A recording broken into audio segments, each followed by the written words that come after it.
Hello everyone and welcome back to Old Man Stories.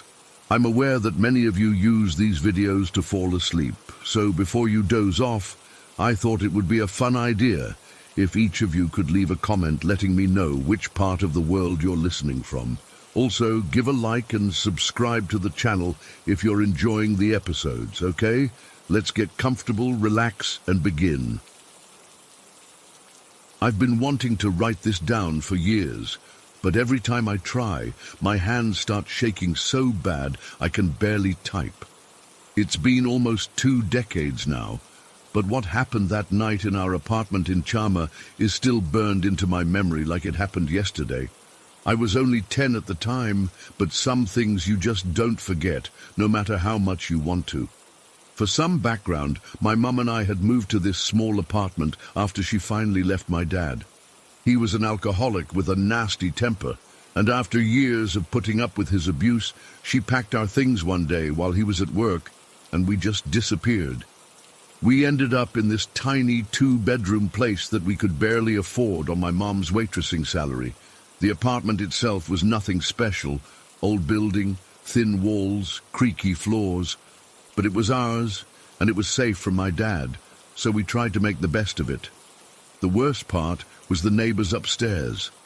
This couple, probably in their 30s, were absolute nightmares. They'd fight at all hours, blast music until 3 a.m. and stomp around like they were wearing concrete boots. My mum complained to the landlord a few times, but nothing ever changed. School wasn't much better for me.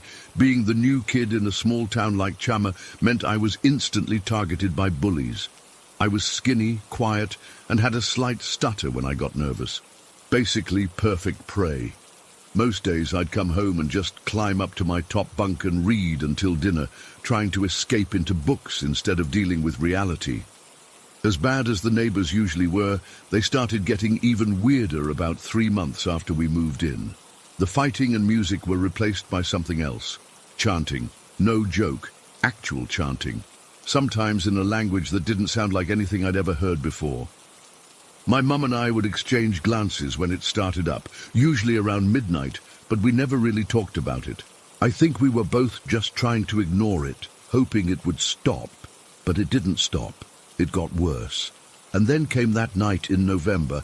It was a Tuesday, I remember, because I had a math test the next day that I was worried about. I'd gone to bed around 9:30, and for once the upstairs neighbors were quiet. I fell asleep pretty quickly, exhausted from a day of dodging spitballs and trying to be invisible at school. I don't know exactly what time it was when my mom shook me awake. It was the middle of the night, that much I know. She was standing next to my bunk bed, her face pale in the darkness, her hands trembling as she gripped my shoulder. "Thomas," she whispered, her voice cracking. "Thomas, wake up. Please wake up." I was groggy and annoyed at first. "What's wrong?" I mumbled, trying to bury my face back in my pillow. "There's something in the apartment," she said. Her voice was so tight with fear that it snapped me fully awake. "I saw something. I think it's a demon or something." Now, my mum wasn't the type to overreact. She wasn't religious or superstitious. She was practical to a fault. So hearing her say something like that sent a chill down my spine that I can still feel when I think about it. "What are you talking about?" I asked, sitting up in bed. "Just come down from there," she pleaded. "Please, Thomas, come sleep in my bed tonight." I was about to argue. I was 10 after all, and thought I was too old to sleep in my mum's bed. But then I noticed something strange. There was a soft blue light reflecting off the ceiling, casting weird shadows across the room. But all the lights were off. I remember thinking that clearly because Mom was always strict about turning everything off to save on electricity. And then I heard it. The neighbors upstairs were at it again with their weird chanting. But this time it was different, more intense, more desperate somehow. Like they were really putting their backs into whatever crazy thing they were doing up there. I started climbing down the wooden ladder of my bunk bed, and with each step, I felt this growing sense of dread in my stomach. I didn't want to look toward where the blue light was coming from. Every instinct in my body was screaming at me not to turn my head in that direction. When my feet hit the floor, I kept my back to that part of the room and stared at my mom instead. Her eyes were fixed on something behind me, and they were wider than I'd ever seen them. "Mom?" I whispered. She grabbed my hand and pulled me to her bed, tucking me under the covers next to her. We sat there with our backs against the headboard, and I still hadn't looked at whatever was causing that blue light. "What is it?" I asked, my voice barely audible. "Don't look," she said, but it was too late. My curiosity won out. I turned my head toward the corner of the room, and what I saw there will haunt me until the day I die. There, hovering about 2 feet off the ground, was the figure of an old man. But not just any old man, it was my grandfather, my mum's dad, who had died when I was only 4. I had vague memories of him and had seen photos, but this was definitely him. Except it wasn't entirely him. Half of his body looked normal, well, as normal as a glowing blue ghost can look. But the other half was just bones, like someone had taken half his skin and muscle off to reveal the skeleton underneath. His right side was my grandpa, but his left was this gleaming, polished skeleton, the bones reflecting that eerie blue light that was coming from within him. The worst part was his face. Half-warm, familiar features, the crinkles around his eye, the slight hook in his nose that I'd inherited, and half-bare skull with an empty eye socket that somehow still seemed to be looking right at us. His jaw was moving, like he was trying to speak, but I couldn't hear anything over the blood pounding in my ears and the chanting from upstairs. My mum's grip on my hand was so tight it hurt, but I barely noticed. I couldn't take my eyes off my grandfather's ghost. He was reaching toward us with one hand, the skeletal one, stretching his bony fingers in our direction. The blue light pulsed brighter, and I swear I could almost make out what he was trying to say. His mouth, half lips, half exposed teeth, formed words that seemed important, urgent even, but I was too terrified to comprehend. The chanting upstairs reached some kind of crescendo, voices rising to almost a shriek, and then silence, complete and sudden silence. At the exact same moment my grandfather's ghost vanished, not gradually fading away, but there 1 second and gone the next, plunging our room into darkness so complete it felt like I'd gone blind. In the silence that followed, my mom and I sat frozen, still clutching each other. Then we heard the neighbors. There was a frantic scrambling sound above us, furniture being knocked over, something heavy hitting the floor. Then running footsteps, so hard and fast, it sounded like they might come through the ceiling. Their apartment door slammed open, hitting the wall with a bang that echoed through the whole building. We listened as they thundered down the stairs outside our apartment, not even bothering to close their door behind them. They were yelling something to each other that I couldn't make out, their voices high and panicked. It sounded like they were being chased. The main building door downstairs slammed so hard the windows in our apartment rattled. And then, nothing. Just the sound of my mom and I breathing too fast in the darkness. We sat like that for what felt like hours, neither of us willing to move or turn on a light. Eventually, I must have fallen asleep from pure exhaustion, because the next thing I remember is waking up to sunlight streaming through the window, still in my mom's bed with her arm protectively around me. The neighbors never came back. Their apartment stayed empty for weeks until the landlord finally went in and cleared out their stuff. My mom and I never talked about what we saw that night. Not really. Sometimes one of us would start to bring it up, then stop and change the subject. It was like we had this unspoken agreement not to acknowledge it, as if talking about it might somehow bring my grandfather's ghost back. We moved out of that apartment 3 months later, as soon as my mum had saved enough for the security deposit on a slightly better place across town. I still had trouble sleeping for years afterward. Sometimes I still do. I've tried researching what might have happened. The best I can figure is that our neighbors were messing with something they shouldn't have, some kind of occult ritual that somehow connected with my grandfather's spirit. Why he appeared half skeletal, why he was trying to communicate with us, why the neighbors fled in terror. These are questions I'll probably never have answers to. What I do know is this: whatever barrier exists between our world and whatever comes after, it's thinner than we think. And sometimes things slip through, things that want to tell us something, things that maybe we're better off not hearing.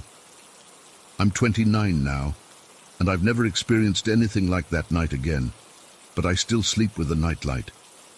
And I still can't look at photos of my grandfather without seeing half his face as a skull, illuminated by that otherworldly blue glow. Sometimes I wonder if he's still out there somewhere, still trying to tell us something important. Other times, I hope I never find out what it was he wanted to say. Story 2. I still get chills thinking about what happened that night 6 months ago. I've been debating for weeks whether to even share this, but I need to tell someone who might understand or have experienced something similar. My life was pretty much a mess back then.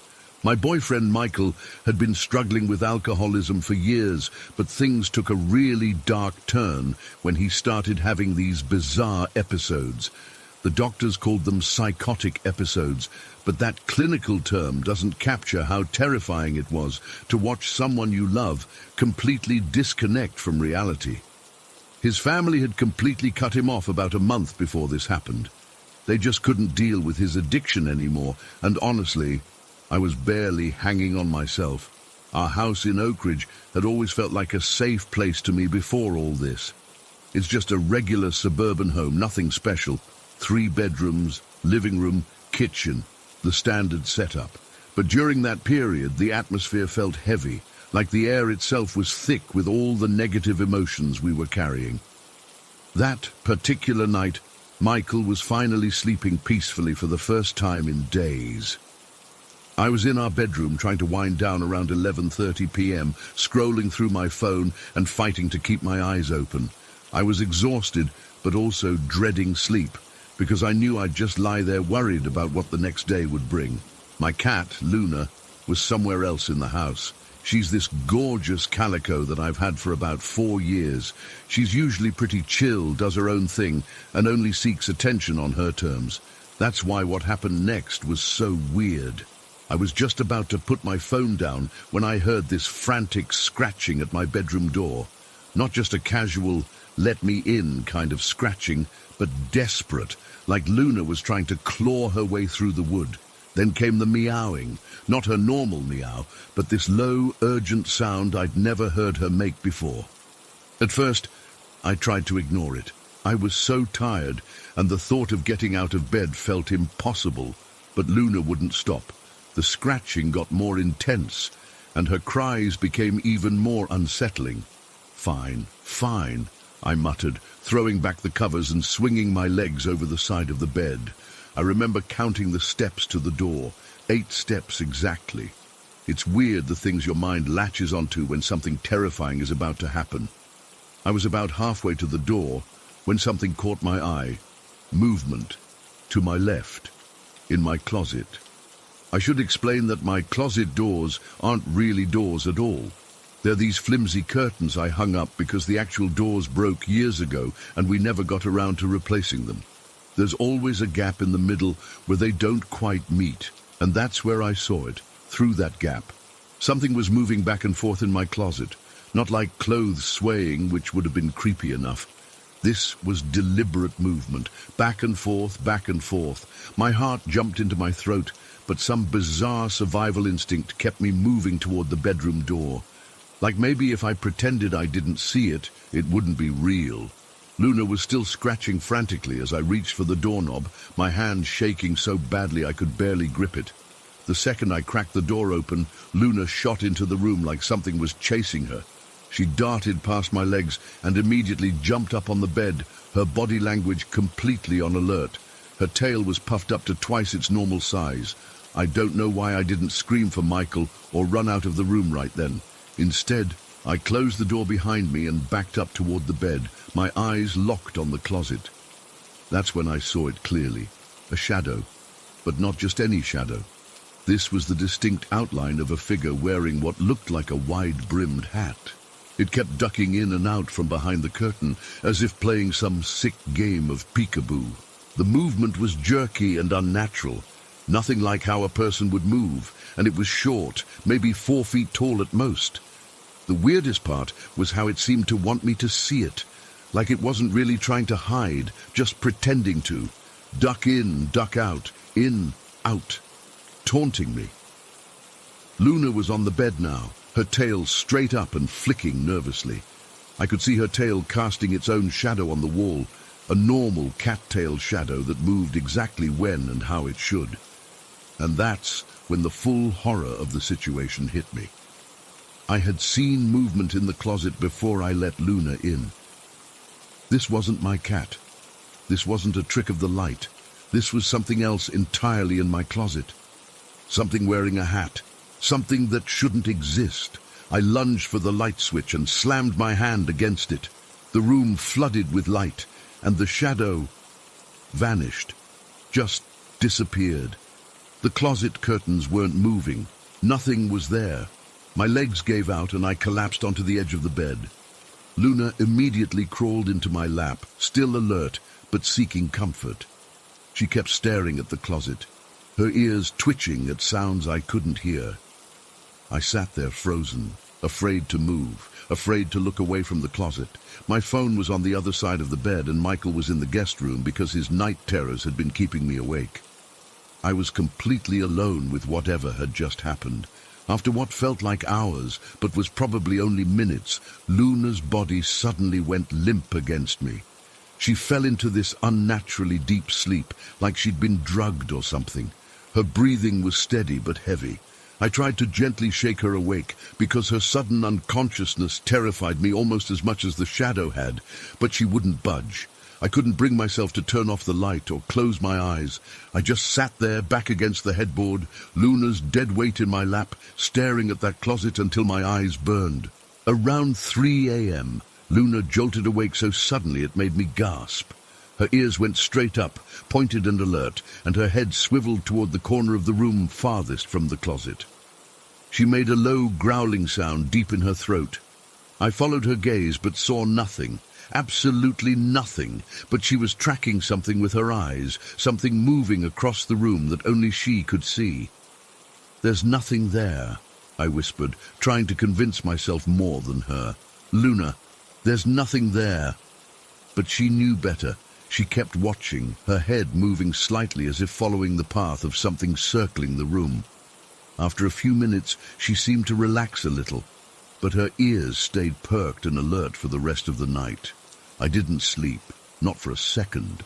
When the first light of dawn started filtering through the window blinds, I felt a weight lift slightly. I've never been so grateful to see the sun. When Michael woke up and came to check on me, I tried to explain what happened.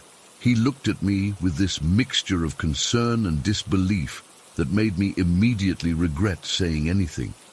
With everything he was going through, the last thing he needed was to worry about me losing my grip on reality too. "It was probably just a nightmare," he said gently. "You've been under so much stress." But it wasn't a dream. I know what dreams feel like, and I know what reality feels like. This was real. After doing some research online in the days that followed, I came across something that made my blood run cold. Descriptions and drawings of something called the Hat Man, a shadow entity that appears exactly as I saw it, often wearing a distinctive wide-brimmed hat. Countless people around the world have reported seeing this same figure, usually during times of extreme stress, illness, or negative life circumstances. Some theories suggest these shadow entities feed on negative energy or fear. With Michael's condition and all the stress and negativity in our home at that time, we must have been broadcasting like a beacon to whatever this thing was. What convinces me this wasn't just my imagination, is Luna's reaction. She sensed it before I did. She tried to warn me. She saw it too. Animals don't hallucinate the same things humans do. She was protecting me, trying to get into the room, because she knew something was in there with me. I've made some changes since that night. We sage the house regularly. I've put salt lines at the entrances, probably superstitious nonsense, but it makes me feel better. I've been helping Michael with his recovery, and things have been better on that front. The house feels lighter now, but I still can't look at that closet in the dark. I replaced the curtains with real doors that lock securely. Luna still sleeps in our room every night, and sometimes she still stares at empty corners with those alert, focused eyes. I don't know what visited us that night. I don't know if it was feeding on our negative energy or just passing through. But I know it was real. And sometimes, late at night when I'm drifting off to sleep, I swear I can hear something moving back and forth, just on the other side of those closet doors. Story 3. I still can't stop thinking about what happened last week. My whole family saw it. Well, except for Catherine. She thinks we're making it up or playing some kind of joke on her, but I swear on everything I care about that this really happened. Let me back up. I'm a pretty normal guy. 37, work in IT, live in Pinewood Hills with my wife Catherine and our 3 kids. Noah's 20 and in college but was home for spring break.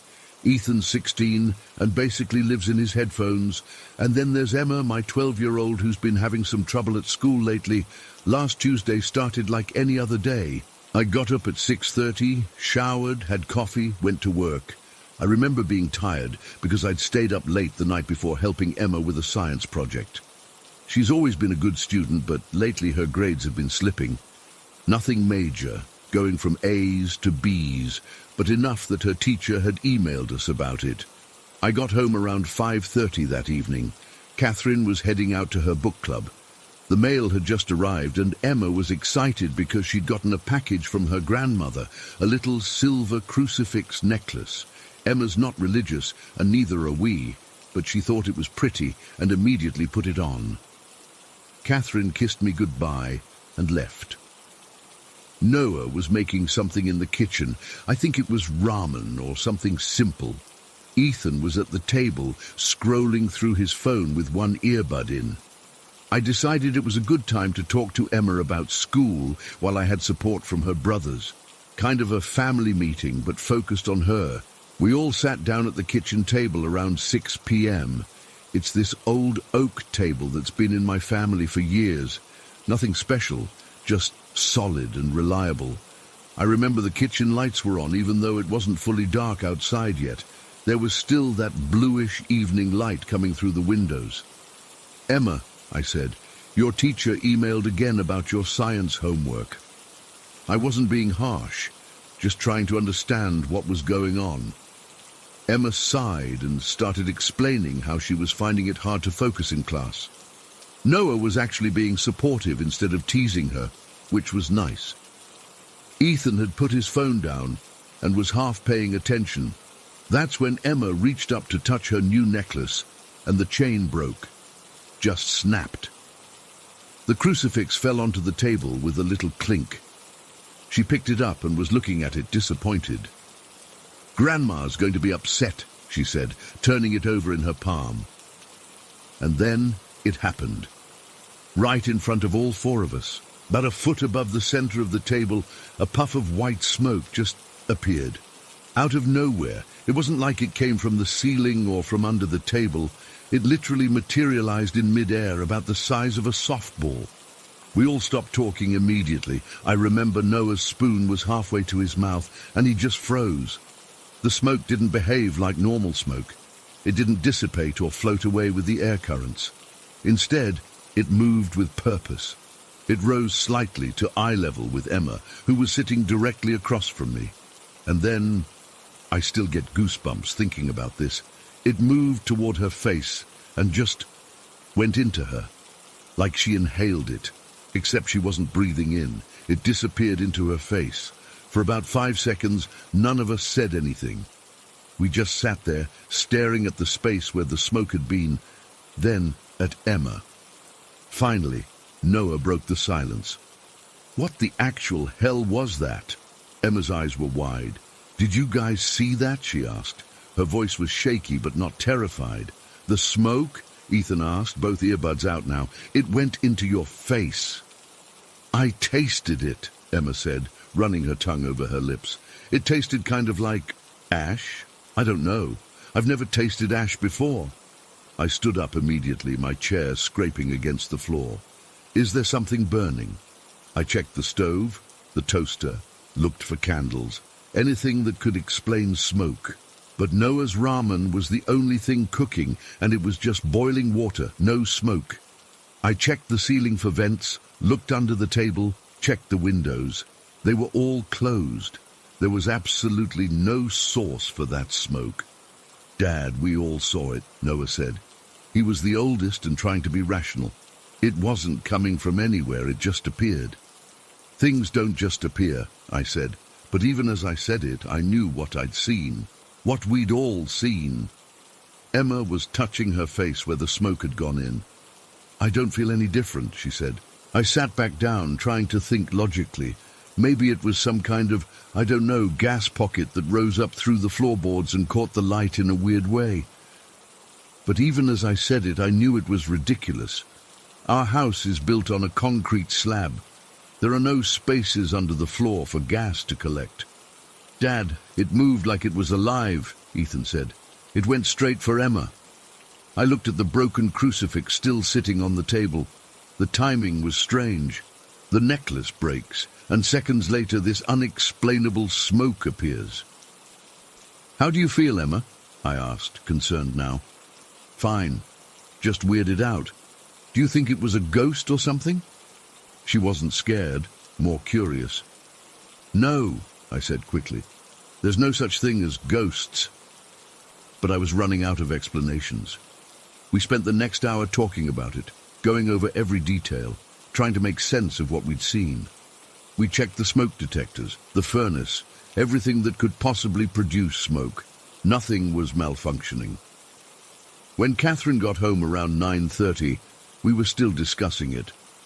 She listened to our story with increasing skepticism.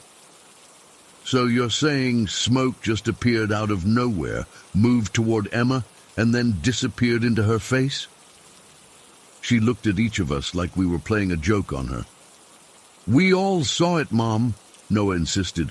All four of you saw exactly the same hallucination. Catherine crossed her arms. It wasn't a hallucination, I said, though I was beginning to doubt myself. There has to be an explanation. Maybe it was a weird reflection from outside, Catherine suggested. Or maybe Noah's ramen steam caught the light in a strange way. Mom, I know what steam looks like, Ethan said. This wasn't steam. Emma was quiet, just listening to us argue. Catherine eventually got frustrated. I think you're all feeding off each other's imagination. James, I'm surprised at you for encouraging this. That hurt. I wasn't encouraging anything. I was as confused as anyone. But Catherine had always been the most grounded one in our family, the one who found logical explanations for everything. That night, I couldn't sleep. I kept replaying the scene in my head. The smoke appearing, moving with intention, going into Emma. I got up around 2 a.m. and went to check on her. She was sleeping peacefully, no sign of anything wrong. The next morning at breakfast, Catherine had moved from skeptical to annoyed. You're still talking about this? She said when she found Noah, Emma and me discussing it again. Ethan had already left for school. Catherine, I know how it sounds, I said, but we saw something we can't explain. You saw something you're choosing not to explain rationally, she corrected me. And now you've got the kids all worked up over nothing. Emma piped up, Mom, I'm not worked up. I just want to know what it was. It was a trick of the light or steam or your imagination, Catherine said firmly. Now drop it. You're going to be late for school. A week has passed since then, and Catherine's gotten increasingly irritated with us for not letting it go. She thinks we're being ridiculous, that we're exaggerating some minor occurrence. Part of me wishes I could agree with her, but I know what I saw. I've been researching like crazy. I've looked up gas leaks, though we had the house checked and everything's fine. Ball lightning, though it wasn't storming and it didn't look anything like the descriptions. Dust particles catching light, but it was solid-looking white smoke, not sparkling dust. Nothing fits. Emma seems completely normal. Whatever that smoke was, it hasn't affected her in any noticeable way. She fixed the crucifix necklace with a new chain and wears it sometimes, but not every day. The thing that bothers me most isn't even the smoke itself. It's that 4 people saw exactly the same inexplicable thing. If it had just been me, I could write it off as stress or tiredness or my eyes playing tricks, but all 4 of us, describing the same thing in the same way. I keep thinking about the broken crucifix too. Emma had just received it that day, wore it for a few hours, and then the chain broke minutes before the smoke appeared. Is there a connection? We're not a religious family, so it seems odd that something potentially supernatural would involve a religious symbol. I've considered setting up cameras in the kitchen just in case it happens again. But would that make me look paranoid? Catherine already thinks I'm being ridiculous. Last night I was alone in the kitchen late, making a sandwich, when I found myself staring at the spot above the table where the smoke had appeared.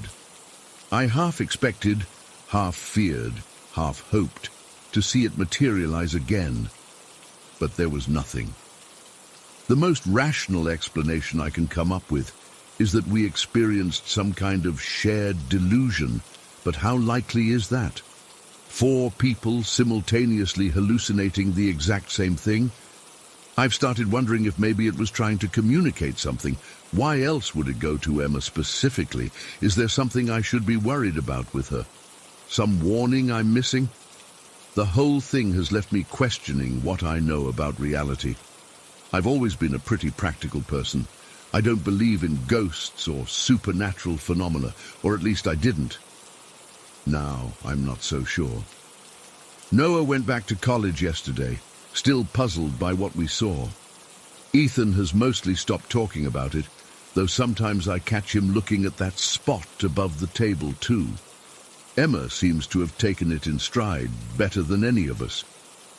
Kids are resilient that way, I guess. Catherine and I had a fight about it last night. She said I was obsessing and it wasn't healthy. Maybe she's right, but how do you just forget something like that? How do you see something that defies explanation and then just go on with your day-to-day life like nothing happened? I keep thinking there has to be a reason. Things don't just happen randomly, especially not things that defy the laws of physics.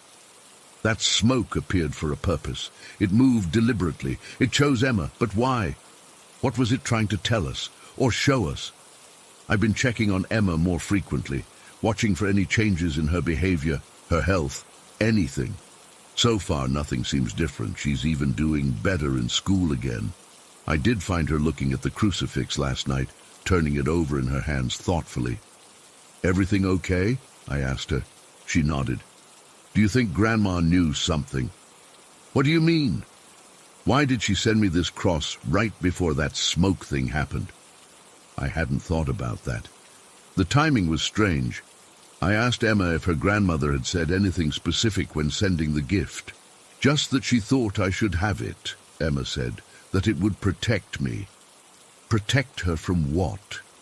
I wanted to call my mother-in-law and ask, but that would mean telling her about the smoke. And Catherine would be furious if I spread this story to more family members. I feel stuck. I can't forget what I saw, but I can't explain it either. And now that Catherine's so adamant that we're all being ridiculous, it's created this weird tension in the house, like we're keeping a secret from her, even though we've told her everything. Sometimes I catch myself wondering if we're being watched, if whatever caused that smoke is still here, observing us, waiting for something. I know that sounds paranoid, but once you've seen something impossible happen right in front of you, it changes how you see everything else. Last night, I thought I saw a faint wisp of something in the hallway outside Emma's room, just for a second, but when I blinked, it was gone.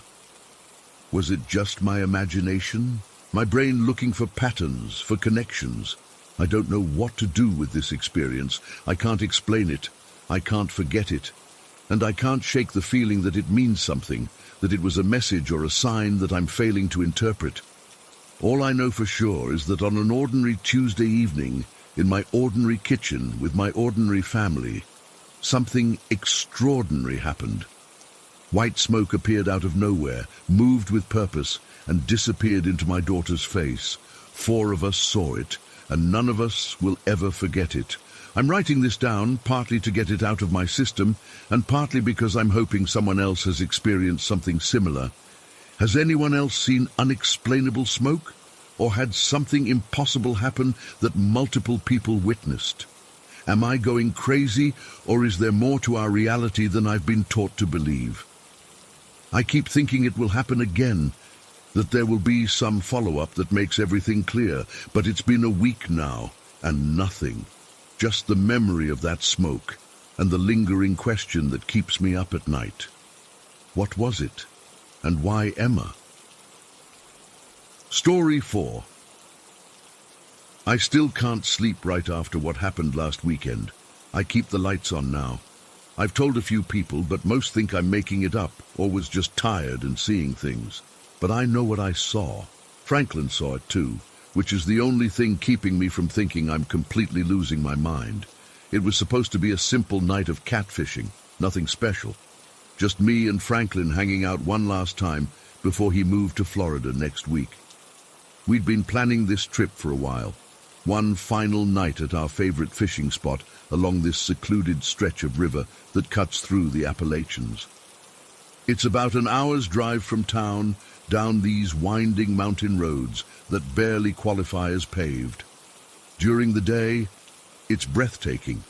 At night, it's different. We got to the spot around 10 p.m. The weather wasn't ideal, kind of foggy, but the rain had held off. We set up our gear, got comfortable in our camping chairs, and cracked open some beers. For the next few hours, we just talked about old times, his new job in Tampa, all that stuff. The fishing was awful, though, not even a nibble. By 2 a.m., we were both getting tired and decided to call it. We packed everything into my truck, an old Silverado that's seen better days, but knows these mountain roads better than most. Franklin was beat and started dozing off almost as soon as we hit the road. I didn't mind. I was tired too, but I've always liked driving these roads at night. There's something peaceful about it when you're the only one out there. I had the window cracked open so I could smoke. The night air was cool and damp, pushing in through the window and mixing with the warm air inside the truck. The fog had gotten thicker, hanging just a few feet above the road surface, making it look like we were driving through clouds. My headlights cut through it, but visibility was still pretty bad, maybe 30 feet ahead at best. The radio reception out there is garbage, so I was playing music from my phone. I remember I was changing songs. Just for a second, I swear it was just for a second, when I looked back up at the road, and there it was, standing directly in front of my truck. I still don't have the right words to describe what I saw. It was tall, taller than a person should be, maybe 7 feet or more. But it wasn't just tall, it was wrong. It was shaped like a person, standing upright on 2 legs. But there were no features, no clothes, no face, nothing that made it human except its general shape. It was black, not dark-skinned black, not wearing black clothes black. It was like someone had cut a hole in reality in the shape of a person. It absorbed my headlights completely. The light didn't reflect off it at all. It was like looking at a complete void. I didn't have time to brake. It was just suddenly there, and before I could react, it moved. Not like a person moves, with steps and momentum. It was like it shifted. 1 second it was directly in front of my truck, and the next it was moving across the road to my right. That's when I heard it. As it reached the side of the road, it hit the tall grass and weeds growing there.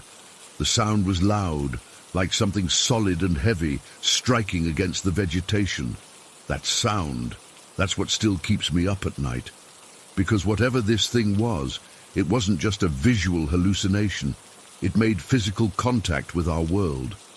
I hit the brakes instinctively, the truck skidding slightly on the damp road. Franklin jolted awake beside me. "What the hell, man?" he muttered, half asleep. I couldn't speak. My mouth was dry and my hands were shaking on the steering wheel. I just stared at the spot where the thing had disappeared into the tree line. "Did you see that?" I finally managed to ask. Franklin rubbed his eyes, looking confused. "See what?" "That thing. That black figure that just crossed the road." He stared at me for a long moment, and I thought he was going to tell me I was crazy, that I needed sleep, that I shouldn't be driving if I was hallucinating. Instead, he said, "You saw it too?" My blood went cold. "What do you mean too? You saw it?" He nodded slowly. "I wasn't fully asleep. I saw something.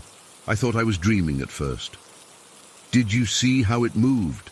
I asked, still not taking my foot off the brake, still not wanting to drive forward. "Yeah, it wasn't right. Nothing moves like that." He was fully awake now, scanning the roadside nervously. "What the fuck was that, Marcus?" "I don't know," I said honestly. "But it was solid enough to hit those plants. I heard it." "I heard it too," Franklin confirmed, and that's when the real fear set in. Because now I knew for certain it wasn't just in my head. We sat there in silence for maybe a minute, the engine running, the headlights illuminating the empty road ahead. Neither of us wanted to suggest moving forward, but we couldn't stay there all night either. "We should go," Franklin finally said. "Let's just get the hell out of here." I nodded and slowly released the brake, pressing gently on the gas. The truck crept forward, and both of us were staring intently out the windshield, scanning the roadside, the trees, the fog-filled spaces between. I don't think either of us took a full breath until we reached the main highway, about 20 minutes later. Even then, we didn't talk much about what we'd seen. It was like we both needed time to process it, to try to fit it into our understanding of reality. "My grandpa used to talk about shadow people in these mountains," Franklin eventually said as we neared town. "I always thought it was just old man talk, you know, stories to keep kids from wandering off into the woods." "Shadow people?" I asked. "Yeah. He said they weren't ghosts exactly, more like things that exist in the spaces between our world and somewhere else. He said they mostly keep to themselves, but sometimes they cross over, especially on foggy nights." I gripped the steering wheel tighter. "Did he ever say what they want?" Franklin shook his head. "No. He just said if you ever see one, don't try to follow it. Don't try to understand it. Just let it be." We pulled up to Franklin's place around 3:30 a.m. Neither of us said much as he gathered his fishing gear from the truck bed. Before he closed the door, he paused. "Listen, Marcus, maybe we don't tell people about this. They'll think we're crazy or we're drunk or something." I nodded. "Yeah, probably best to keep it to ourselves." He looked at me for a long moment. "You know what's messed up?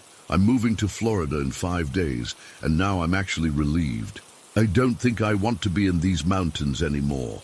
I tried to smile, but it felt forced. "Can't say I blame you."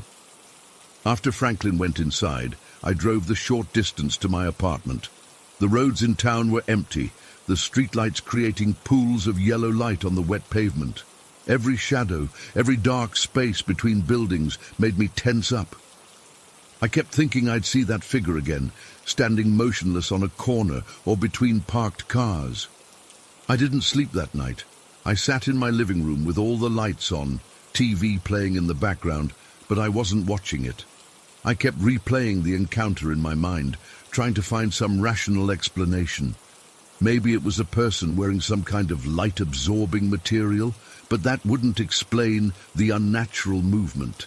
Maybe it was some kind of optical illusion caused by the fog and the headlights. But both Franklin and I saw it, and we both heard it hit the vegetation. I've spent the past week looking up local legends and folklore. There are stories about shadow beings in various cultures, but nothing specific to the Appalachians that matches exactly what we saw. Franklin's grandfather's stories are the closest thing I can find to an explanation. Yesterday, I drove back out to that same stretch of road in the daylight. I'm not sure what I was looking for. Footprints, broken vegetation, some kind of evidence, but there was nothing unusual, just a normal mountain road cutting through the forest. Beautiful even. It was hard to connect this peaceful place with what we'd experienced. But as I was about to leave, I noticed something. On the exact spot where I'd seen the figure cross into the tree line, there was a patch of tall grass and weeds that was bent and broken, like something had pushed through it with considerable force.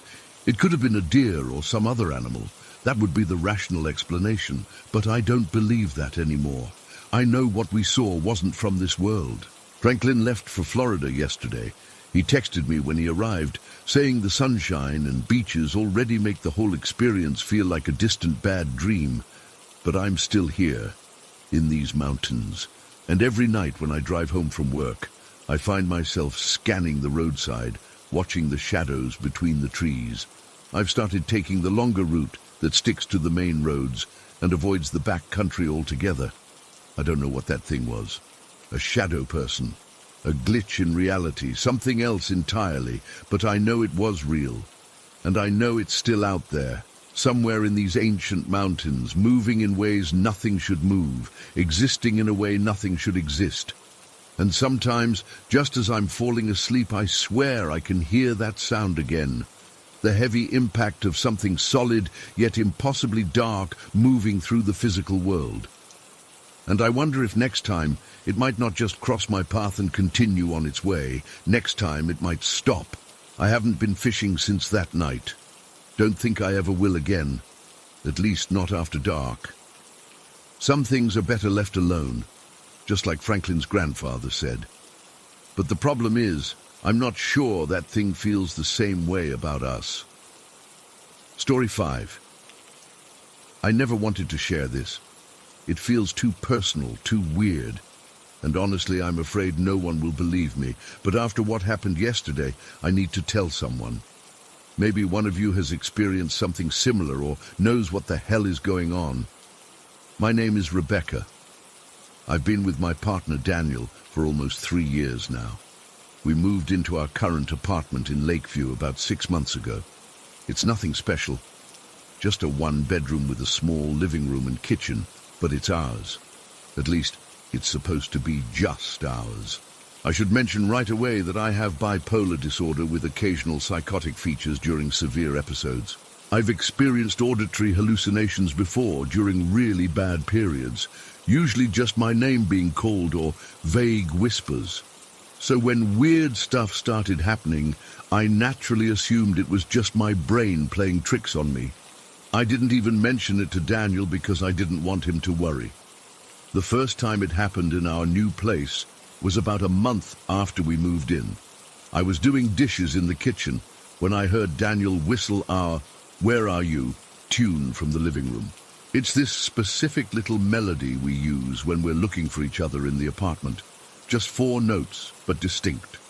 I called back, "In the kitchen." No response. I figured he hadn't heard me, so I dried my hands and walked to the living room. Empty. I checked our bedroom, the bathroom, even opened the front door to see if he was in the hallway. Nothing. Then my phone buzzed, a text from Daniel saying he'd be home in about 20 minutes. He wasn't even in the apartment. I brushed it off as me mishearing something from outside, or maybe from another apartment. Our building has thin walls, so sounds travel. But it stuck with me because it was so clearly our whistle. Over the next few weeks, it happened a few more times. I'd hear Daniel call my name from the living room when I was in the bedroom, or I'd hear him asking if I wanted something from the kitchen when he wasn't home. Each time, the voice sounded exactly like him. Not just similar, but his exact tone, inflection, everything.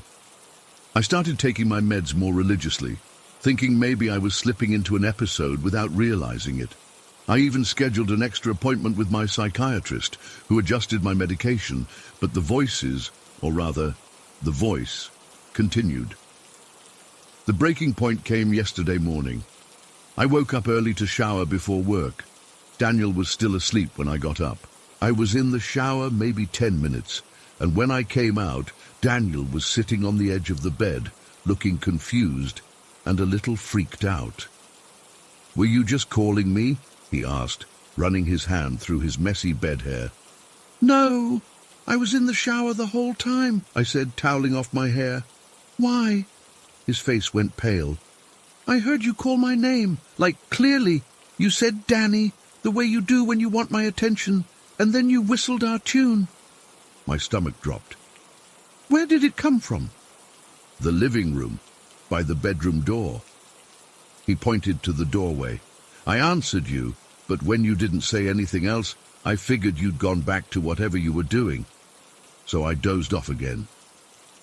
We stared at each other for a long moment. Then I told him everything, all the times I'd heard him when he wasn't there. The calls, the whistles, always from the same area near our bedroom door. "Holy shit," he whispered. "I've been hearing you too." I thought I was just tired or hearing things. We spent the next hour comparing notes. Daniel had been experiencing the exact same thing, hearing what sounded exactly like my voice calling him, asking him questions or whistling our tune, always when I wasn't actually there, or when I was clearly doing something else like showering, and always from that same spot in the living room near our bedroom door. The weirdest part, this wasn't even the first place it had happened. In our previous apartment across town, we'd both experienced similar things, but had never discussed it with each other. Daniel admitted he'd heard me calling him from empty rooms multiple times in our old place. There was even an incident about a year ago that suddenly made sense. We were cooking a late dinner in this old church that had been converted into a community center. It was around 2 a.m., just us in this huge empty building. Daniel volunteers there sometimes and has keys. I went to grab ingredients from their walk-in fridge, and Daniel swears he heard me call his name from the main hall. He actually left the kitchen to look for me, only to find me still in the fridge, nowhere near where the voice had come from. As we talked, other weird occurrences started making sense. The occasional giggling we'd hear from empty rooms, the sound of someone coughing when we were the only ones home, the footsteps in the hallway that would stop when we opened the door to check. I should mention that I grew up in a family that was very open to the paranormal. My grandmother was super spiritual and always told me I had the gift, that I could sense things others couldn't. As a teenager, I rejected all of that, especially after my diagnosis. I figured everything paranormal I'd experienced was just early manifestations of my mental illness. But this was different. This wasn't just me hearing things. Daniel was hearing the exact same things, independently when I wasn't even around, and whatever it was, it had followed us from our old apartment to our new one. When we first moved in, I actually sprinkled holy water in all the corners of the apartment. I couldn't explain why, but something just felt off. Daniel had teased me about it, but didn't stop me. Now I wish I'd done more. After our talk, we decided to spend the day researching what might be happening. We both called in sick to work. There was no way I could focus on anything else, and Daniel felt the same way. We sat at our kitchen table with laptops open, searching for answers. That's when we discovered the concept of mimics, paranormal entities that can imitate familiar voices to lure or confuse people. Some legends say they're spirits of people who died with unfinished business. Others suggest they're something else entirely, not human, never human. Whatever they are, they seem to feed on confusion, fear, and the disruption they cause. The most disturbing part was learning that mimics can supposedly attach themselves to people rather than places. That would explain why these things followed us from our old apartment to our new one. As we were researching, it happened again. Clear as day, I heard Daniel say, "Babe, can you get me some water?" from the living room. Except Daniel was sitting right across from me at the kitchen table, his eyes glued to his laptop screen. I froze, staring at him. "Did you just ask me something?" I whispered. He looked up, confused. "No, why?" I felt sick. "I just heard you ask me for water from the living room." Daniel's face went white. He slowly closed his laptop and turned toward the living room. "That's it, we need to do something about this." We spent the rest of the afternoon setting up audio recording equipment. Daniel is into podcasting as a hobby, so we had decent mics and recording software. We set up 2 mics, one in the living room near the bedroom door, the hotspot for these occurrences, and one in the kitchen. We left them recording when we went out for dinner, hoping to catch something while we were gone. When we returned, we immediately checked the recordings. For the first 40 minutes, there was nothing but the usual apartment sounds, the refrigerator humming, occasional traffic noise from outside, the building settling. And then we heard it. My voice, clear as day, calling out from the living room mic. "Daniel, can you help me with something?" Then a few seconds later, Daniel's voice responding, "Yeah, coming." But of course, neither of us had been home. We stared at each other in horror as the recording continued. The living room mic picked up the sound of footsteps, heavy like Daniel's, moving across the floor. Then silence for about 30 seconds. Then my voice again. "Daniel, where'd you go?" And finally, a low chuckle that sounded like Daniel, but wrong somehow, distorted, like there was something else layered underneath it. I felt the blood drain from my face. Daniel looked like he was going to be sick. "What the fuck is that?" he whispered, his voice shaking. I shook my head, unable to speak.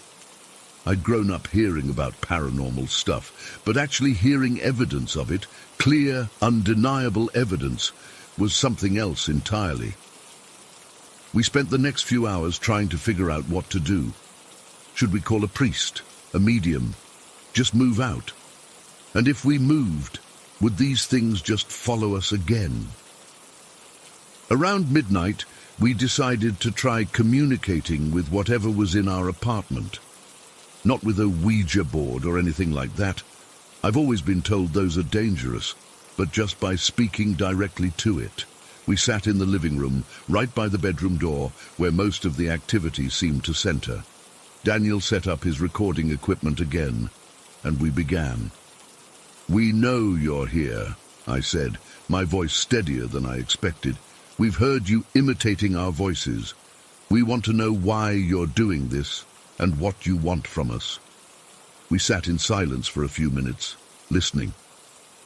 Nothing happened immediately. Then the temperature in the room dropped noticeably. It was subtle at first, but within minutes I could see my breath in the air. In September, in an apartment with no air conditioning running. That's when we heard it, not through the recording equipment, but with our own ears. A whistle, our whistle. The 4-note tune we used to find each other. It came from right between us, where there was nothing but empty air. Daniel grabbed my hand so hard it hurt. I couldn't move, couldn't breathe. The whistle repeated louder this time. "What do you want?" Daniel asked, his voice cracking. Silence for a long moment. Then, in what sounded exactly like my voice, from that empty space between us, "Company." I think I screamed. I must have, because the next thing I remember is standing in the hallway outside our apartment, Daniel pulling me toward the stairs, both of us in our pajamas with no shoes, no phones, nothing but the clothes on our backs. We spent the night in a 24-hour diner, drinking coffee and trying to make sense of what had happened. Daniel wanted to go to a hotel, but I was worried about draining our savings when we didn't even know if moving would solve the problem. This morning, we reluctantly went back to the apartment to get some essentials. The place seemed normal, quiet, still, nothing out of the ordinary. We quickly packed overnight bags, grabbed our laptops and the recording equipment. We wanted proof of what we'd experienced. That's when we noticed the recordings from last night were gone, not just moved or deleted. The entire folder had vanished from Daniel's laptop. We checked his backup drive. Also gone. It was like the conversation had never happened. We're staying with Daniel's brother now. We haven't told him the real reason. Just said we're having plumbing issues in our apartment. I'm writing this from his guest room while Daniel's in the shower. I don't know what to do next. These things, these mimics or whatever they are, they've followed us before. Moving might not help.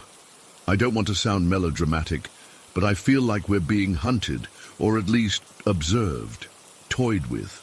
The worst part is not knowing why. Why us? What does it want? Just company or something more? And why mimic us to each other?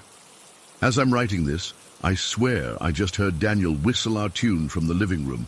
But he's still in the shower. I can hear the water running. I'm not opening the door to check. Story 6. I still sometimes bolt upright at 3 a.m., convinced I'm hearing that damn opera music again. My wife Helen tells me it's just my imagination now, but I'm not so sure. Some things you can't forget, no matter how hard you try. It all started 3 years ago when Helen and I were looking to downsize. Our kids had moved out, and our 2-story Victorian was becoming too much to maintain. We found this charming little bungalow in Seaview, a quiet coastal town about 40 minutes from where we used to live. The price was surprisingly reasonable, which should have been our first clue something wasn't right. The real estate agent Lisa seemed hesitant when showing us around. She kept glancing at the adjoining wall of the semi-detached property, making vague comments about the current neighbor situation. When I pressed her on it, she finally came clean. The gentleman next door, Edgar Winters, is quite elderly and has some health issues, she explained uncomfortably. He's not expected to live much longer, according to his caretaker. I should also mention he previously owned this property too, before it was split into 2 separate bungalows about 15 years ago. He's been difficult with previous owners. I remember exchanging looks with Helen. Difficult how? She asked. Lisa sighed.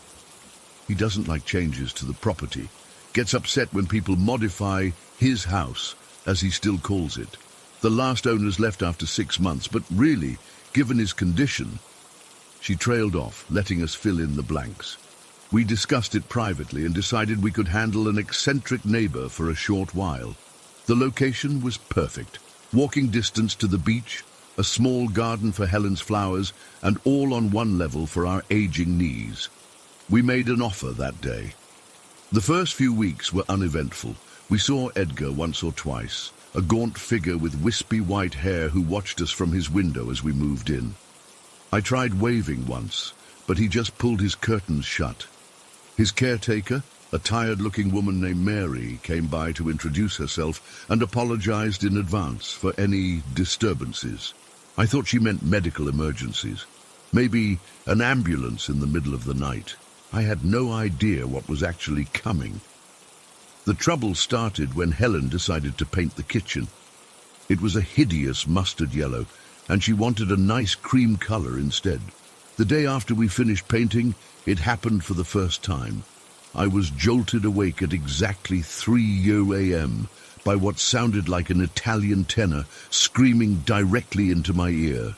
The wall behind our headboard was literally vibrating with opera music played at an ungodly volume. Helen nearly fell out of bed in shock. "What the hell is that?" she gasped, clutching my arm. I pressed my ear against the wall. It was definitely coming from Edgar's side, as if a radio or stereo had been placed directly against the wall. Too stunned to be properly angry, I threw on my robe and went outside, intending to knock on Edgar's door. But when I got there, the house was completely dark. And here's the weird part. I couldn't hear the music from outside. It was only audible in our bedroom through that shared wall. I rang the bell anyway. After a few minutes, Mary answered, looking exhausted in her pajamas. "Is everything okay?" she asked, genuinely confused. "The music," I said. "Can you turn it down, please? It's 3 a.m. She frowned. "There's no music playing, Mr. Davis." As if on cue, the music stopped. I stood there feeling foolish, but I knew what I'd heard. Mary promised to check on Edgar and make sure his radio wasn't acting up. I went back to bed, but neither Helen nor I could sleep for the rest of the night. The next day, we made the mistake of hanging some family photos in the hallway. That night, same time, same opera blasting through our wall. This time it lasted nearly an hour. It became a pattern. Any change we made to the house, no matter how small, would trigger the nocturnal concert. Paint a wall, opera at 3 a.m. Change a light fixture, opera at 3 a.m. Plant new flowers in the front garden. You guessed it. We tried talking to Edgar directly, but Mary always intercepted us, claiming he was too ill for visitors. We considered calling the police, but what would we say? An elderly, dying man was playing music? We even thought about moving, but we'd sunk most of our savings into this place. The worst incident happened about 4 months in. Helen had finally had enough and banged on the wall during one of the nightly performances. "Turn it off!" she shouted. The music stopped immediately. We thought we'd finally gotten through to him, until we heard slow, deliberate scratching on the other side of the wall, like fingernails dragging across the plaster, right where our headboard was. It went on for hours, this methodical scratching, somehow more unnerving than the opera had been. After that, we gave up. We stopped making changes to the house. We learned to live with the mustard kitchen, the outdated bathroom fixtures, the peeling wallpaper in the guest room, and slowly the musical harassment became less frequent. Then, about 8 months after we moved in, Mary came to our door one morning. Edgar had passed away in his sleep. Despite everything, I felt a pang of sympathy for the lonely old man who'd been so desperate to control something, anything, in his final days.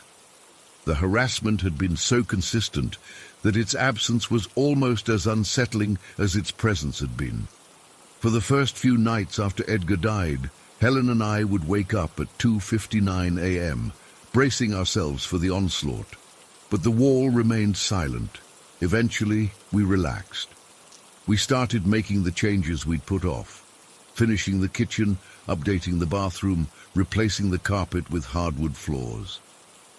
Edgar's bungalow sat empty for about 18 months. Apparently, his only living relative was a nephew who lived abroad and had no interest in the property. Finally, it went up for sale, and a young couple with a baby on the way purchased it. I met them briefly when they came to check out the property with their contractor. Mark and Jenna, nice folks in their early 30s. They had big plans, knocking down walls, adding skylights, completely modernizing the place. They didn't move in right away since the bungalow lacked some basic necessities after sitting empty for so long, but they started bringing in building materials and furniture. 2 nights after they got their keys, Helen and I went to bed around 11 p.m. as usual. I remember feeling genuinely happy for the first time in ages. The neighborhood was peaceful. Our home was finally as we wanted it, and we had nice new neighbors moving in soon. At exactly 3 a.m., I was ripped from sleep by the familiar sound of Puccini's Nessun Dorma blasting through our bedroom wall. Helen shot upright beside me, her face pale in the darkness. "No," she whispered. "It can't be." But it was. The exact same operatic piece that Edgar had favored, at the exact same volume, at the exact same time of night. My hands started shaking uncontrollably. I felt like I was going to throw up. Maybe they left a radio on," Helen suggested, her voice trembling. "They've been bringing stuff over, right?" I nodded, desperate to believe this rational explanation. We endured the music for 45 excruciating minutes before it finally stopped. Neither of us slept a wink afterward. The next morning, I saw Mark outside measuring for a new fence. I casually walked over, trying to appear normal despite having had no sleep. "Hey, Mark, getting an early start?" He grinned. "Yeah, trying to get as much done as possible before we actually move in. Jenna's due in 3 months, so it's a race against time." I hesitated, then decided to just ask. Quick question. Did you guys leave a radio on in the house last night? His brow furrowed. A radio? No, we haven't even got the electricity properly connected yet. Why do you ask? My mouth went dry. No reason. Thought I heard some music, that's all. Well, we did bring over my old stereo system yesterday, he said. It was sitting in the bedroom, I think. But it definitely wasn't plugged in. The outlets still need to be replaced. I must have looked as sick as I felt, because Mark's expression changed to concern. Everything okay, Martin? Yeah, fine, I managed. Hey, what kind of music do you and Jenna listen to? He laughed. Mostly indie rock, some top 40. Jenna's got a thing for 80s power ballads too. Why? No opera fans then? I asked, trying to keep my voice steady.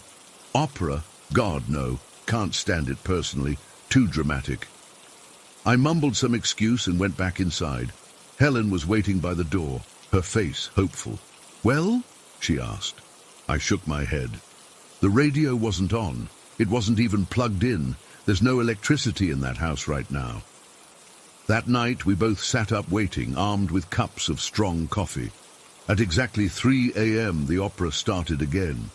This time I pressed a glass against the wall, an old trick I'd read about somewhere.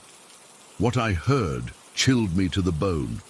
Beneath the soaring vocals and orchestral accompaniment, I could make out another sound, a rhythmic tapping like bony fingers keeping time with the music. Helen saw my face and grabbed my arm. What is it? What do you hear? I couldn't bring myself to tell her. Instead, I suggested we sleep in the living room that night, and the next night, and the night after that.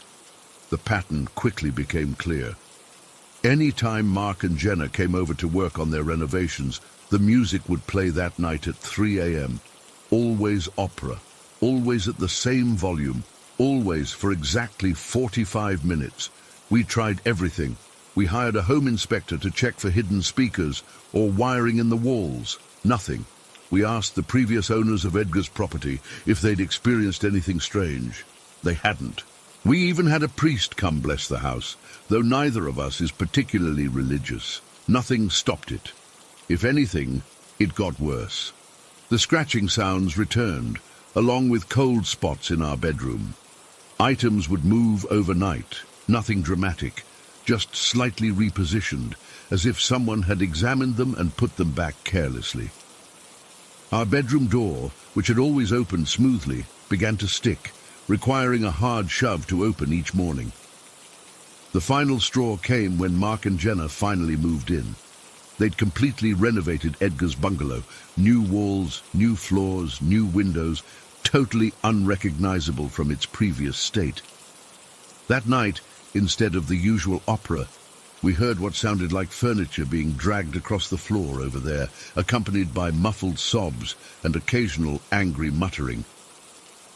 I called Mark immediately, worried something was wrong. He answered, groggy with sleep. "Martin! It's the middle of the night. What's wrong?" "The noise," I said. "Is everything okay over there?" There was a pause. What noise? We're all asleep. I realized then that they couldn't hear it. Whatever was happening was meant only for us.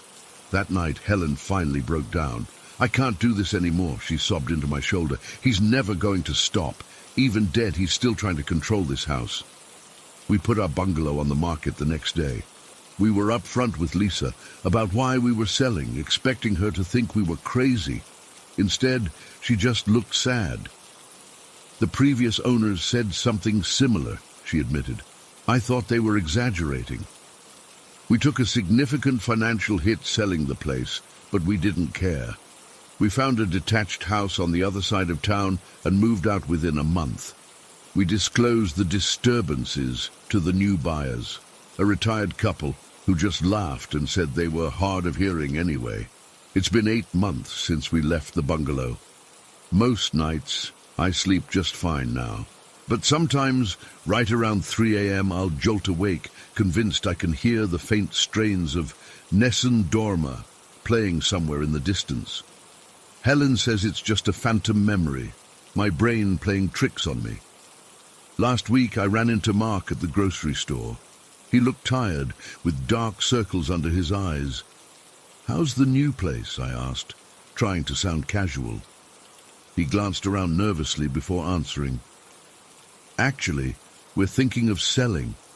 Jenna hasn't been sleeping well since the baby came. Says she keeps hearing noises at night." I wanted to ask what kind of noises, but I was afraid to know the answer. Instead, I just wished him luck and hurried away. The thing that still haunts me isn't the music or the scratching or even the cold spots. It's the realization that some hatreds are so powerful they can transcend death itself. Edgar's spite followed us, tormented us, and ultimately drove us from our home. And I can't help but wonder, if we'd stayed, what else might he have done? Sometimes I think about calling the current owners of our old bungalow to warn them. But what would I say? Watch out for the ghost of a bitter old man who hates home improvements. They'd think I was insane, so I say nothing. I try to forget, and I never ever play opera music in our new house, just in case he somehow followed us here. Because the most terrifying thing I learned from our time in that bungalow is that some neighbors never really go away, even after they're dead and buried. Story 7. I've never really told this story to anyone outside my therapist, who pretty much thinks I'm delusional. Maybe I am. But I know what I saw, what I experienced, and I can't shake the feeling that something's not right with the world around me. It started when I was 7. I was at my grandmother's house in Maplewood, this quiet little town where nothing was supposed to happen. The kind of place with neighborhood barbecues and people who wave at each other from their porches. My grandmother had this beautiful garden with these crazy tall sunflowers that I used to hide behind. That day, I was playing with this cheap plastic Spider-Man ball my dad had gotten me from a gas station. It was nothing special, just red and blue plastic with Spider-Man's face printed on it. I'd been throwing it up in the air for like an hour, just watching it go up and come back down, and then it didn't. I remember the moment in perfect detail. The ball went up just like it had dozens of times before. I watched it rise against the clear blue sky. Not a cloud in sight, not a tree branch above me. I was standing in the middle of the garden's open area. The ball reached the peak of its arc, and then nothing. It just never came down. I stood there for what felt like forever, my neck craned up, waiting. My first thought was that maybe I'd thrown it super hard and it had landed on the roof or something, but I knew that wasn't right. I'd watched it the whole time, and it had just disappeared. Like something had reached down from above and plucked it out of existence. The weirdest part was my grandmother. She was sitting on her porch swing maybe 15 feet away, reading her magazine. She didn't react at all. After a few minutes of me standing there staring at the sky, she just called out, "Eleanor, come in for tea, dear," like nothing had happened, like a ball hadn't just vanished into thin air. I tried telling her, but she just smiled and patted my head, saying I must have lost track of where it landed. We looked around the garden for a bit, but eventually she just said, "Things get lost sometimes, Ellie. That's just how life works." But I hadn't lost track of it. I'd watched it the entire time. That night I couldn't sleep. I kept seeing the ball in my mind, rising up against the blue sky, and then just gone. I started wondering if maybe there was something up there, something watching, something waiting. For a while, I convinced myself it was just a weird childhood memory, the kind where you're not sure if it really happened or if you dreamed it. But then when I was 12, something happened that I couldn't explain away. My mom had remarried this guy, Frank. He wasn't terrible or anything, but we clashed a lot. That day, we were arguing in the backyard about something stupid. I think he wouldn't let me go to a friend's house because I hadn't finished my chores, standard step-parent stuff. I remember getting really angry, that kind of intense rage that only preteens can really feel. I was yelling, and he was yelling back, and the whole time the summer sun was beating down on us. Not a cloud in the sky. And then, mid-sentence, everything went black. Not like sunset black or storm cloud black. Pitch black. Like someone had thrown a blanket over the entire world. 1 second blinding summer sun. The next, absolute darkness. Frank stopped mid-sentence. I stopped too. In the silence, I could hear his breathing quicken. Then came the thunder. It wasn't normal thunder. It was like the sky was being torn apart directly above our house. The walls of our house actually shook. I could feel it through my feet. Windows rattled. Car alarms went off down the street. Here's the thing that still freaks me out. I wasn't scared. In that moment, as Frank's face went pale in what little light was coming from the house, I felt calm, almost powerful, like I had called the darkness and it had answered. The blackness lasted maybe 30 seconds before light suddenly returned, just as abruptly as it had disappeared. The sky was blue again. No clouds, no storm, nothing to explain what had just happened. Frank never mentioned it again, not once. It was like he couldn't process it. My mom was inside and swore she hadn't noticed anything unusual, which was impossible. The thunder alone should have brought her running. After that, I started noticing smaller things. Streetlights would flicker when I walked under them. Sometimes I'd see movement at the corner of my eye, like something ducking out of sight when I turned to look. Electronics would malfunction around me. But the incident on the bus when I was 17, that's the one that still makes my skin crawl when I think about it. It was a Tuesday afternoon, and I was taking the city bus home from school. Nothing special about the day. I was tired, had my headphones in, the usual. About halfway through the ride, I started feeling off, like when you have a fever and reality gets a little fuzzy around the edges. The bus felt like it was moving through molasses. The other passengers looked blurry, like I was seeing them through frosted glass. Their voices sounded distant and warped. I thought I was coming down with something, so I closed my eyes for a second. When I opened them, I saw myself. Not like in a reflection. I mean, I was sitting several seats ahead of me on the bus. Same clothes, my green hoodie and jeans. Same backpack, same hair. It was me, but I was also me sitting where I was. I couldn't breathe. I couldn't move. I just stared at the back of my own head, wondering if I was having some kind of psychotic break. Then my duplicate turned slightly, and I caught a glimpse of her, my profile. It was my face down to the tiny scar on my right cheek from when I fell off my bike as a kid. I wanted to get up, to touch her, to see if she was real, but something deep inside screamed at me not to. It felt like if I acknowledged her, if I tried to interact, something terrible would happen, like reality would tear open. As I sat there, paralyzed, the bus driver slammed on the brakes. Everyone lurched forward. When I looked back to where my duplicate had been sitting, she was gone. Not like she'd moved or gotten off. She'd vanished, and no one else seemed to notice or care. I got off at the next stop and walked the rest of the way home, shaking the entire time. After that, I became obsessed with trying to understand what was happening to me. I researched everything from quantum physics to paranormal phenomena. Nothing fit exactly, but I kept coming back to this idea that maybe reality isn't as solid as we think it is. Maybe there are thin spots, places where the veil between our world and something else gets worn down. And for whatever reason, I seemed to be living in one of those thin spots. The incidents kept happening through college and into my adult life. I'd see impossible things, birds that would freeze mid-flight, rain that would fall upward, reflections that would move independently of me.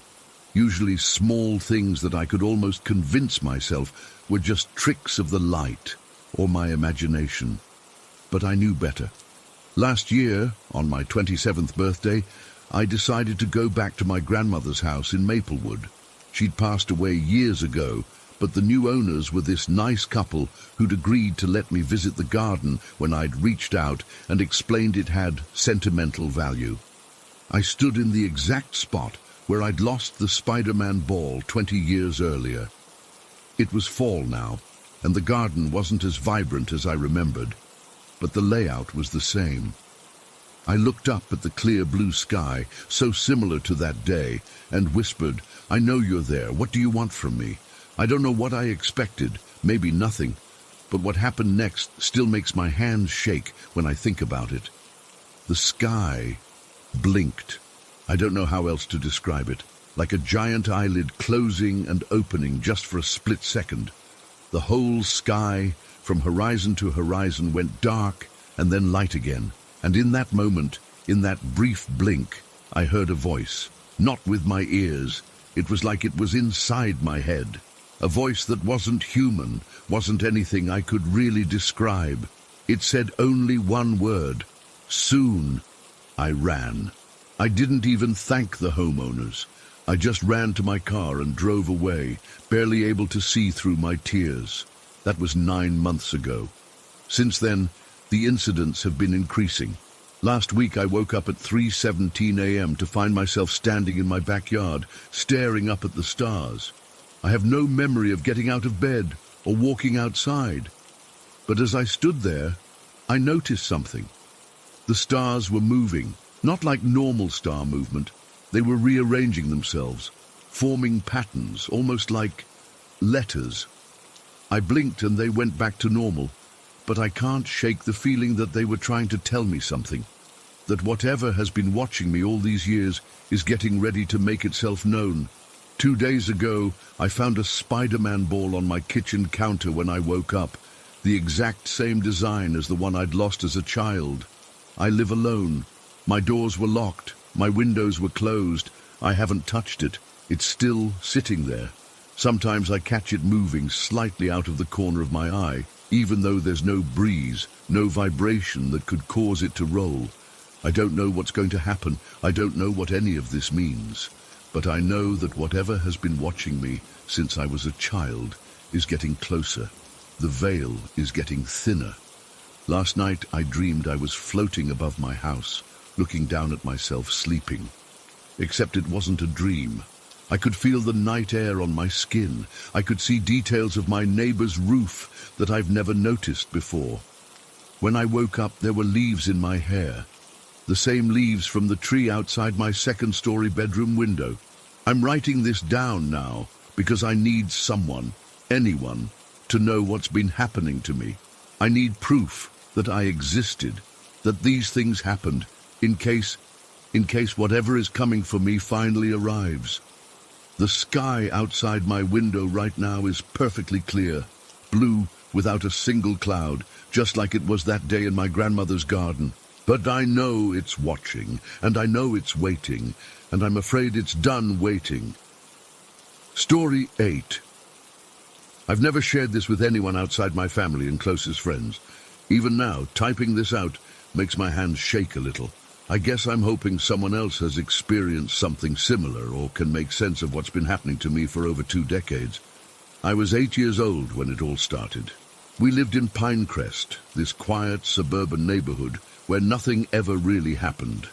Our house was a 2-story with my parents' bedroom on the first floor and my sisters sharing a room upstairs across from mine. I remember loving that house during the day, the big oak tree in the front yard, my bike in the garage, the secret hideout I'd made in the basement. But nighttime changed everything. The first incident happened on a Tuesday night in October.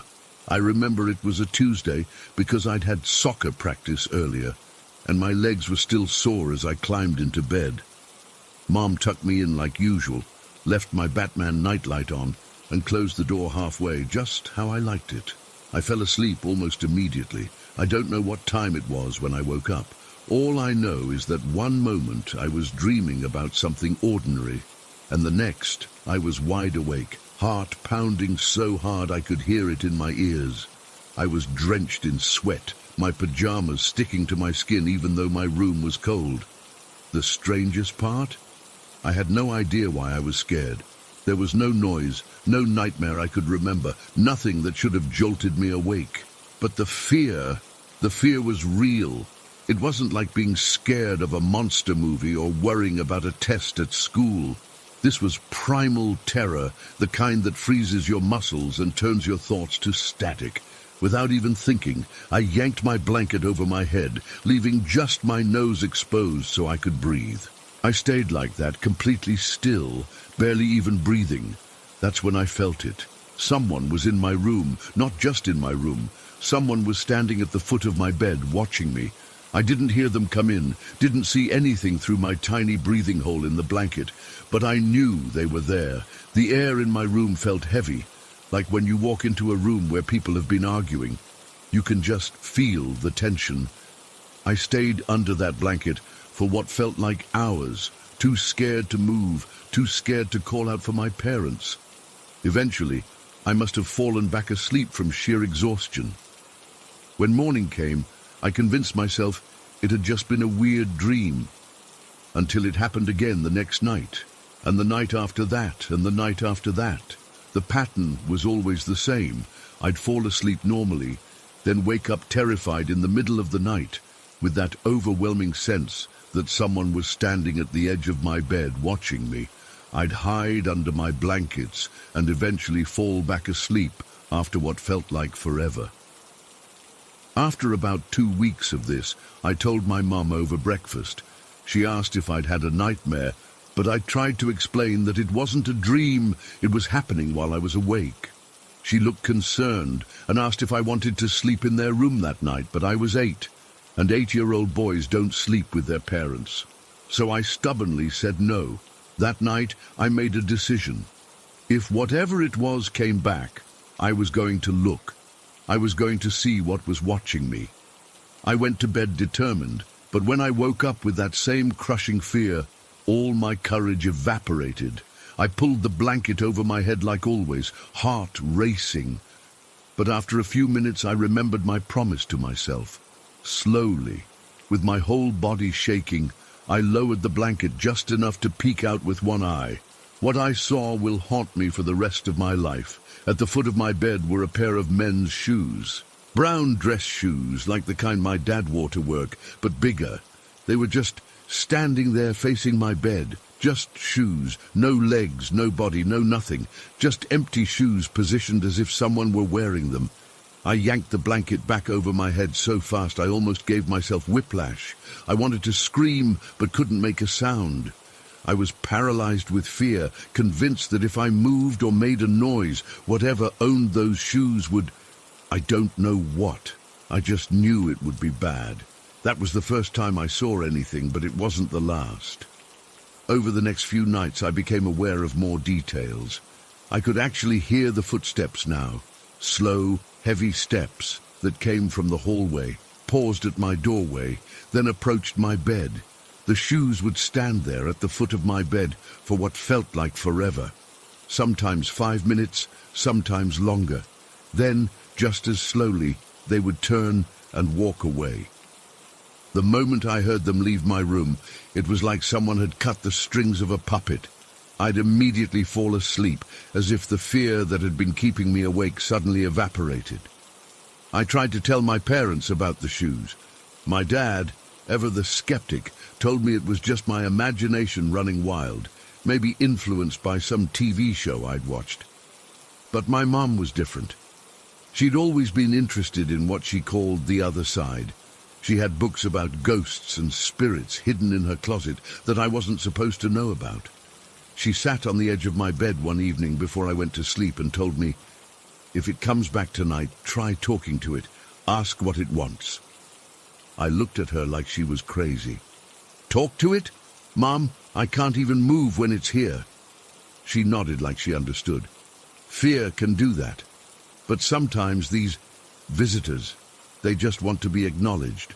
I promised her I'd try, but when the moment came that night, and I heard those footsteps slowly approaching my bed, I couldn't have spoken if my life depended on it. My throat closed up, and all I could do was lie there, pretending to be asleep, praying for it to leave. This continued for almost 4 years. 4 years of nightly visits from an invisible man whose only visible feature was his brown shoes. Sometimes he'd come multiple times a night. Other nights, He wouldn't come at all, giving me false hope that maybe it was over, but it never was. When I was 12, we moved to a smaller house across town.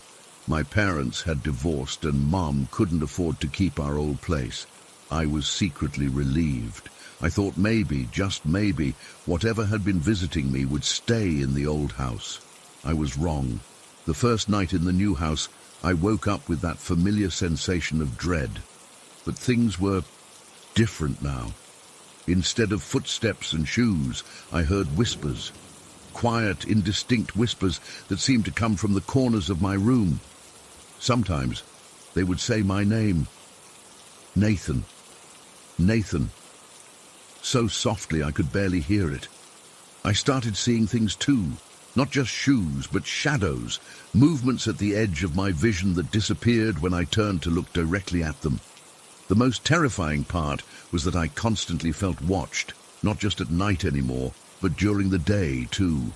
I'd be doing homework at my desk and suddenly get that prickling sensation on the back of my neck, like someone was standing right behind me. I'd spin around, heart racing, but no one was ever there. My mom noticed the dark circles under my eyes, how jumpy I'd become. She suggested we cleanse the house, which involved her walking around with burning sage while reciting prayers. It didn't help. The most bizarre experience came when I was 15. I was home alone one night. Mom was working a late shift at the hospital. I was already nervous about being alone, so I went to bed early, double-checking that all the doors and windows were locked. I woke up around 2 a.m. with that familiar fear, but this time, something new happened. On the wall directly in front of my bed, there was a light. Not like a flashlight beam or anything from outside. This was a soft, warm glow about the size of a dinner plate that seemed to be coming from inside the wall itself. Unlike the terrifying presence I'd grown accustomed to, this light didn't scare me. If anything, it felt reassuring. Without thinking, I got out of bed, something I never would have done during one of my episodes, and walked over to the wall. I reached out and touched the patch of light. It was warm, like sunlight on a summer day. As my hand made contact with it, a sense of peace washed over me. For the first time in years, I didn't feel afraid. The light stayed for about 10 minutes, then gradually faded away. I went back to bed and had the best night's sleep I could remember having in years. After that night, something changed in me. I started talking back to the presences in my room, not in a confrontational way, but asking questions. Where are you? Are you okay? What do you want? I never got direct answers, but sometimes strange things would happen in response. Once, after asking if they needed help, all the books on my shelf fell off simultaneously. Another time, my desk lamp turned on by itself. The strangest development came a few months after the light incident. I would sometimes feel what seemed like invisible hands stroking my back as I was falling asleep. It sounds creepy as hell, I know, but it didn't feel threatening. It was more like how a parent might comfort a child who's having trouble sleeping. I'd feel gentle pressure moving up and down my spine, and despite the weirdness of it, it actually helped me fall asleep. I'm 29 now. I moved out of my mum's house at 21 to live with my girlfriend, now wife, Sarah. I thought that finally, I might be free of whatever had been haunting me since childhood. For a while, it seemed like I was right. The first 6 months in our apartment were blissfully normal. No footsteps, no whispers, no invisible hands. I started to think maybe it had all been some weird psychological thing, triggered by my parents' divorce or something. Then one night, while Sarah was visiting her parents, I woke up to the sound of my name being whispered right next to my ear. Nathan. The voice was so close I could feel the breath on my skin. I sat bolt upright, fumbling for the lamp switch. When the light came on, the room was empty, but that feeling of being watched was back, stronger than ever. Since then, the experiences have been sporadic, but persistent. I'll go months without anything happening, then have a week of intense activity. Shadowy figures darting through doorways, objects moving when I'm not looking, that sensation of someone sitting down on the edge of the bed when I'm alone in the room. Sarah knows about all of this. I told her early in our relationship, half expecting her to think I was crazy. Instead, she believed me right away. Turns out she'd had her own strange experiences as a teenager, nothing as consistent as mine, but enough that she understands this isn't just me making things up. What bothers me most isn't the fear anymore. I've lived with that so long, it's almost become background noise. What keeps me up at night is trying to understand why. Why me? Why has this thing, whatever it is, followed me from house to house, from childhood into adulthood? What does it want? Sometimes I wonder if it's a deceased relative watching over me, but that doesn't explain the terror I felt as a child. Sometimes I think maybe I have some kind of ability to sense things others can't. But if that's true, why can't I control it better? The other night, I was up late working when I felt the temperature in the room drop suddenly. I looked up from my laptop and saw a man standing in the doorway of my home office. For a split second, I could see him clearly. Tall, broad-shouldered, wearing a dark suit. Then he was gone, just vanished, like someone had switched off a projector. I didn't feel afraid. I actually got up and walked to the spot where he'd been standing. "What do you want?" I asked out loud. "Why have you been following me all these years?" No answer came, at least not in words. But later that night, as I was finally falling asleep, I felt those now familiar hands gently patting my shoulder, as if to say, "It's okay, I'm still here." And that's the thing I can't reconcile, the terror of those childhood visitations with the almost protective presence I sometimes sense now. Is it the same entity? Did its intentions change? Or am I dealing with multiple presences that have latched onto me for reasons I'll never understand? I don't expect answers. I've pretty much accepted that this is just part of my life now. But I still wonder if anyone else has experienced something similar, if anyone else has been followed by something unseen from house to house, year to year, if anyone else has felt both terrified and comforted by the same invisible presence. All I know for sure is that I'm never truly alone, even when there's no one else in the room. And tonight, like every night, I'll go to sleep wondering if I'll wake up to footsteps, whispers, or the gentle pressure of hands that don't belong to anyone living. Story 9. I've debated for months whether to share this, but I need to tell someone who might understand, or maybe even have experienced something similar. This happened to me when I was really young, between 1989 and 1991, in a small town called Havenbrook.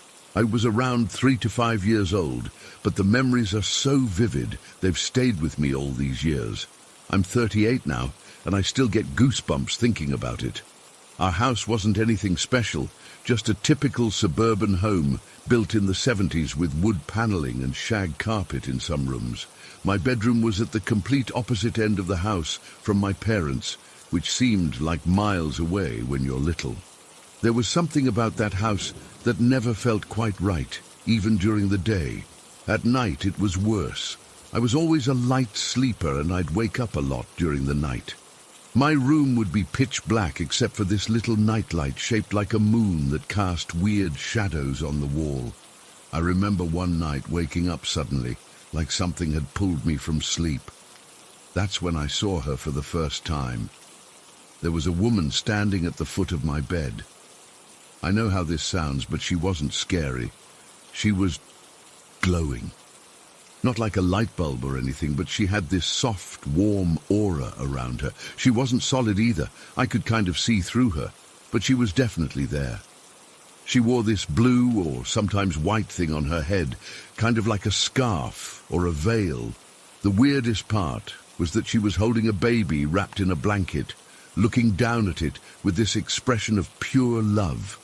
When I sat up and looked at her, she seemed surprised, like she didn't expect me to see her. Then she just disappeared, not like walking away or fading, but just gone in an instant. I remember rubbing my eyes, thinking maybe I was still dreaming, but I knew I wasn't. After that first time, she started appearing regularly, maybe once or twice a week. Always in the same spot, always holding that baby, always disappearing the moment she realized I was watching her. I wasn't scared of her. Actually, I felt safer when she was there. She gave off this feeling of protection, like nothing bad could happen while she was watching over me. I even started smiling when I'd see her, and sometimes I'd wave.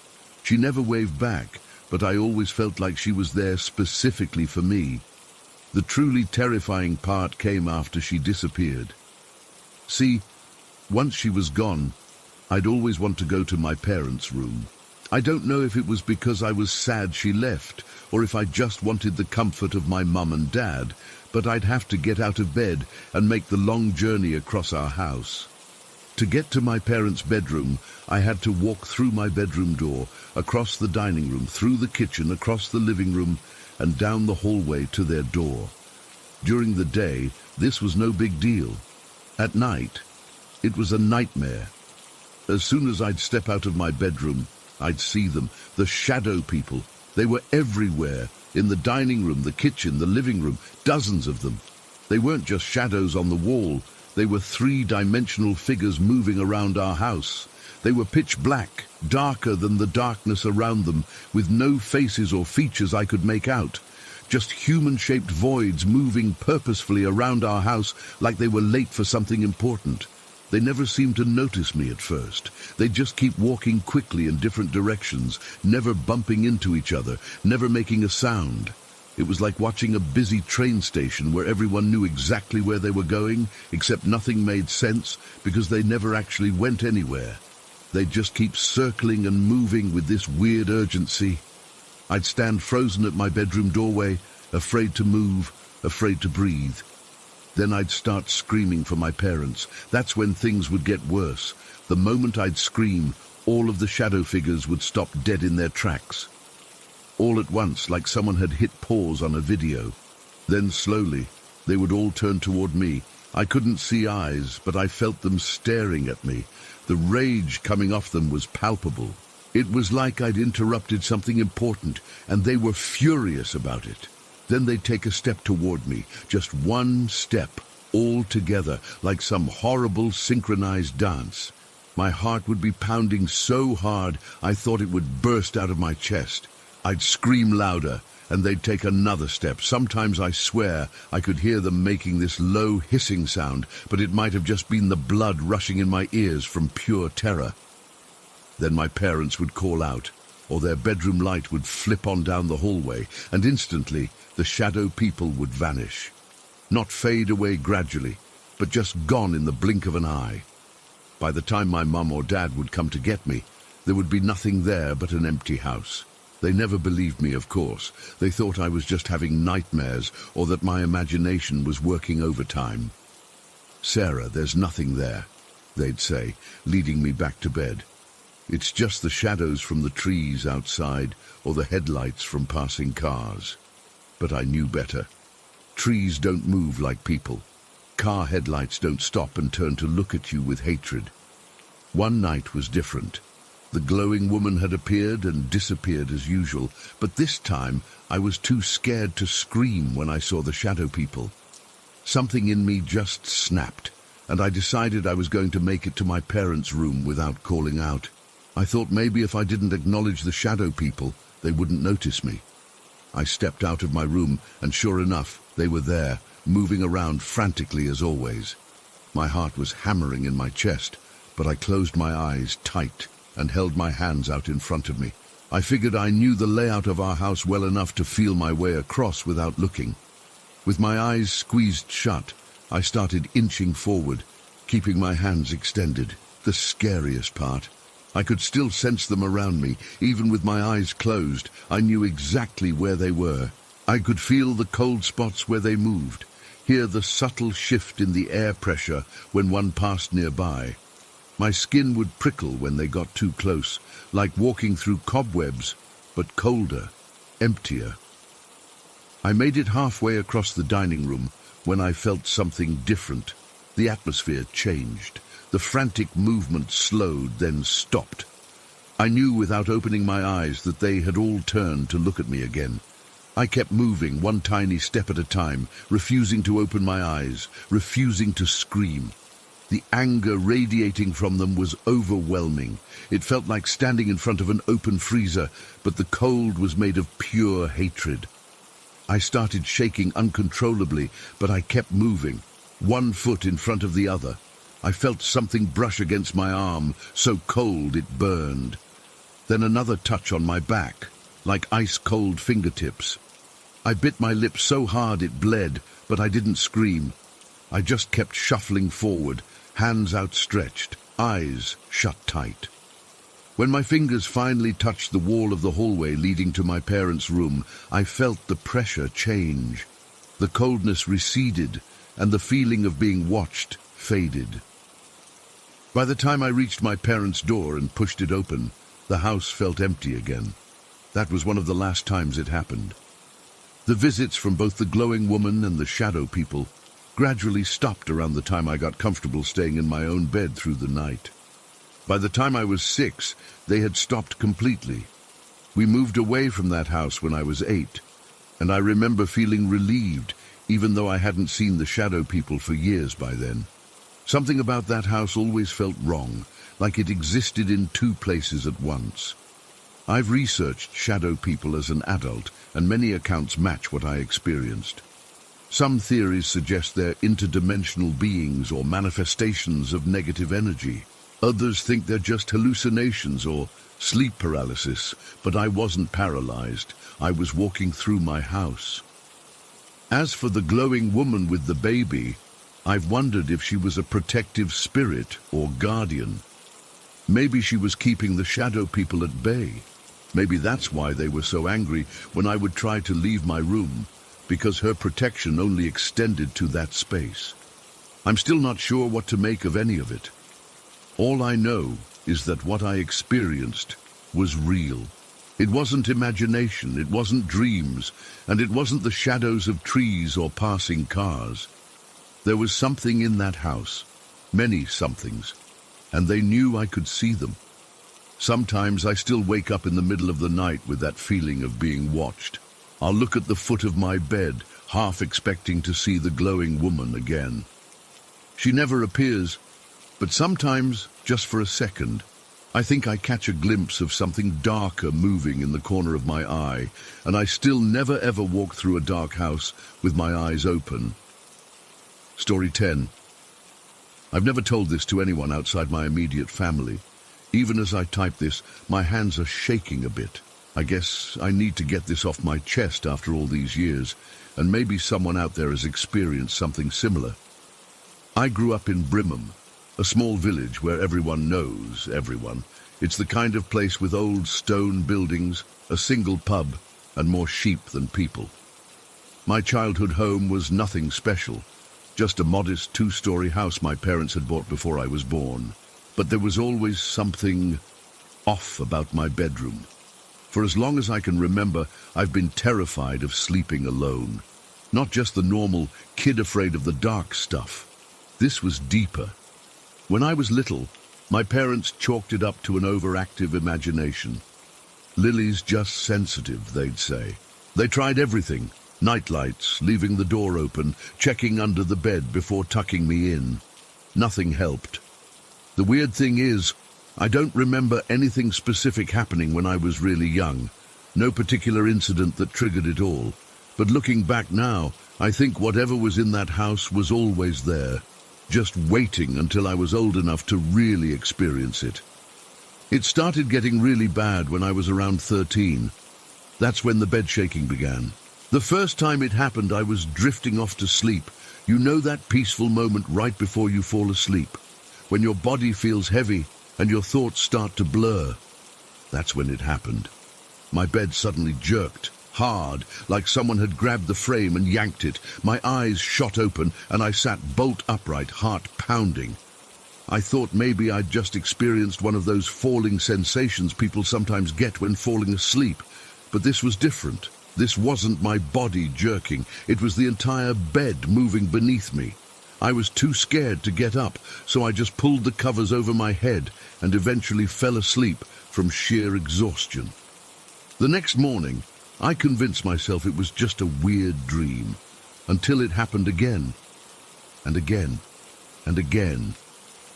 Sometimes it would be a single violent jerk, sometimes several in succession. Sometimes the bed would shake side to side like someone was trying to wake me up. The worst was when it felt like someone had grabbed the foot of my bed and was pulling it away from the wall. I'd hear the legs scraping against the floor and feel the whole thing moving. I tried telling my parents, but they dismissed it. "The house is settling," my dad said. "Old houses make noises." But I knew this wasn't the house settling. This was something deliberately messing with me. I started developing serious anxiety. I couldn't fall asleep without the TV on for background noise. I kept all the lights on. I'd push my dresser against my door before bed. Nothing helped. The worst incident, the one that still makes my stomach drop when I think about it, happened when I was 15. My parents had gone away for the weekend, and my sister and I were staying at our grandmother's house. It was this ancient stone cottage that had been in our family for generations. The spare bedroom where we slept had 2 single beds with heavy iron frames, probably from the 1940s or earlier. They were the kind that weighed a ton. I couldn't even move mine an inch when I tried to rearrange the room once. The floor in that room was concrete with just a thin carpet over it. I remember because it was always freezing cold in winter. That night, we went to bed around 10 p.m. My sister fell asleep almost immediately, but I lay awake staring at the ceiling. The room had this massive oak wardrobe with a floor-to-ceiling mirror on the door. I hated that mirror. It reflected the whole room, and in the dim light, the shadows seemed to move in it. I must have eventually drifted off, because the next thing I knew, I was jolted awake by my bed slamming sideways. This wasn't a small movement. The entire bed shifted at least a foot, the metal legs screeching against the concrete floor. The noise was horrible, this raw, grinding sound that seemed to fill the whole room. I froze. I couldn't even scream. The bed jerked again, harder this time, moving another few inches. My water glass on the nightstand toppled over. My book fell to the floor. This wasn't subtle. This was violent, deliberate movement. I glanced over at my sister, somehow still asleep despite the noise. Then I looked at the mirror on the wardrobe, and I swear to God, I saw something. Not clearly, just a shadow, darker than the other shadows, standing between our beds. It wasn't solid. It was like looking at smoke, but denser with some kind of form. That's when I lost it. I leaped out of bed, grabbed my pillow, and threw it over the mirror. I couldn't bear to see what might be reflected there. Then I practically dove into my sister's bed, shaking her awake. "What the hell, Lily?" she mumbled. "My bed moved," I whispered. "Something moved it." She sat up, annoyed at first, then confused, as she saw my bed clearly several feet from where it had been when we went to sleep. The nightstand was knocked over. Water was dripping onto the floor from my spilled glass. "Maybe it was an earthquake," she suggested weakly. But we both knew it wasn't. An earthquake wouldn't have moved just my bed while leaving hers perfectly in place. Something had targeted me specifically. I refused to sleep in that bed again. For the rest of the weekend, I shared with my sister. When we got home, I begged my parents to let me switch rooms. They were reluctant at first. "What's gotten into you lately, Lily?" But after I had a complete breakdown, sobbing uncontrollably, they finally agreed. The intense bed-shaking episode stopped after we moved out of that house when I was 17. My parents divorced and we relocated to a newer building on the other side of town. But that wasn't the end of it. Throughout my late teens and 20s, I continued to experience things, different things, but still terrifying. The most common one was what I started calling the visitor. I'd be lying in bed, either just waking up or just falling asleep, when I'd hear a distinct click, like a door latch or maybe a light switch. Then I'd feel someone enter the room, not see, feel.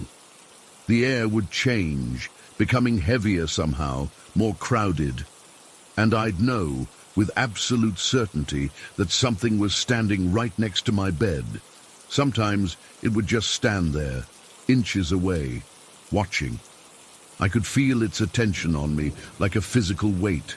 Other times, I'd feel the mattress compress, as if someone was sitting on the edge of my bed. The depression would be significant, not like when a cat jumps on your bed, but like a full-grown person sitting down. I developed this habit of sleeping with the covers pulled up over my head, even in the hottest part of summer. Something about having that thin barrier made me feel slightly safer, even though I knew it was ridiculous. Whatever this thing was, a cotton sheet wouldn't stop it. Living with this constant fear changed me. I struggled with anxiety and depression throughout my 20s. I saw therapists who prescribed meditation, medication, cognitive behavioral therapy. Nothing helped because they were all trying to treat a psychological problem, and this wasn't in my head. I developed this intense fear of mirrors, especially at night. That image of the shadow in my grandmother's wardrobe mirror has never left me. I cover all the mirrors in my bedroom before I go to sleep. My ex-boyfriend thought it was bizarre. One of the many reasons he's now my ex. The worst part was the helplessness. How do you fight something you can't see, something that might not even exist according to everyone around you? I researched paranormal phenomena, read books about hauntings, even contacted a local paranormal investigation group once. Though I backed out of the actual investigation, too afraid of what they might find, or worse, what they might stir up. I became terrified of demonic possession. I'm not even religious, but I found myself drawn to protective symbols and rituals from various faiths. I have a small collection of protective amulets I keep by my bed. A crucifix, a hamsa hand, a piece of black tourmaline. Probably useless, but they give me some comfort. The incidents have become less frequent as I've gotten older. I'm 32 now, and I might go months without experiencing anything. But it never fully stops. Just last week, I woke up at 3:17 a.m. I always check the time during these episodes, to find my bedroom door open when I distinctly remembered closing it before bed. As I stared at the dark hallway beyond, I heard 3 clear footsteps approaching my room, then nothing. I lay there barely breathing, waiting for whatever it was to show itself. Nothing did, but the air changed in that familiar way, becoming dense and charged, like the atmosphere before a thunderstorm. Something was in my room again, watching, waiting. Sometimes I wonder if it followed me from that house in Brimham. Other times I worry that maybe it's not attached to a place, but to me specifically. What if I'm the one who's haunted? I've tried to build a normal life despite all this. I have a decent job, friends, hobbies. But there's always this undercurrent of fear. I never fully relax. I never truly feel safe, especially at night. The thing that scares me most is that I still don't know what it wants. Why has it followed me all these years? Why does it shake my bed, sit beside me, stand watching me in the dark? Is it trying to communicate? Is it trying to harm me? Or is it just existing, and I happen to be sensitive enough to perceive it? I've never found answers. The doctors say sleep paralysis, hypnagogic hallucinations, anxiety disorder. Maybe they're right, but those explanations don't account for physical objects moving, for beds too heavy for me to budge, being yanked across concrete floors. So I live with it. This unwanted companion that's been with me since childhood.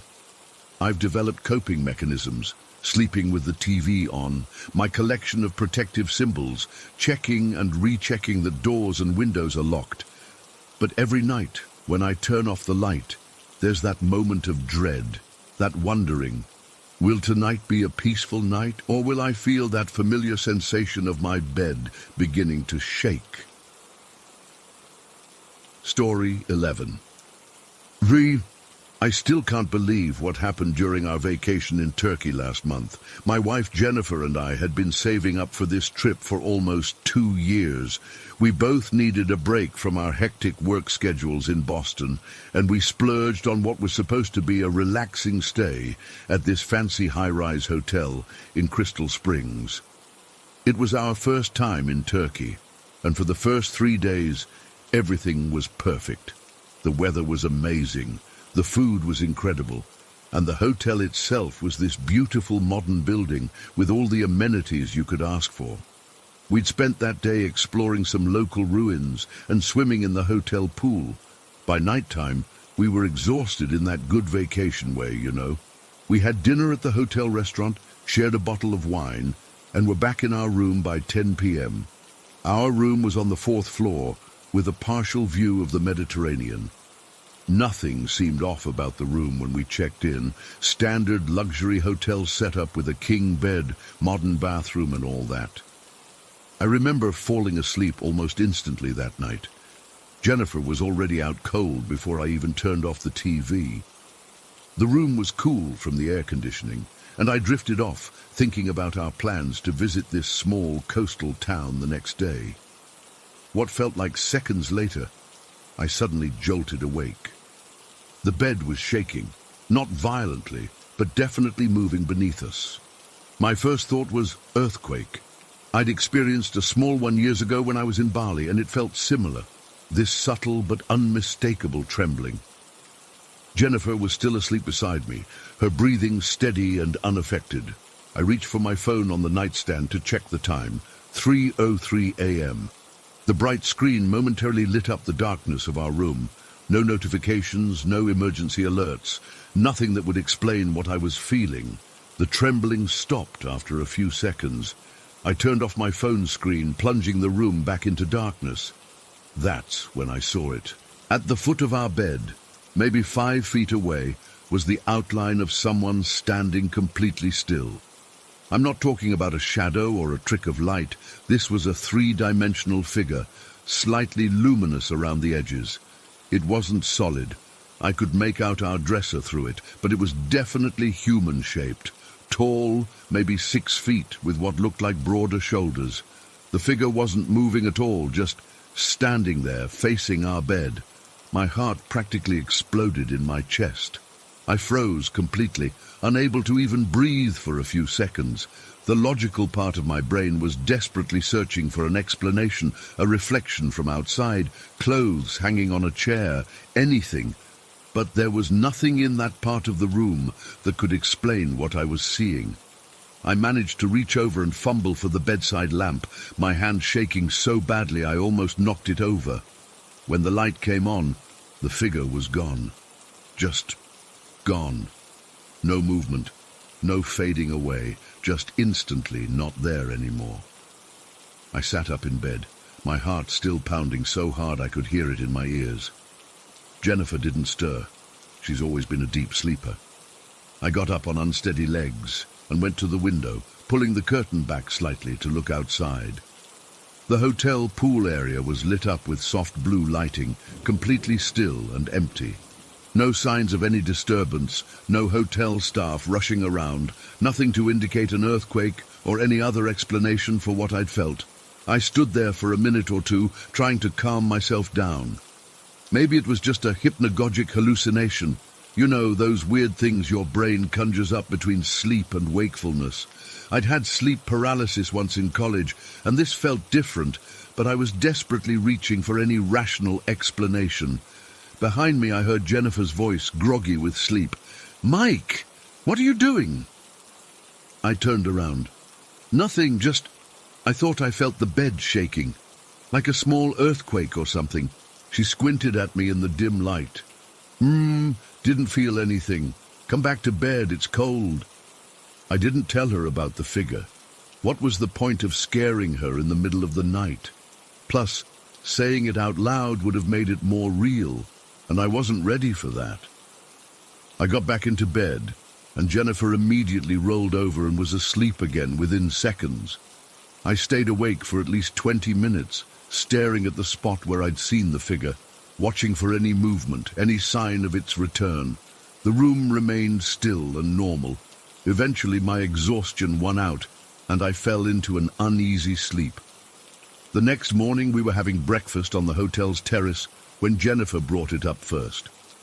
"I had the weirdest experience last night," she said, stirring her coffee. "I'm not even sure if I was awake or dreaming." I felt a chill run down my spine despite the warm morning sun. "What happened?" She looked slightly embarrassed. "It's going to sound crazy, but after you got up, when you were looking out the window, I fell back asleep. And then I felt like someone was holding both my hands." My coffee cup froze halfway to my mouth. "What do you mean?" "I mean exactly that. It felt like someone was sitting on the bed beside me and holding both my hands, and this is the really weird part. I could hear what sounded like an old man singing." "Singing?" I repeated, feeling increasingly uneasy. Jennifer nodded. "It was in Arabic or Turkish, I think. I couldn't understand the words, but it was definitely singing. It was soft, not scary, almost comforting. But when I realized what was happening, I freaked out and turned on my light." She shrugged. "And of course, no one was there." I set my coffee down, my appetite completely gone. "What time was this?" "I don't know exactly, but it was after you got up and went back to bed. You were already asleep again." That detail made it even more unsettling. If Jennifer's experience happened after I'd gone back to sleep, that meant we'd had separate encounters with something, and we hadn't mentioned anything to each other until now. I finally told her what I'd seen, the figure at the foot of our bed. The color drained from her face as I described it. "Do you think it was the same person?" she asked hesitantly. "I don't know, but it's a hell of a coincidence if it's not." We spent the rest of breakfast Googling the hotel, looking for any mentions of hauntings or strange occurrences. Nothing came up. The hotel had only been open for 8 years, so it wasn't like it was some ancient building with centuries of history. We debated whether to ask the staff, but decided against it. I didn't want to come across as the crazy American tourist seeing ghosts. Throughout the day, we tried to enjoy our planned excursion to the coastal town, but the experiences from the night before hung over us like a cloud. Jennifer kept asking if I thought we should change rooms or even hotels. I tried to be rational, suggesting it was probably just a weird coincidence of sleep disturbances. But we both experienced something, she insisted as we sat at a seaside cafe. At different times, without suggesting anything to each other. She had a point. That was the detail I couldn't shake. If it had just been me, I could have written it off as a hypnagogic hallucination. If it had just been her, maybe a vivid dream. But both of us, on the same night, with no prior discussion of ghosts or paranormal stuff? We returned to the hotel late that afternoon. I asked Jennifer if she wanted to change rooms, but the hotel was fully booked for the high season. Switching hotels would have been a hassle and expensive. After some discussion, we decided to stay put. We still had 4 nights left, and we tried to convince ourselves that whatever had happened was a one-time thing. That night, we both had trouble falling asleep.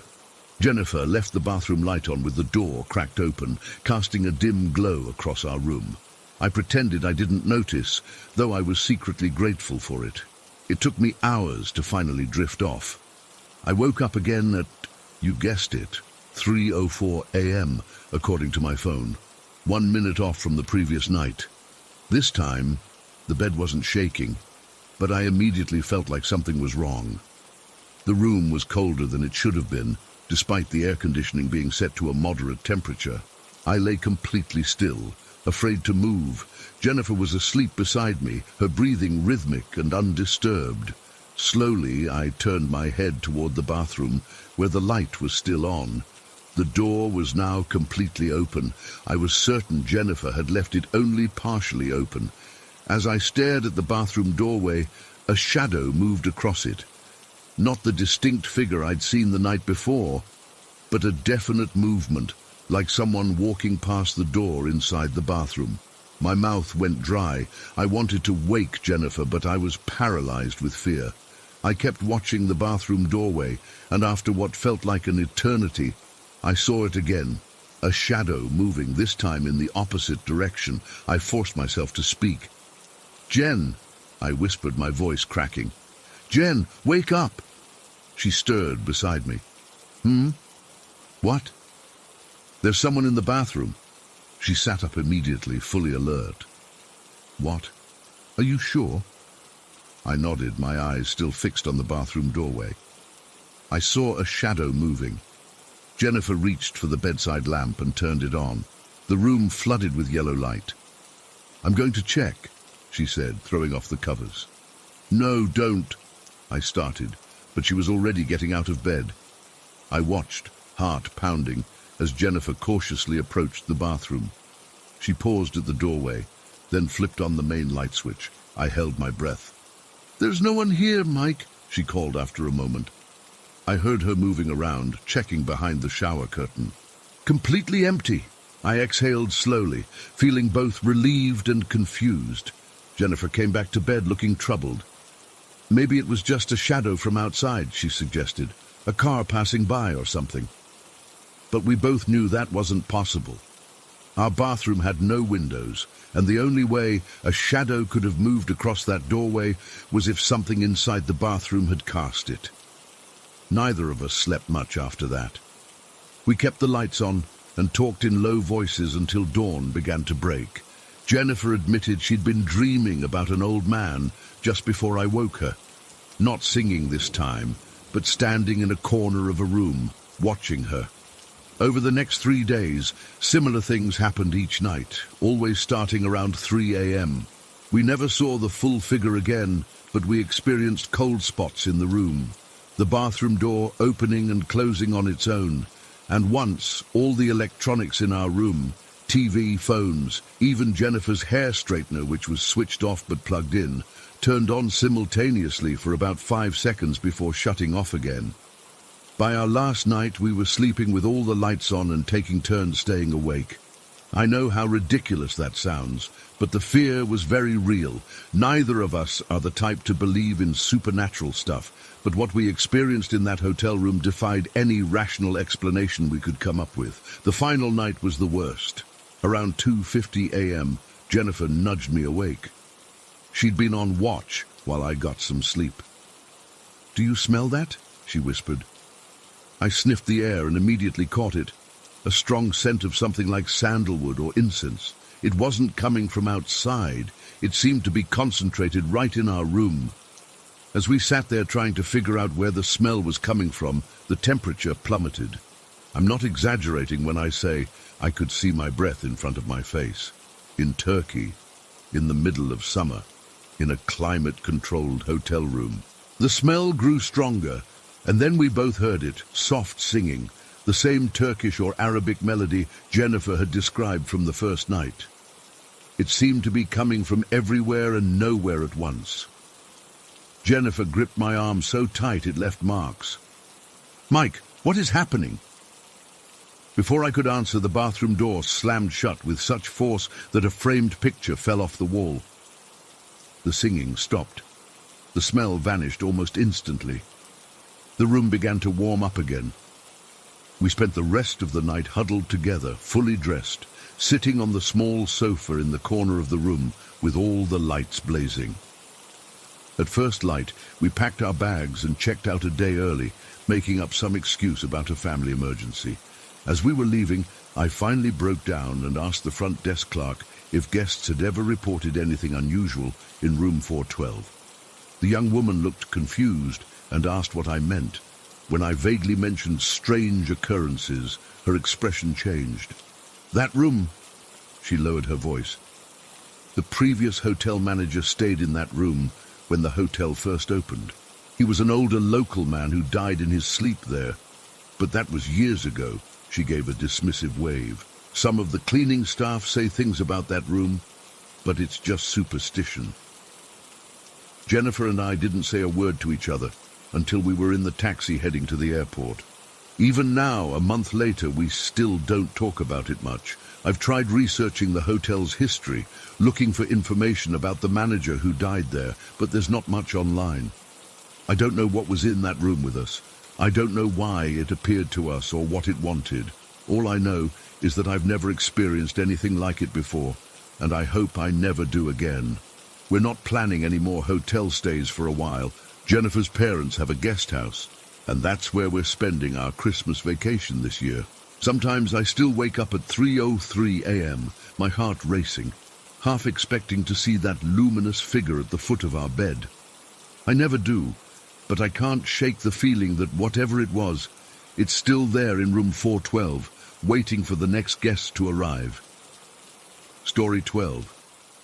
I was 16 at the time, living with my parents in Macon, Georgia. It was late March, that time of year, when the days start getting longer, but it's still dark by dinner time. Dad and I had driven about 40 minutes out to Warner Robins to pick up a part for his boat, some specialized fuel line that the only place in town didn't have in stock. We'd made the trip after I got home from baseball practice, grabbed some drive-through burgers on the way back, and were finally heading home around 8:30 p.m. Dad was driving his Ford F-150, navy blue, 1998 model. I can still picture every detail of that truck. The windows were down a bit because it was one of those perfect Georgia spring evenings, not too hot, not too cold. We were coming up on this intersection where Highway 247 crosses over Rocky Creek. It's this spot where the highway has a pretty steep bridge going over this deep wooded embankment. There are guardrails along both sides of the bridge, standard metal ones, nothing fancy. Below the bridge is just dense Georgia woods and underbrush, probably a 30-foot drop. The traffic light had just turned red as we approached, so Dad slowed to a stop. We were first in line at the light. I remember I was messing with the radio, trying to find something better than the country station Dad always had on. I had just settled on some rock station when something caught my eye to the right.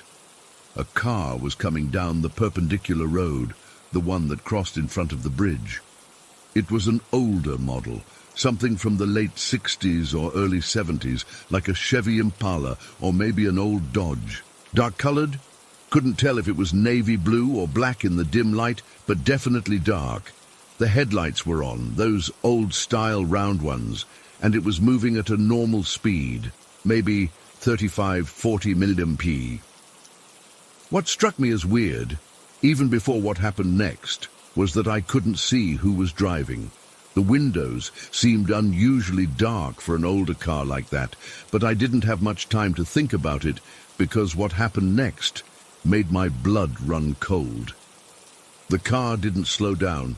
It didn't turn. It just continued straight ahead, straight toward the guardrail at the edge of the bridge.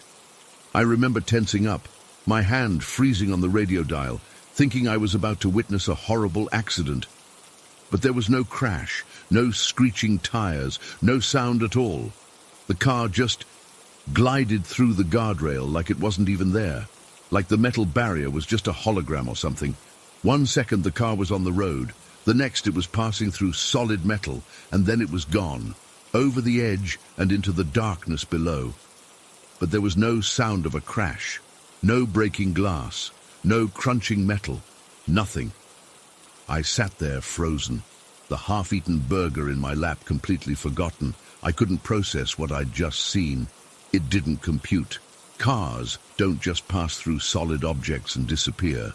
After what felt like minutes but was probably only a few seconds, I turned to my dad. His face was pale, his knuckles white on the steering wheel. He was staring at the exact spot where the car had vanished. "Dad," I managed to say, my voice barely above a whisper. Did you see that?" He nodded slowly, still staring at the guardrail. "I saw it," he said quietly. The light turned green, but Dad didn't move.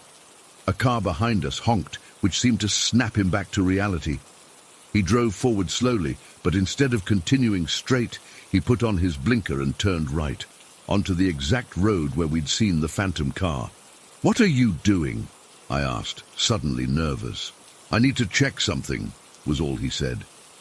He drove slowly up to the spot where the car had vanished and pulled over to the shoulder, putting on his hazards.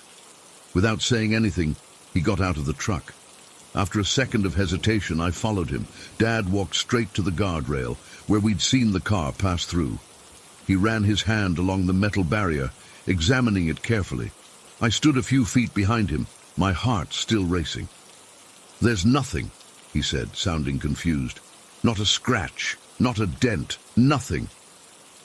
I moved closer and looked for myself. He was right. The guardrail was completely intact, no damage whatsoever. It looked like it had just been installed, all shiny and perfect in the glow of our headlights. Dad went back to the truck and grabbed his heavy maglite from behind the seat. "Come on," he said, heading toward a small maintenance access path that led down the embankment. I followed him, stumbling a bit on the steep dirt path. The beam of the flashlight cut through the darkness, illuminating trees, bushes, and patches of kudzu. We reached the bottom of the embankment, and Dad began sweeping the light back and forth methodically, searching for any sign of the car. There was nothing. No vehicle, no skid marks, no broken glass, no disturbed vegetation. Not a single indication that a car had come crashing down here just minutes ago.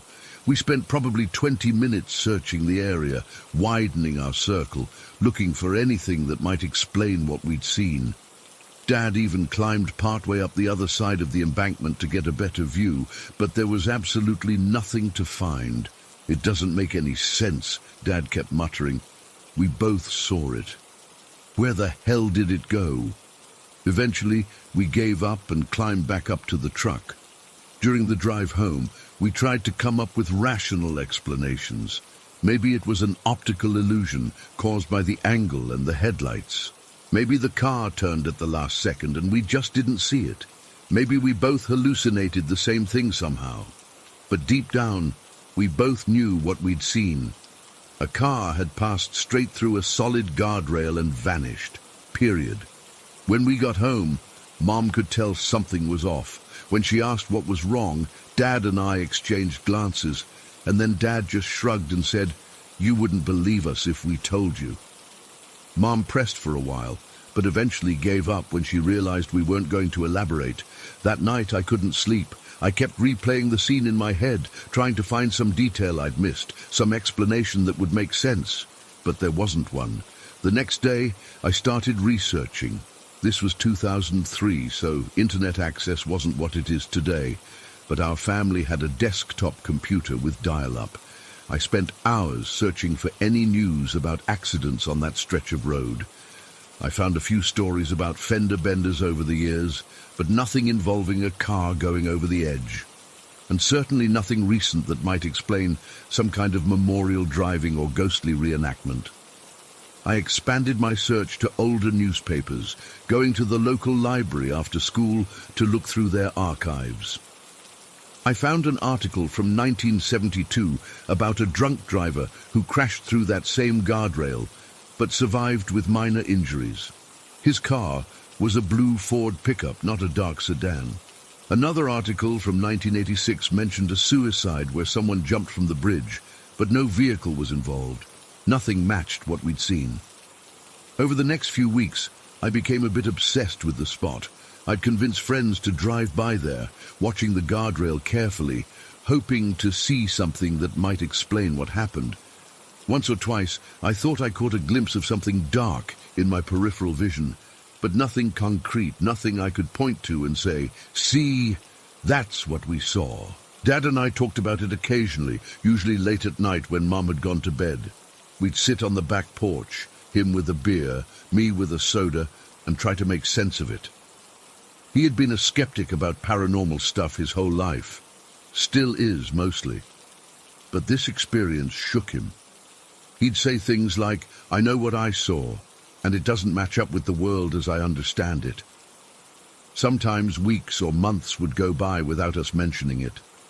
Then one of us would bring it up, and we'd go through the whole thing again, analyzing every detail, trying to find an answer that made sense. About a year after it happened, I was at a friend's house, and his older brother, who was home from college, overheard us talking about weird local stories. I mentioned what Dad and I had seen, keeping it vague, not expecting much reaction. But his brother got real quiet, then asked, "Was this on 247, right where it crosses Rocky Creek?" My heart nearly stopped. "Yeah," I said. "How did you know?" He told me that a couple of his buddies had seen something similar a few years earlier, a dark-colored older model car that seemed to drive straight through the guardrail.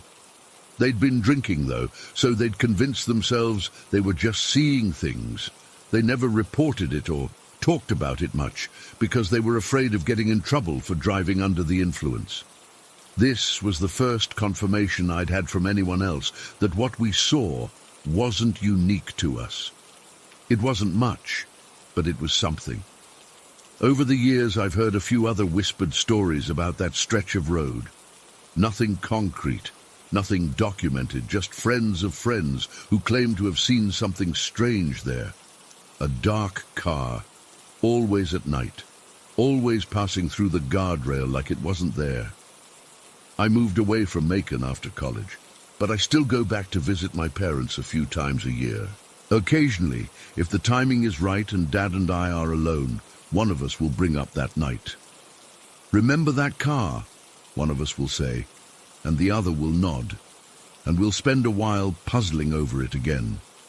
Last year, I was home for Thanksgiving, and Dad and I ended up taking a late-night run to the store for some ingredient Mom needed for the next day's dinner. On the way back, without discussing it, Dad took a detour that brought us to that same intersection. It was almost exactly like that night in 2003. Clear, cool air, not much traffic. We stopped at the red light in the same spot we'd been all those years ago.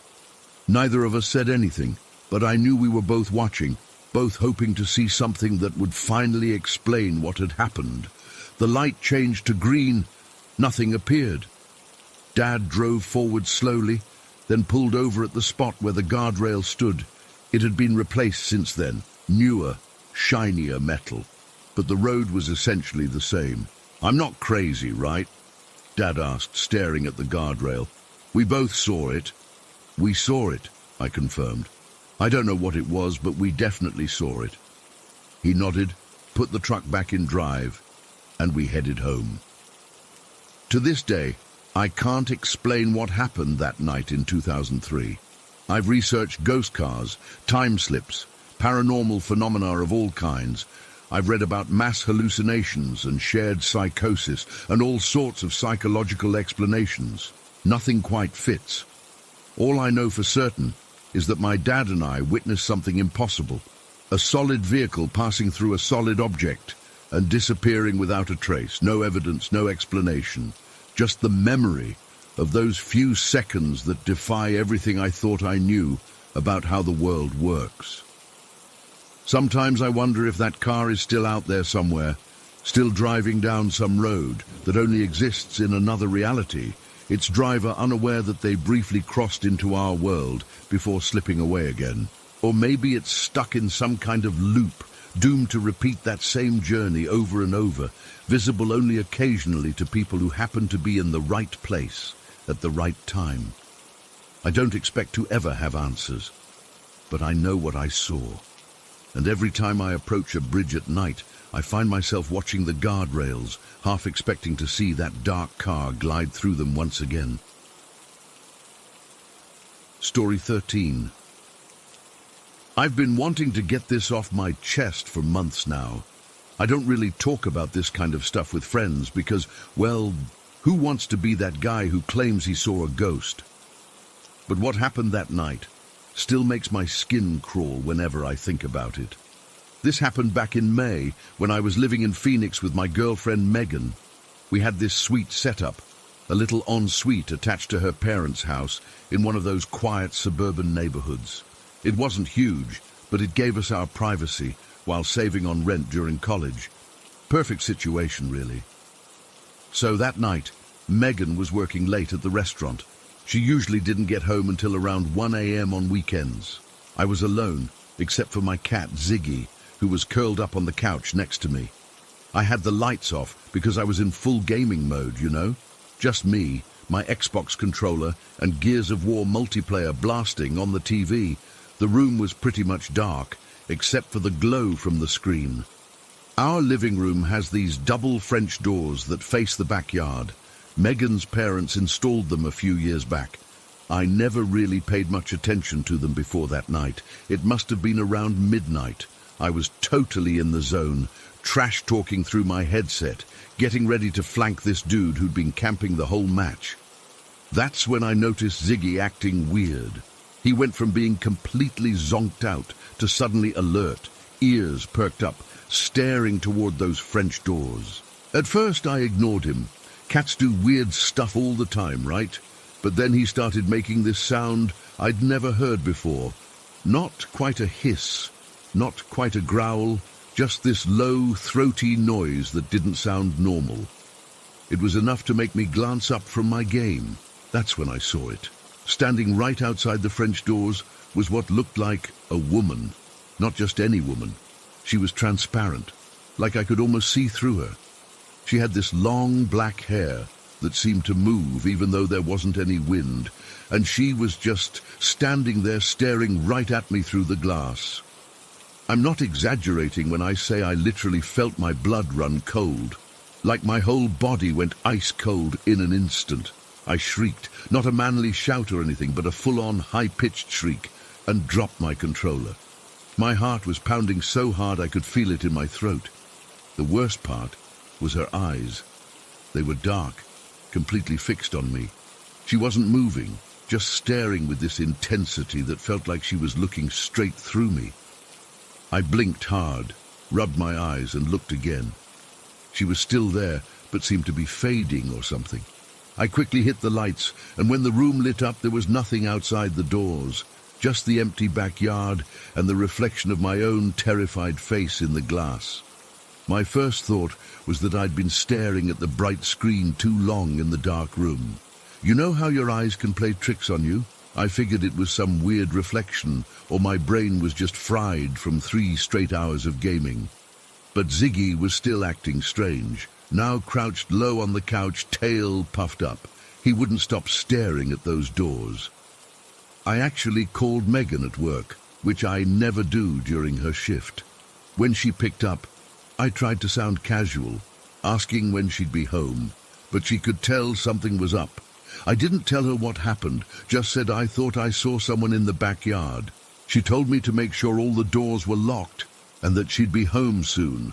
I spent the next hour with every light in our place turned on, sitting on the couch with a baseball bat, unable to focus on anything. Ziggy eventually calmed down and went back to sleep, which made me feel slightly better. When Megan got home, I played it cool. I didn't want to freak her out. And honestly, I was already starting to convince myself it was nothing. The next few days, I felt jumpy, but gradually started to forget about it. I told myself it was just my imagination, or maybe I'd been half asleep without realizing it. I didn't game in the dark for a while after that, though. Fast forward about 3 weeks. Megan's parents were hosting one of their pool parties. They do this thing where they invite a bunch of their friends over on Sundays during summer. I usually try to make an appearance, grab some food, and then slip away. But this time I was actually having a good time. I was standing near the grill, talking with Megan's dad about some home improvement project he was planning, when I overheard her mum, Lisa, talking to one of her friends. They were sitting at the patio table, and Lisa was getting emotional about their family cat, Shadow, who had died a couple months before I saw whatever I saw. I know this sounds crazy, Lisa was saying in a hushed voice that caught my attention, but last month I swear I saw Shadow in the backyard, but as I watched, she changed. The hair on my arm stood up. Changed? How? Her friend asked. She transformed, Lisa said, lowering her voice even more. Right before my eyes, she turned into what looked like a woman with long black hair. She just stood there for a moment, looking at the house, and then she was gone. I nearly dropped my drink. My whole body went cold again, just like that night. Lisa had seen the same thing I had, the same woman with long black hair, and she'd connected it to their dead cat. I must have looked like I'd seen a ghost again, because Megan's dad asked if I was feeling okay. I mumbled something about the heat and went inside to collect myself. That night, I couldn't sleep. I kept thinking about what Lisa had said and what I'd seen. The timing lined up perfectly. Shadow had died about a month before my experience. I hadn't known the cat well. It was an outdoor cat that belonged to Megan's parents and mostly stayed in their part of the house. But I remembered it was black and had always been kind of standoffish with me. The next morning, when Megan left for class, I worked up the nerve to talk to Lisa. I found her in the kitchen and awkwardly brought up what I'd overheard at the party. Her face went pale and she sat down at the counter. "You saw her too, didn't you?" she asked quietly. I nodded and told her everything about that night. The French doors, how transparent the figure was, the way Ziggy had reacted. Lisa's eyes filled with tears. "Shadow was very protective of this house," she said. "She lived here for 15 years.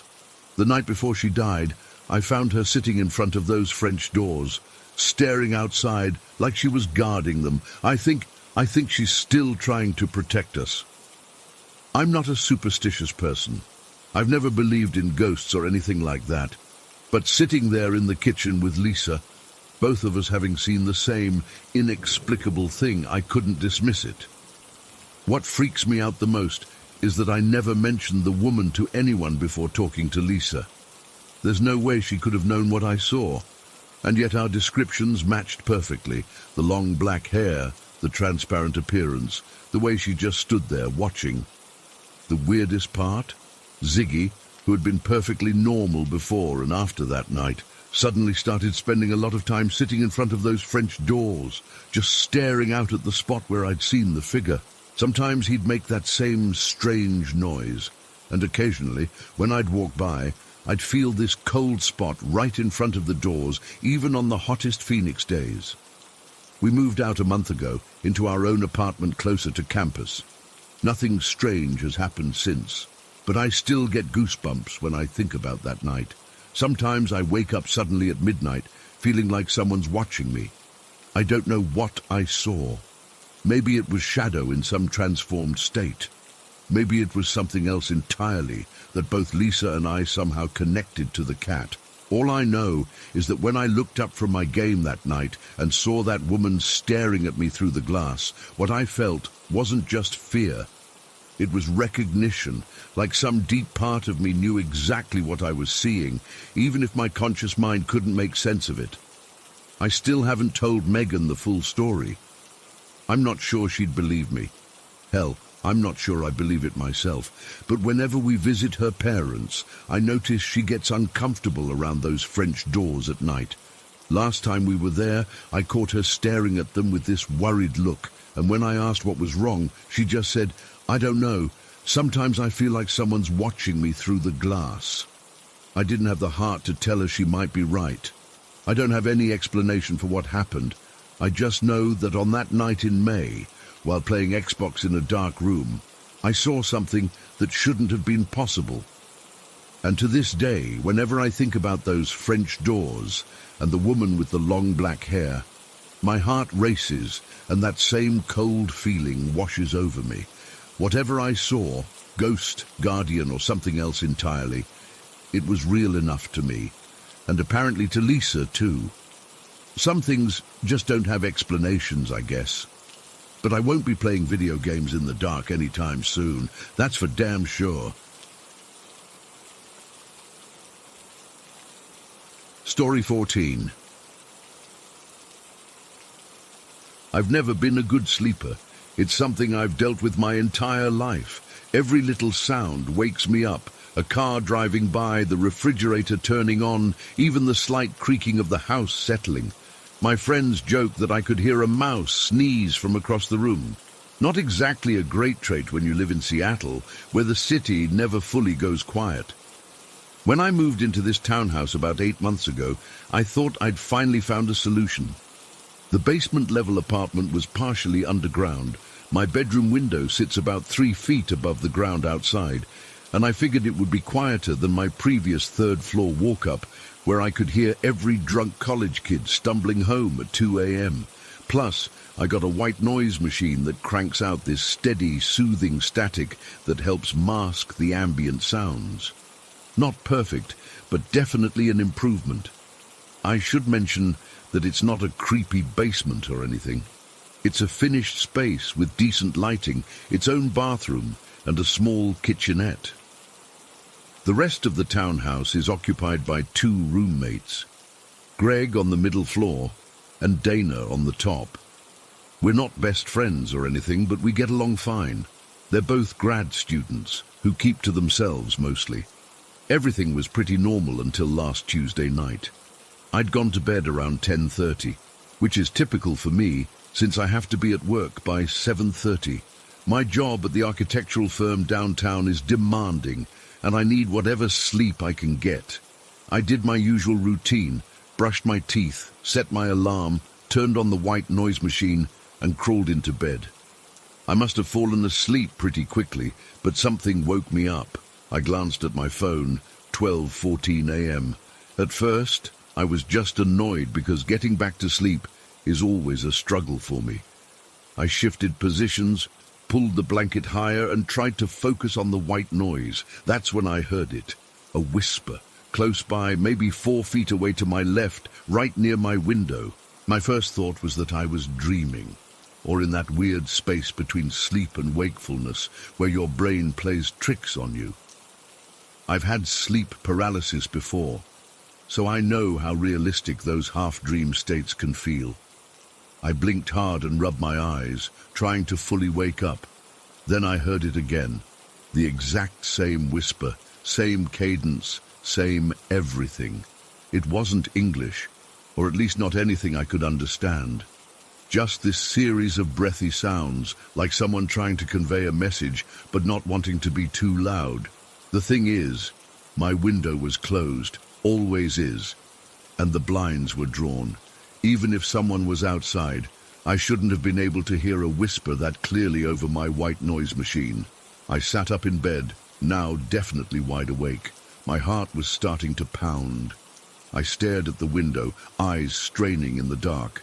The only light in the room was the dim glow from my phone charger and the tiny blue light on my white noise machine. Then it happened again. The same whisper, same pattern of sounds, same location, right by my window, but sounding like it was inside my room. I can't explain how unsettling it is to hear something that your brain immediately recognizes as impossible. The whisper wasn't muffled like it would be coming through glass. It was clear, airy, and present, as if someone was standing next to my bed, leaning over and whispering directly toward me. I felt the hair on my arms stand up. I've never experienced that physical reaction before, but it's real. Your body knows when something is wrong before your mind can rationalize it. I reached over and turned on my bedside lamp. Nothing looked different in my room. No shadows, no movement, just my familiar space. Dresser against the wall, closet door closed, desk with my laptop folded shut. But I heard it twice more in quick succession. The exact same whisper pattern from the exact same spot. That's when real fear kicked in. I'm not talking about being startled or spooked. I'm talking about the kind of primal fear that makes your stomach drop and your mouth go dry. Because there was nothing there, but something was definitely whispering to me. I grabbed my phone, ready to call someone, but who? 911 because I heard a whisper? My roommates who would think I was losing it? Instead, I turned on the flashlight function and aimed it at the window. The blinds were completely closed, showing no sign of disturbance. I got out of bed, moving slowly, trying not to make any noise myself. I picked up the pepper spray I keep on my nightstand, city living, you know, and a heavy metal water bottle as makeshift weapons. I felt ridiculous even as I did it, but the alternative, doing nothing, seemed worse.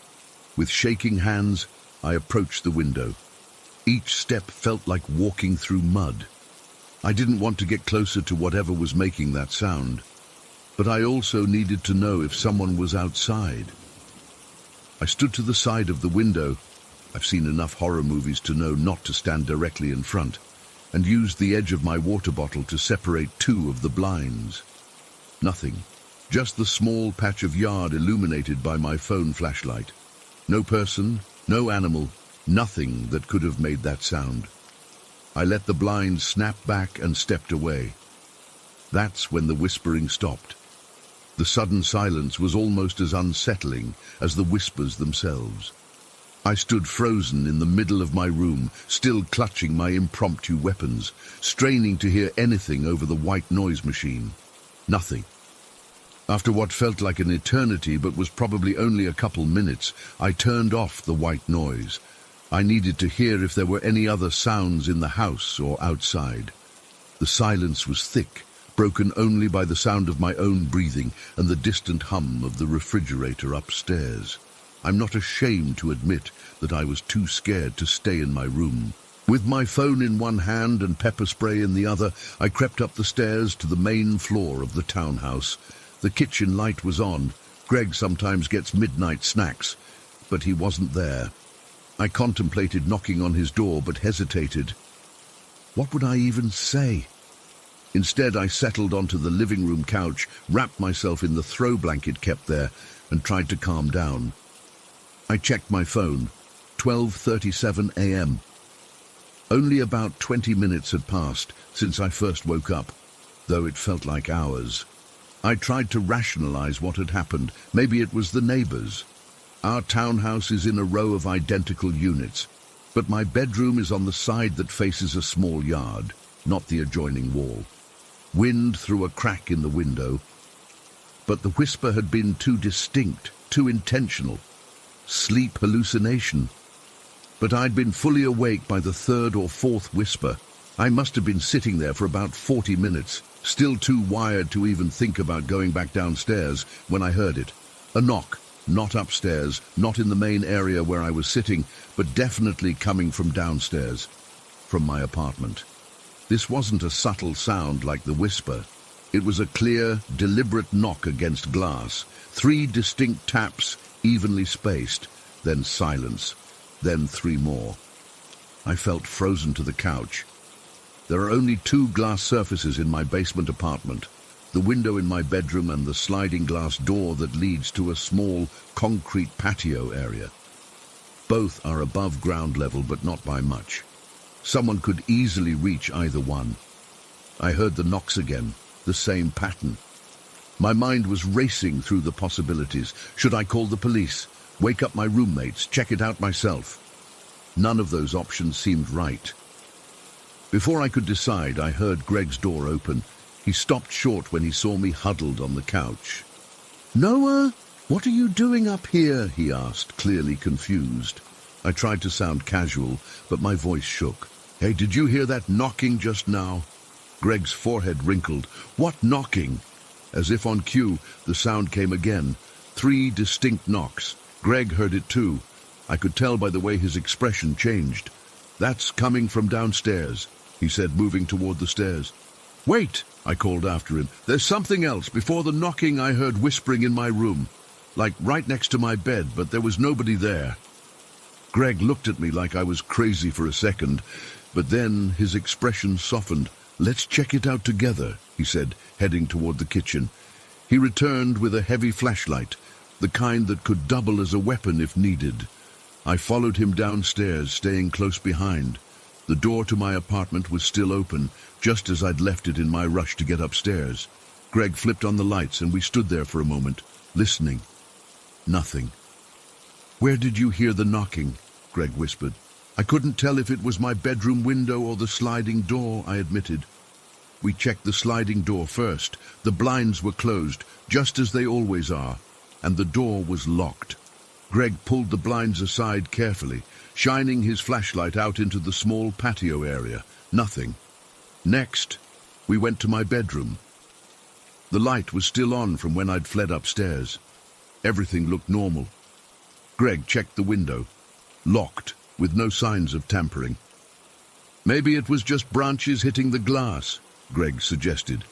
But even he didn't sound convinced. There aren't any trees close enough to the building to reach the windows. We did a thorough check of the entire basement apartment, looked under the bed, in the closets, behind the shower curtain. Nothing was out of place. No sign that anyone had been there. "What about the whispering you heard?" Greg asked as we stood in my bedroom. I pointed to the spot near my window. It came from right there, multiple times, the same whisper, over and over. Greg walked over to the window and examined it again. "And you're sure you were awake, not dreaming?" "Positive," I said. "I heard it the first time, thought I was dreaming, then heard it again after I was fully awake. It happened at least 5 times. Greg frowned. "That's weird, man, really weird." We ended up checking outside as well. Greg grabbed his keys and we went out the front door of the townhouse, walking around to the side where my bedroom window is. The small yard was empty, no footprints in the soft ground, no signs that anyone had been standing there. After about 30 minutes of searching and finding absolutely nothing, we went back inside. Greg offered to let me crash on his floor, but I felt stupid accepting. I was a grown man, afraid of whispers and knocks that apparently had no source. "Look, just text me if you hear anything else, okay?" Greg said before heading back upstairs. I nodded, though I knew I wouldn't be getting any more sleep that night. I sat on my bed with all the lights on until my alarm went off at 6 a.m., jumping at every small noise the house made. It's been 5 days, and nothing like that has happened again. I've started sleeping with earplugs instead of the white noise machine, and I installed a security camera that points at my window. So far, it's only captured some raccoons and a neighbor's cat. But here's the thing that still bothers me. I know what I heard. Those whispers were real. They weren't coming from outside, and they weren't coming from any device in my room. They were right there, 4 feet from my bed, clear as day despite the white noise machine running. When I try to recall exactly what the whisper sounded like, I can't reproduce it. It wasn't a language I recognized, but it had structure. The same pattern repeated exactly each time, and it felt directed at me, intentional, like someone or something was trying to communicate. I still sleep with the pepper spray within reach, and I've started researching the history of our townhouse complex. It's relatively new, built in 2010, so there's no creepy backstory that I can find. The land was previously part of a larger lot, with an old commercial building that was torn down to make way for residential development. I don't know what to make of any of this. I've always been skeptical about supernatural stuff, but I can't explain what happened that night. The whispers that seemed to come from inside my room when no one was there. The knocks on glass that Greg heard too, but we couldn't trace. Sometimes I wonder if it will happen again, and what I'll do if it does. For now, I just keep the lights on a little longer at night, check my security camera footage every morning, and try not to think about what might have been trying to communicate with me, and why it chose me to whisper to. Story 15. I've thought about what happened for almost 3 weeks now, and I still can't make sense of it. I'm still not sleeping right. Every time I close my eyes, I worry I'll end up back there. It happened on a Thursday night. I remember that specifically because I'd stayed up late finishing a paper for my Friday morning American Lit class. I'm a junior at Northern Illinois University, and this semester has been kicking my ass with readings and papers. My roommate was visiting her boyfriend for the weekend, so I had our apartment to myself, which was nice because I didn't have to worry about keeping her up with my typing. By around midnight, I'd finally finished the paper. I wasn't even tired yet, just mentally drained, so I FaceTimed my sister for a bit. We talked about nothing important, just catching up about her kids and my classes, normal stuff. After we hung up, I scrolled through TikTok for a while. The last time I remember checking my phone was 1:05 a.m. I put it on the charger, turned off my bedside lamp, and drifted off. What happened next still makes my skin crawl. I woke up, sitting at a desk in what looked like an elementary school classroom. Everything was bright and colorful. Pink and yellow decorations hanging from the ceiling, alphabet charts on the walls, those motivational posters with cartoon animals saying things like, "You can do it." The windows showed it was daytime, with sunshine streaming in. The weird thing was, I didn't question why I was there at first. It felt completely normal, like I was supposed to be there. The classroom was full of other students sitting at desks, but I couldn't focus clearly on any of their faces. They all seemed to be about my age, which should have been the first red flag. Why would college-age people be in an elementary classroom? At the front of the room stood the teacher, a Latina woman, probably in her mid-20s, with a bright, friendly smile. She wore a pink top and navy jeans, and her dark hair was pulled up in a high, tight bun. She was using one of those old-school projectors, writing something on a transparency with a dry erase marker. "So, as you can see," she was saying in this super cheerful voice, "this is how we'll approach the next section." I remember feeling confused, but not alarmed. I didn't recognize the material she was teaching, but I felt like I needed to pay attention anyway. The clock on the wall said 10:15, but I couldn't tell if it was AM or PM. After a few minutes of teaching, the woman said, "I need to step out for a moment to grab some materials. Please continue reviewing your notes until I return." As soon as she left, the atmosphere in the room changed. It's hard to describe, but it was like the air got thicker or heavier. The sunshine coming through the windows seemed too bright, almost artificial, and that's when I started noticing things that were off. First, I realized the other students were unusually tall and thin, like unnaturally so. Their proportions were wrong.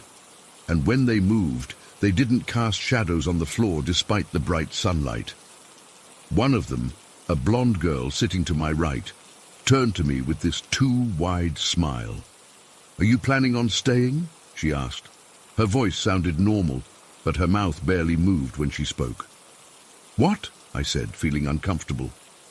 Another student, a guy with dark hair, leaned over from his desk. "Are you planning on staying with us?" he repeated, with exactly the same inflection as the girl. Same words, same tone. I looked around and realized all the students were now staring at me with identical expressions, these wide, toothy smiles that never reached their eyes. They all looked perfect, too perfect, like mannequins or AI-generated faces where everything is symmetrical, but something's just off. "I don't know what you mean," I said, feeling a growing sense of unease. "Stay where? What is this place?" They all tilted their heads at the exact same angle, synchronized. "You should stay," they said in unison. "It's safer here." That's when I noticed a white sheet of paper near the door. I don't know how I knew to look at it, but my eyes were drawn to it. From my desk I could make out some text on it, but not clearly. I felt compelled to get up and look at it. As I approached the door, none of the other students tried to stop me, but they all tracked me with their eyes, still smiling those frozen smiles. When I got to the paper, I read what it said: "Don't leave, or you will be punished." That's when it hit me. I was dreaming, I had to be. The unnatural students, the weird classroom, the ominous note, none of it was real. Relief washed over me as I realized this was just a nightmare. Weird, but just a dream. I heard footsteps in the hallway outside and knew the teacher was coming back. When she entered, I immediately noticed her hair was different. The tight, high bun was now lower, almost at the nape of her neck. Everything else about her was identical, but that one detail had changed. She smiled at me standing by the door. "Is everything all right? You should be in your seat." Now that I knew I was dreaming, I decided to test it. "What's today's date?" I asked. She didn't miss a beat. "It's August 12th, 8/1/86. 8/1/86, I repeated. "Yes, August 12th, she confirmed, still smiling. She either didn't notice or chose to ignore the impossible year she'd just stated. That confirmed it. I was definitely dreaming. The students were all staring at me expectantly, their faces too symmetrical, their smiles too wide and uniform. The teacher's hair had changed, the impossible date. Everything was too bright, too clean. "I need to wake up now," I said out loud. The teacher's smile faltered slightly. "But don't you want to stay? We were just getting to the important part." Her voice had a slight edge to it now. "No," I said firmly, realizing I needed to take control. "This is a dream, and I'm waking up now." I closed my eyes and concentrated hard on waking up. The way you do when you realize you're dreaming. I pictured my bedroom, my real body lying in bed. I felt a sharp jolt, like electricity through my body, and suddenly I was in my bed. Relief flooded through me as I opened my eyes to see my familiar ceiling. I'd done it. I'd woken myself up from that creepy dream. Except when I tried to move, I couldn't. My body felt like it weighed 1,000 pounds. I could breathe, I could move my eyes, but everything else was immobilized. Sleep paralysis. I'd experienced it once before in high school, so I recognized what was happening. I just needed to stay calm and wait it out.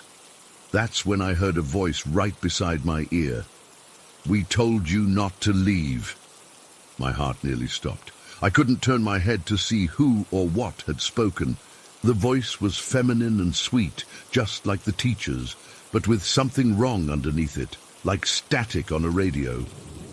I tried to scream but couldn't make a sound. I focused all my energy on moving just one finger, then my hand, struggling against the invisible weight, pinning me down. Finally, with what felt like superhuman effort, I managed to jerk upright in bed, gasping for air. My bedroom was dark and empty. No one was there. Just another part of the dream, or the sleep paralysis, I told myself. Just my brain playing tricks on me. I reached for my phone with shaking hands. 2:37 a.m. I'd only been asleep for about an hour and a half. I turned on my bedside lamp, got up, and walked around my apartment, checking all the rooms and making sure the door was locked. Everything was normal. Just a nightmare, I told myself out loud, trying to calm down. Just a really vivid nightmare followed by sleep paralysis. I got myself a glass of water and sat on the couch with all the lights on, scrolling through my phone to distract myself. After about 30 minutes, I felt calm enough to try sleeping again. I left the bedside lamp on, though. No way was I sleeping in the dark after that. I must have drifted off eventually, because the next thing I knew, I was sitting in that same bright classroom. My heart sank. The same teacher was at the front, but her hair was now completely down, flowing over her shoulders. The other students were in the same positions, still staring at me with those perfect, unblinking smiles. "Welcome back," the teacher said. "We knew you'd return." This time, I immediately stood up. "This isn't real. I'm dreaming again." "Are you sure?" she asked, her head tilting at that same unnatural angle I'd seen from the students earlier. "How do you know this isn't the real world and that other place is the dream?" "Because this doesn't make sense," I said. "None of you are real people." The classroom started to darken around the edges, like a vignette effect in a photo. The teacher's smile widened impossibly, stretching beyond what a human face should allow. "You were warned," she said, her voice distorting. "There is a punishment for those who try to leave." I closed my eyes again, focusing hard on waking up. I felt that same electric jolt, and I was back in my bed, paralyzed again. This time, I could see a dark figure standing in the corner of my room. I couldn't make out any features, just a tall, thin silhouette. It didn't move or speak, it just watched. Again, I struggled against the paralysis. Again, I eventually broke free, jerking upright in bed, gasping.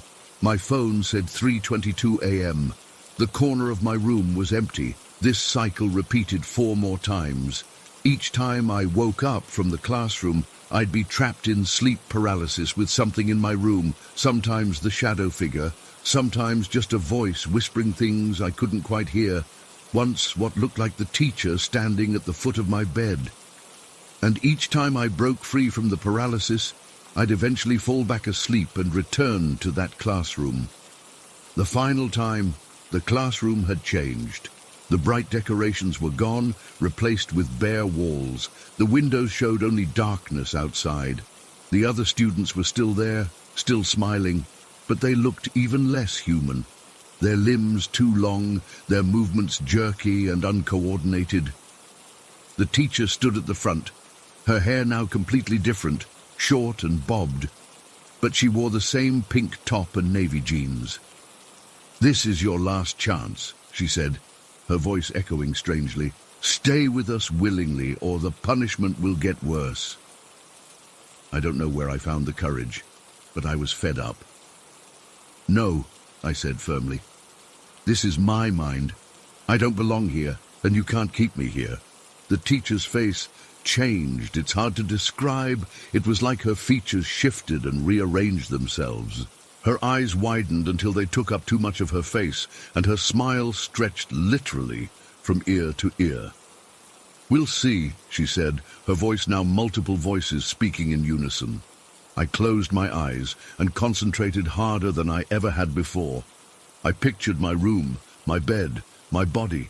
I imagined sitting up, standing, walking around. I focused on the physical sensations, the feel of my sheets, the weight of my body, the sound of my breathing. The jolt this time was so violent, it felt like I'd been electrocuted.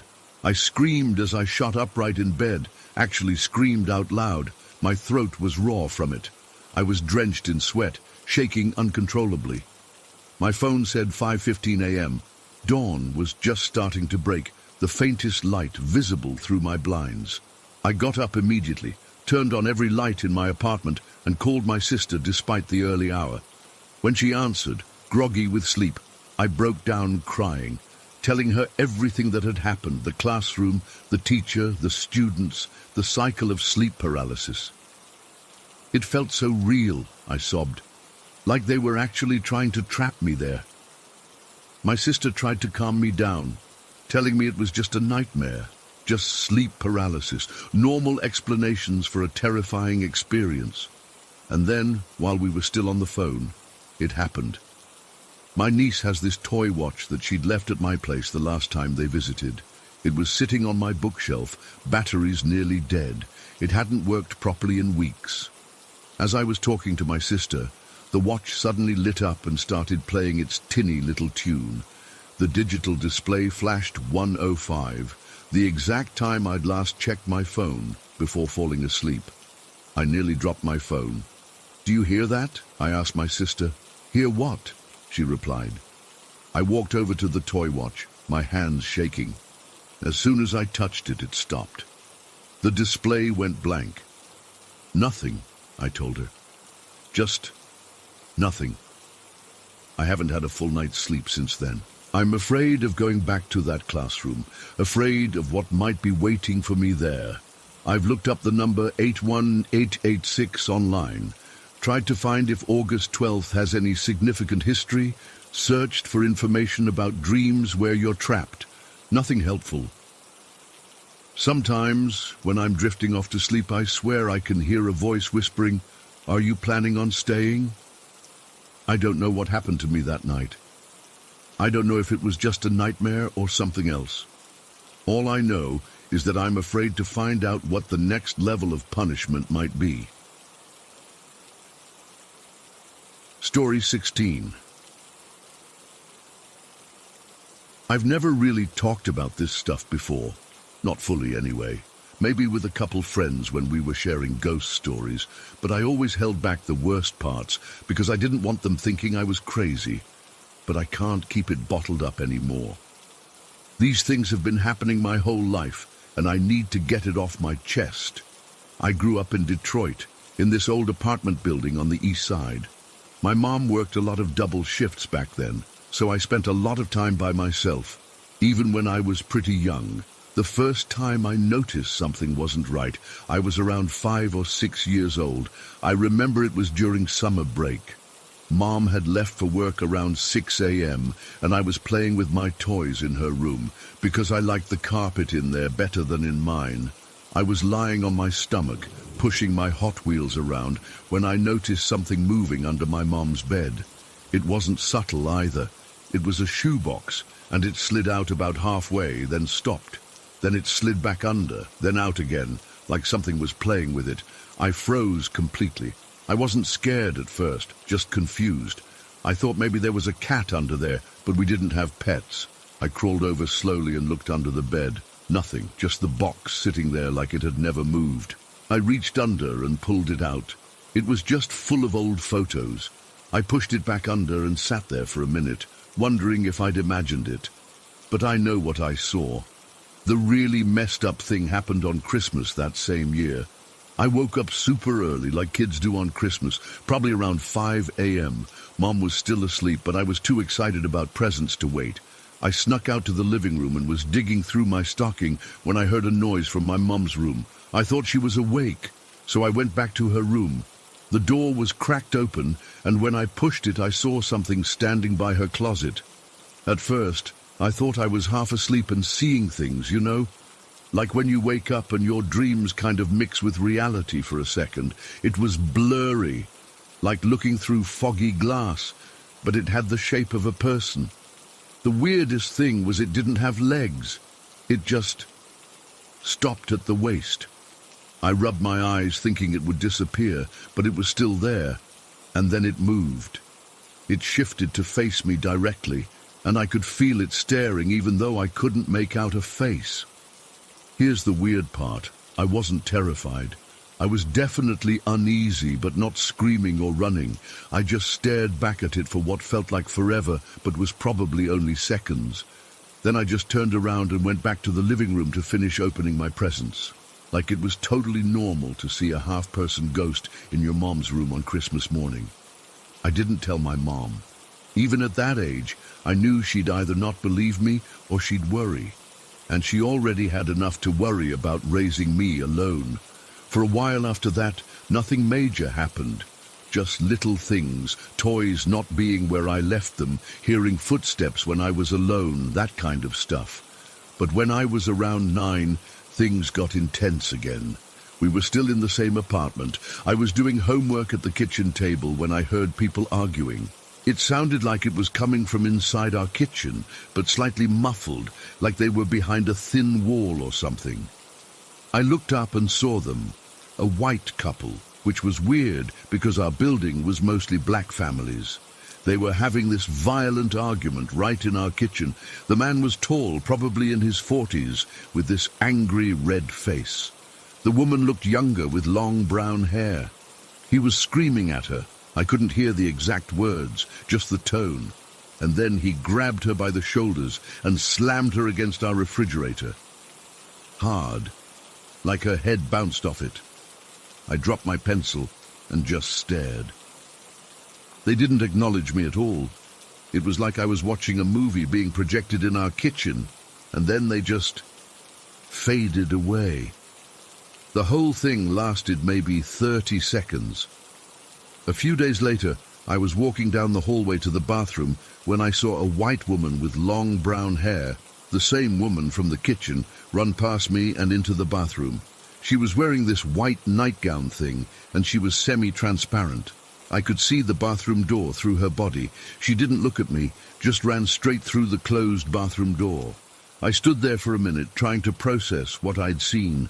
Then I tried the bathroom door, but it was locked from the inside. I knocked, thinking maybe my mom was in there, but no answer. I went and checked, and my mom was asleep in her room. When I came back, the bathroom door was unlocked. We moved out of that apartment when I was 11, into a trailer on the outskirts of the city. I was relieved at first, thinking maybe whatever was happening would stay behind in the old place, but it didn't. The activity in the trailer was different, more physical. Cabinet doors would slam shut in the middle of the night.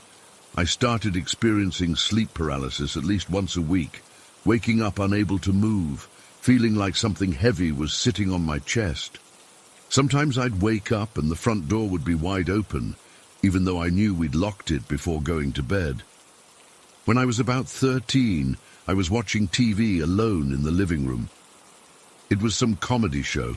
and I was laughing at something when I heard a voice right next to me say, "That's not even funny." Clear as day, like someone was sitting right beside me on the couch. I jumped up and turned on all the lights, but nobody was there. The voice sounded like a man, kind of raspy. Throughout my early teen years, I kept having this weird thing happen where I'd wake up, standing near my bedroom door like I was trying to go somewhere. It was disorienting, because I'd go to sleep in my bed and then suddenly be upright halfway out the door with no memory of getting up.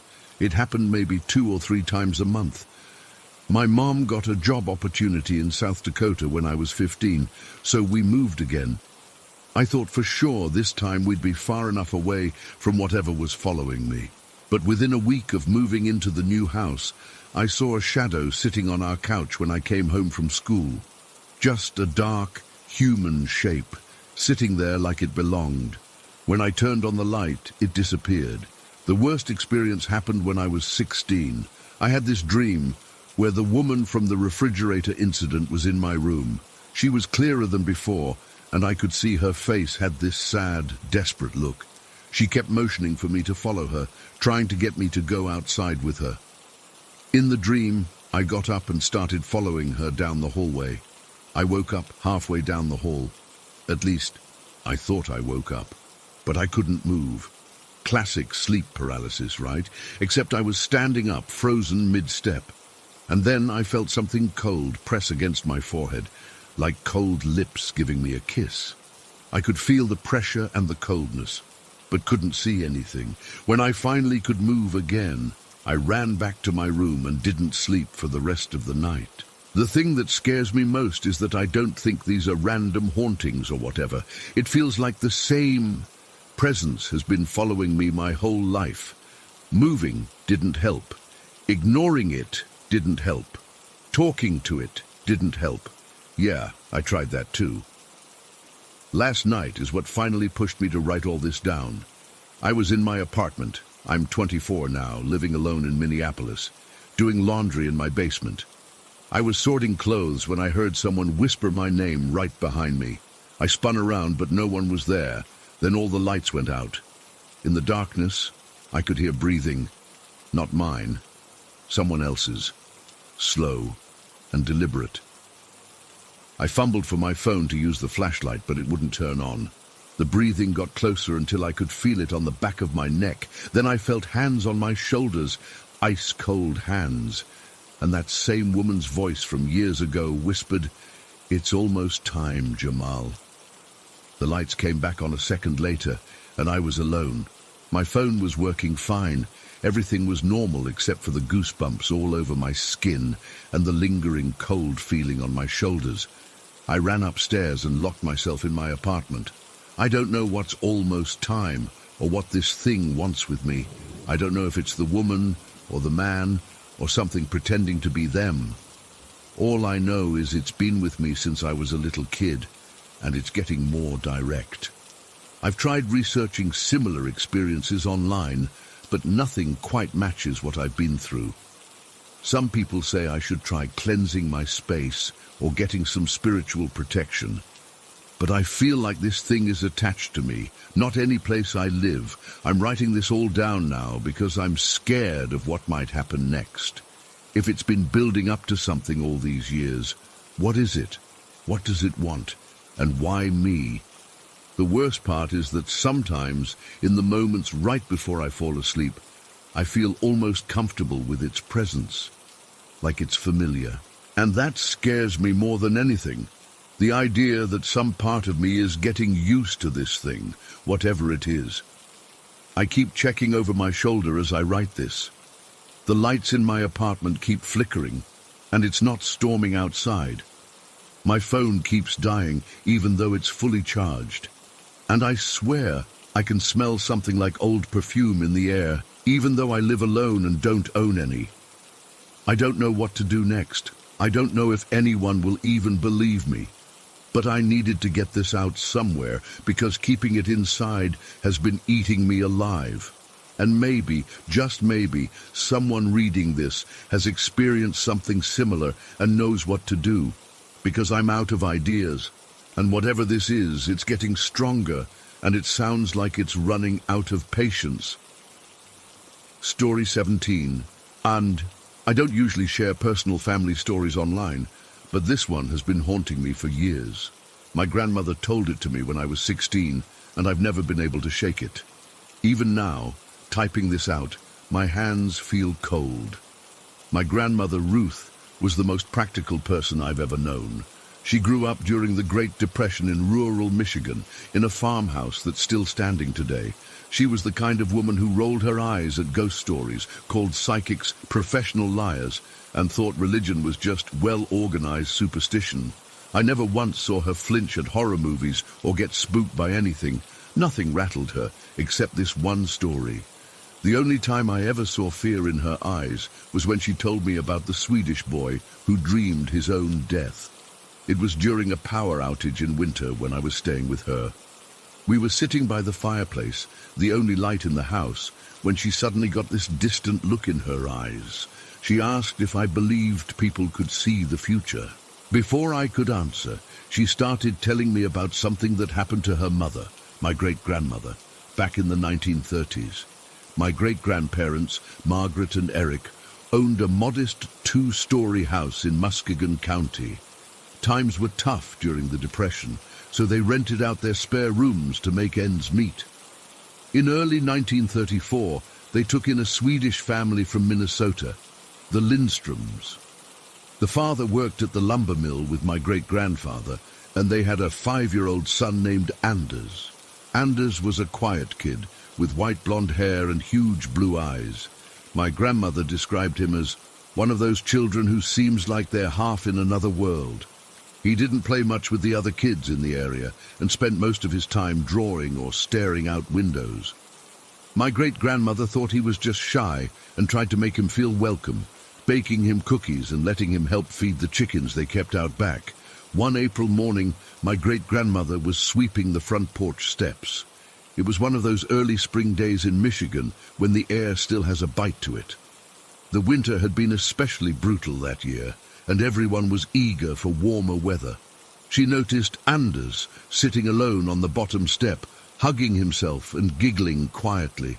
She thought maybe he was playing some kind of game, but something about the way he was rocking back and forth made her pause. "What are you laughing about, Anders?" she asked him.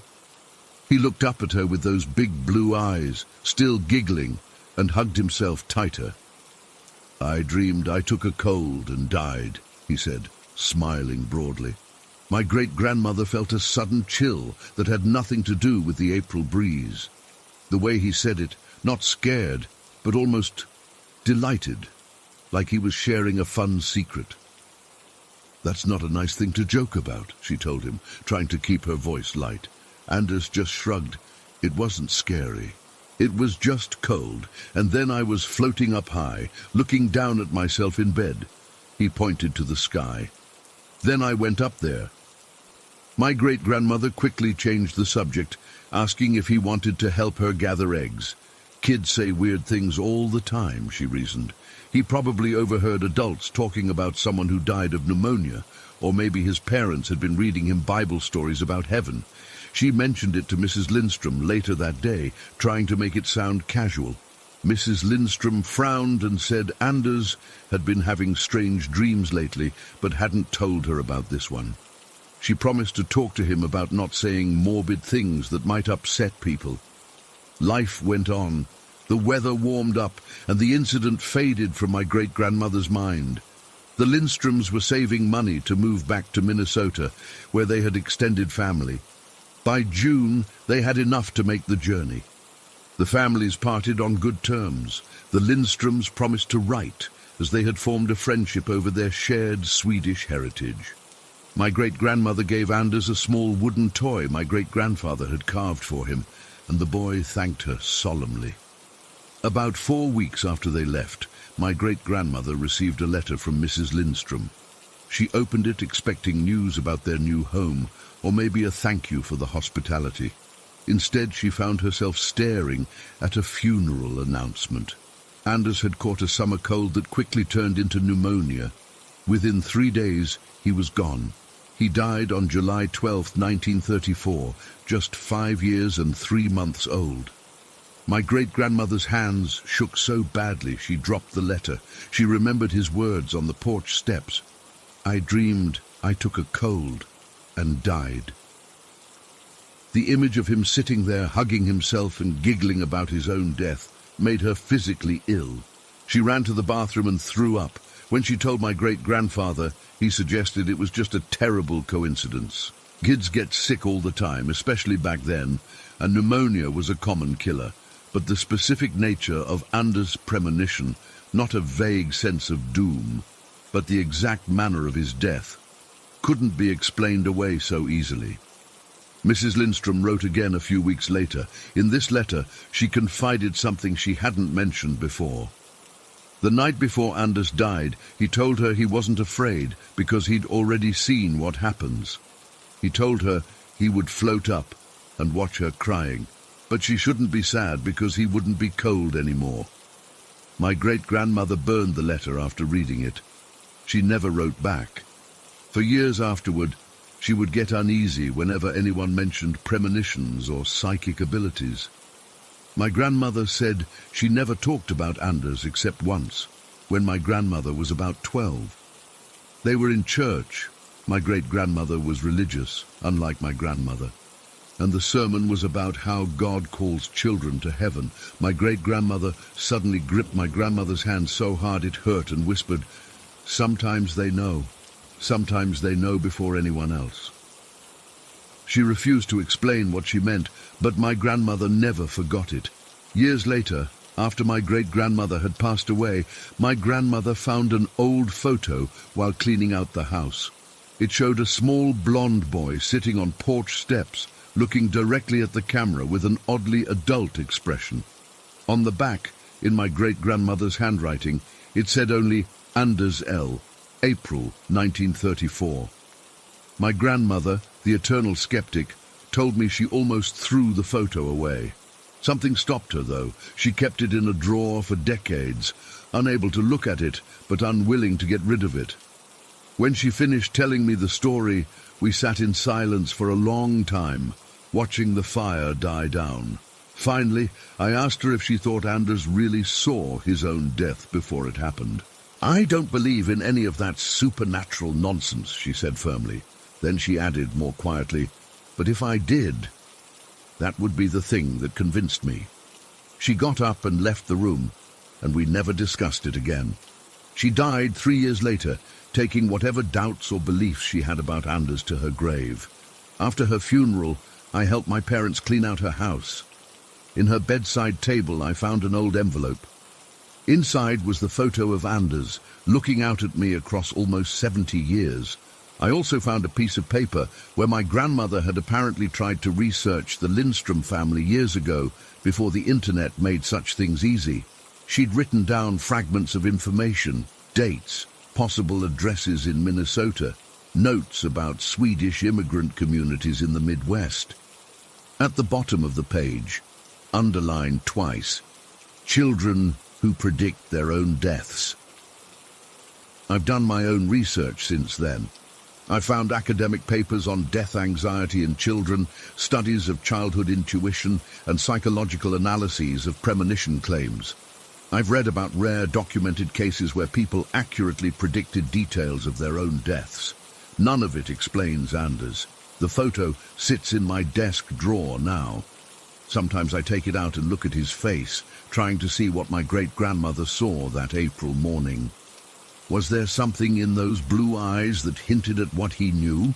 Or was he just a normal child who happened to have a morbid imagination, and then, by cruel coincidence, died exactly as he'd described? I don't know. But on cold nights, when the wind howls outside my window, I think about a little boy hugging himself and giggling about his own death.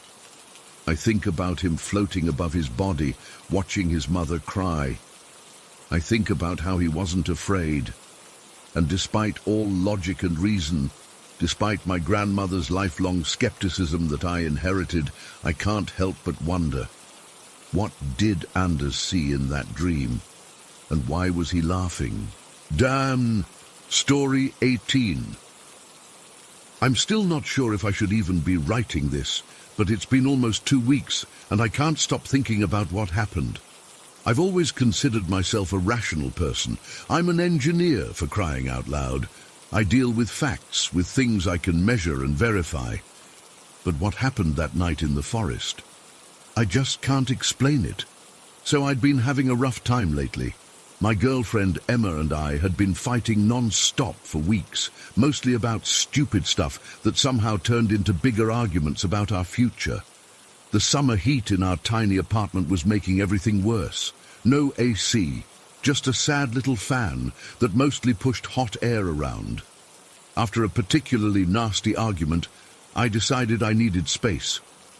Camping has always been my escape valve, so I packed my gear and headed to the forests in central France, about 2 hours from where I live. I knew exactly where I wanted to go. There's this spot I'd hiked past a few times, a small hill with an old stone observation tower on top. It was built sometime in the 1800s, according to a plaque I'd read, used for forest fire spotting before they had more modern methods. It's abandoned now, partially crumbling, but the hilltop location meant fewer mosquitoes and a nice breeze. Plus, the view of the surrounding forest is incredible. I reached the spot around 6 p.m. The hike up wasn't too difficult, maybe a 40-minute climb from where I parked my car. The tower itself is maybe 25 feet tall, round with a spiral staircase inside that's partially collapsed. I set up my tent about 30 feet away from it, in a small clearing with a good view of the valley below. The weather was perfect, warm, but not stifling, with a light breeze carrying the scent of pine and earth. After setting up camp, I cooked a simple dinner on my portable stove, just some pasta with canned sauce, and watched the sunset. It was peaceful, exactly what I needed. The forest stretched for miles in every direction, dense and ancient. As the sun disappeared, the trees became silhouettes against the darkening sky. I sat on a fallen log, drinking tea and feeling my stress melt away. I even felt a little guilty about storming out on Emma, making a mental note to call her in the morning when I had better reception. The night settled in properly around 9:30 p.m. The stars were incredible. You don't get views like that in the city. I was just considering turning in early when I heard it, a flute. At first I thought I was imagining things, but no, it was definitely a flute, playing a short, distinct melody, maybe 5 or 6 notes, played slowly and deliberately. It wasn't very loud, but in the silence of the forest, it carried clearly. The sound seemed to come from somewhere in the trees below my campsite, maybe a few hundred yards away. I froze, my mug of tea halfway to my lips. The melody played once, then stopped. I waited, straining my ears, but there was nothing except the usual forest sounds, leaves rustling in the breeze, the occasional distant hoot of an owl. My first thought was that it was probably just another camper. It wasn't hunting season, and these woods are public land.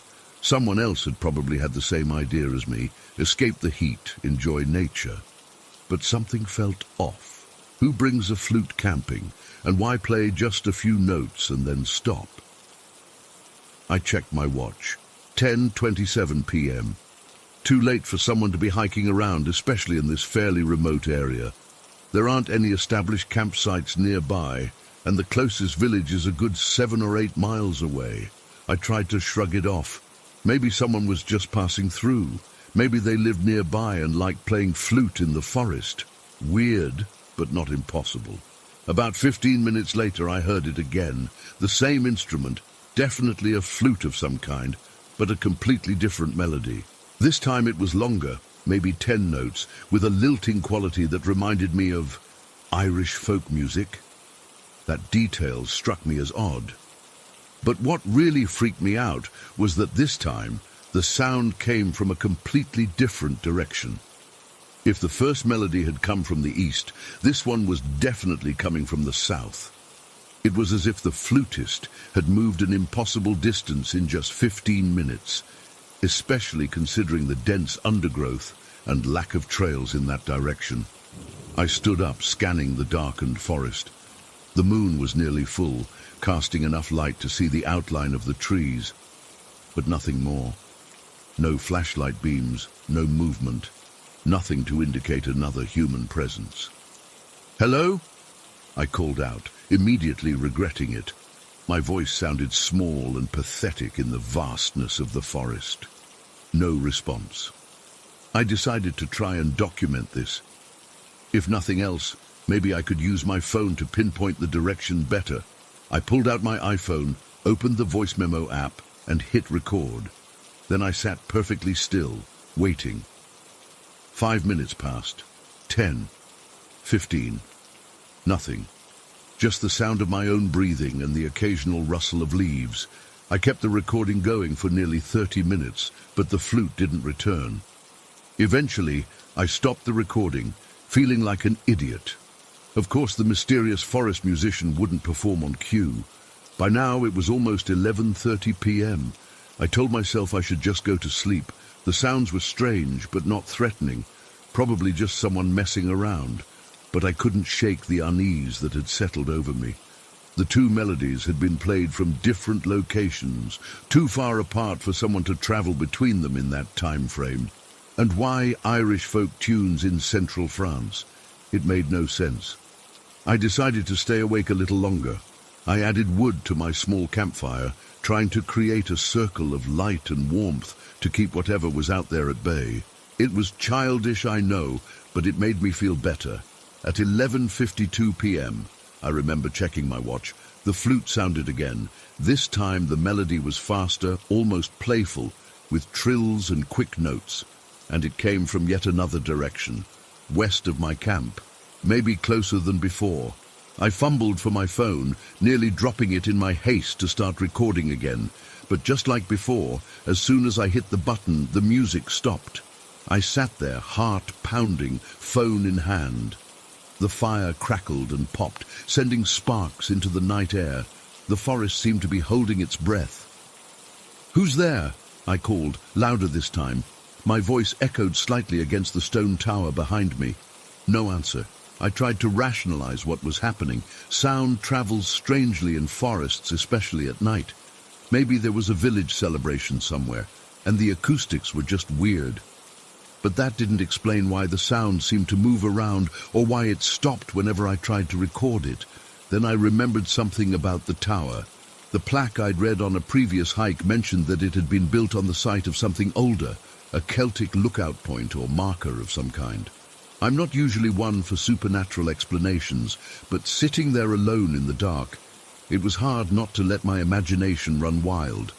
The Irish-sounding melodies suddenly seemed significant. Weren't the Celts in France before they were pushed to Ireland and Scotland? I vaguely remembered something about that from history class. I decided to climb the tower. Maybe from higher up I could spot lights from a nearby town or campsite that might explain the music. The stone steps were crumbling and treacherous in the dark, but I used my phone's flashlight to guide me. Parts of the staircase had collapsed completely, forcing me to clamber over rubble. The tower smelled of dampness and age, that distinctive scent of stone that has stood for centuries, absorbing rain and sun and history. I reached the top platform, which was mostly intact. The view was spectacular, moonlight silvering the canopy of trees, stretching to the horizon in every direction. No lights, no signs of civilization. Just endless forest, silent and ancient. And then, as I stood there scanning the darkness, the flute began again. This time, the melody was slow and mournful, almost like a lament. And it was coming from directly below me, from inside the tower. My blood turned to ice. I had just climbed through the entire tower. There was no one there. I knew there was no one there. I shone my flashlight down the spiral staircase, empty, just stone and shadows. Yet the music continued, echoing inside the circular walls, as if the tower itself was playing. The melody went on longer this time, maybe 30 seconds of haunting, melancholy notes that made the hair on my arms stand up. I didn't even try to record it. I knew it wouldn't work. Then silence again. I stood frozen at the top of the tower, afraid to move. My rational mind was frantically searching for explanations, acoustics, wind through stone openings creating flute-like sounds, someone playing a prank. But none of it made sense. The melodies had been too deliberate, too musical to be natural phenomena. I don't know how long I stood there. Minutes? An hour? Time seemed to stretch and warp. Eventually, I forced myself to descend. Each step down that spiral staircase was torture, my flashlight beam jerking wildly as my hand shook. I kept expecting to run into something, someone. But the tower was empty.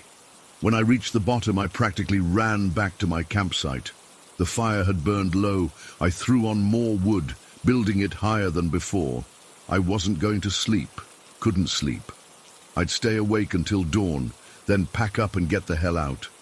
But the night wasn't done with me yet. At exactly 1:13 a.m., again I remember checking my watch. I heard footsteps. Not animal footsteps, but the deliberate cadence of a human walking slowly through the underbrush. They seemed to be circling my campsite, just beyond the ring of firelight, circling clockwise, steadily, unhurriedly. I sat rigid, my knife, the only weapon I had, clutched in my hand. The footsteps completed one full circle, then stopped directly behind me on the far side of the tower. "Who's there?" I called again, my voice cracking with fear. "This isn't funny." Silence. Then 3 sharp, clear notes on the flute, almost like a response. I'm not proud of what I did next. I grabbed my phone, my wallet, and my car keys, and I ran. Left everything else, my tent, my sleeping bag, my cooking gear, and just ran down the hill toward where I'd parked my car. I stumbled and fell twice, scraping my hands and knees on rocks and roots, but I didn't stop. The whole time I was running, I kept expecting to hear the flute again, or footsteps behind me, but there was nothing except the sound of my own ragged breathing and the thud of my boots on the forest floor. I reached my car, fumbled the keys into the ignition, and drove. It was only when I hit the main road that I realized I was soaked in sweat and trembling all over. I drove straight home, arriving around 3:30 a.m. Emma was asleep. I took the longest, hottest shower of my life, then collapsed on the couch, unable to explain to myself, let alone to her, what had happened. The next day, I tried to convince myself it had all been my imagination. The stress of the fight with Emma, the isolation of the forest, maybe even something I ate, all combining to create an elaborate hallucination. But then I remembered my phone and the recordings I'd tried to make. I opened the voice memo app. There were 3 recordings from that night. The first 2 were exactly what I expected. Just silence, my breathing, the rustle of leaves. But the third one, the one I'd started when I heard the flute inside the tower, it's mostly silence and the sound of my panicked breathing. But at exactly 1:03 into the recording, barely audible, there are 3 notes. The same 3 notes I heard right before I ran. They're distorted, faint, like they were recorded from very far away. But they're there. I've played that clip for Emma, for 2 friends, even for a sound engineer I found online. Everyone hears it. No one can explain it. The sound engineer said it doesn't match the acoustic profile of wind or natural phenomena. It's a flute, or something very like it. I haven't gone back for my camping gear. I won't go back. Sometimes I think about calling the local authorities, asking them to check the area, but what would I say? That I heard ghostly flute music in the forest? That something invisible was walking around my campsite? They'd think I was crazy. So I'm left with questions I can't answer. Who or what was playing that flute? Why did the music seem to come from impossible locations? Why did it sound Irish? And why did it stop whenever I tried to record it? I've researched Celtic history in the region. Turns out there are old legends about forest spirits who lure travelers with music. Some stories mention guardians of ancient places who warn away intruders.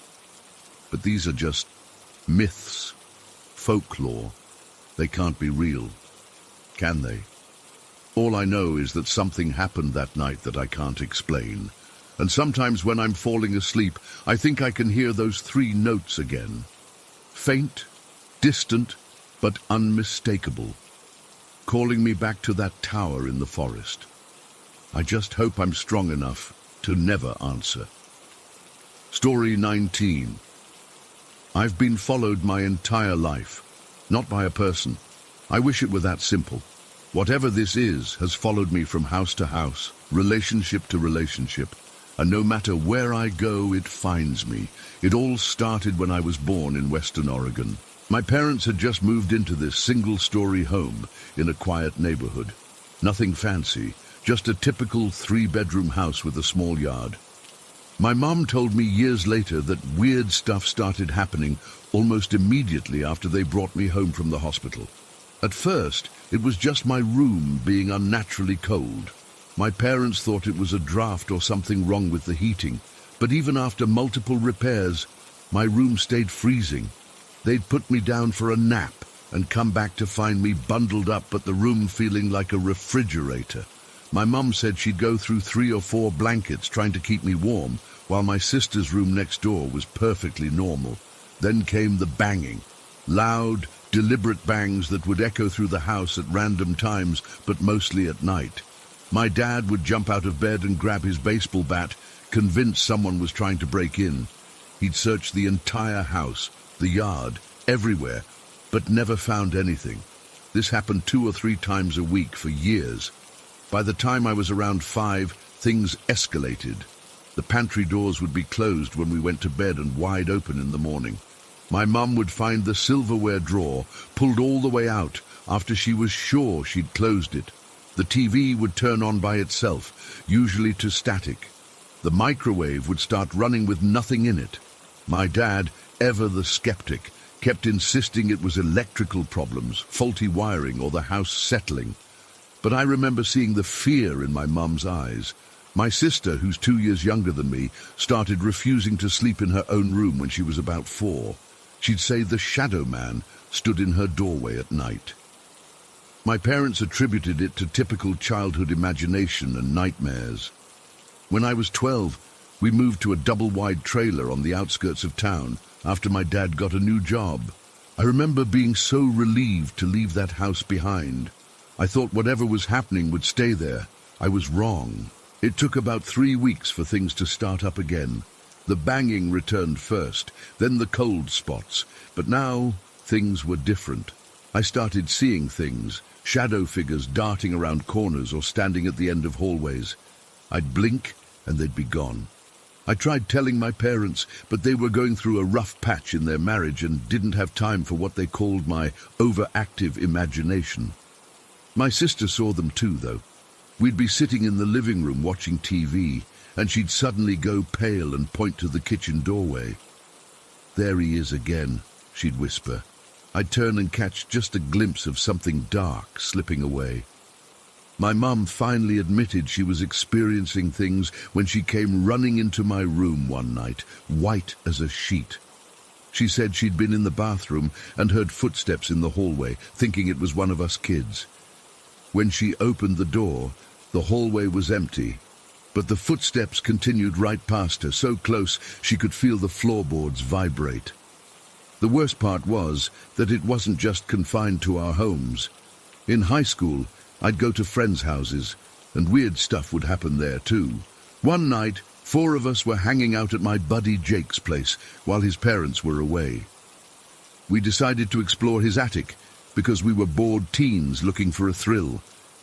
As soon as we climbed up there, we all heard it, tinkling carousel music like from an old music box, coming from the far corner of the attic where there was nothing but insulation and dust. Jake wanted to leave immediately, but I convinced everyone to stay.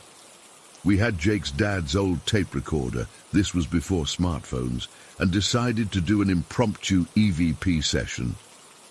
We felt stupid asking questions to the empty air, but when we played the tape back downstairs after, "Is anyone here with us?" there was a clear, high-pitched child's voice saying, "Mommy."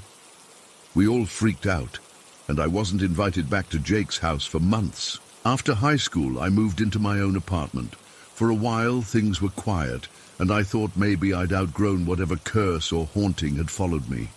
Then one morning, I woke up to find all my shampoo bottles lined up in a perfect row on the edge of the bathtub when I know I'd left them scattered in the shower caddy the night before. The lights started turning on and off by themselves. I'd come home to find all my kitchen cabinets standing open. The TV would change channels on its own. I tried to rationalize it, power surges, forgetfulness, anything but admitting what was really happening. Then my dad died suddenly of a heart attack when I was 23.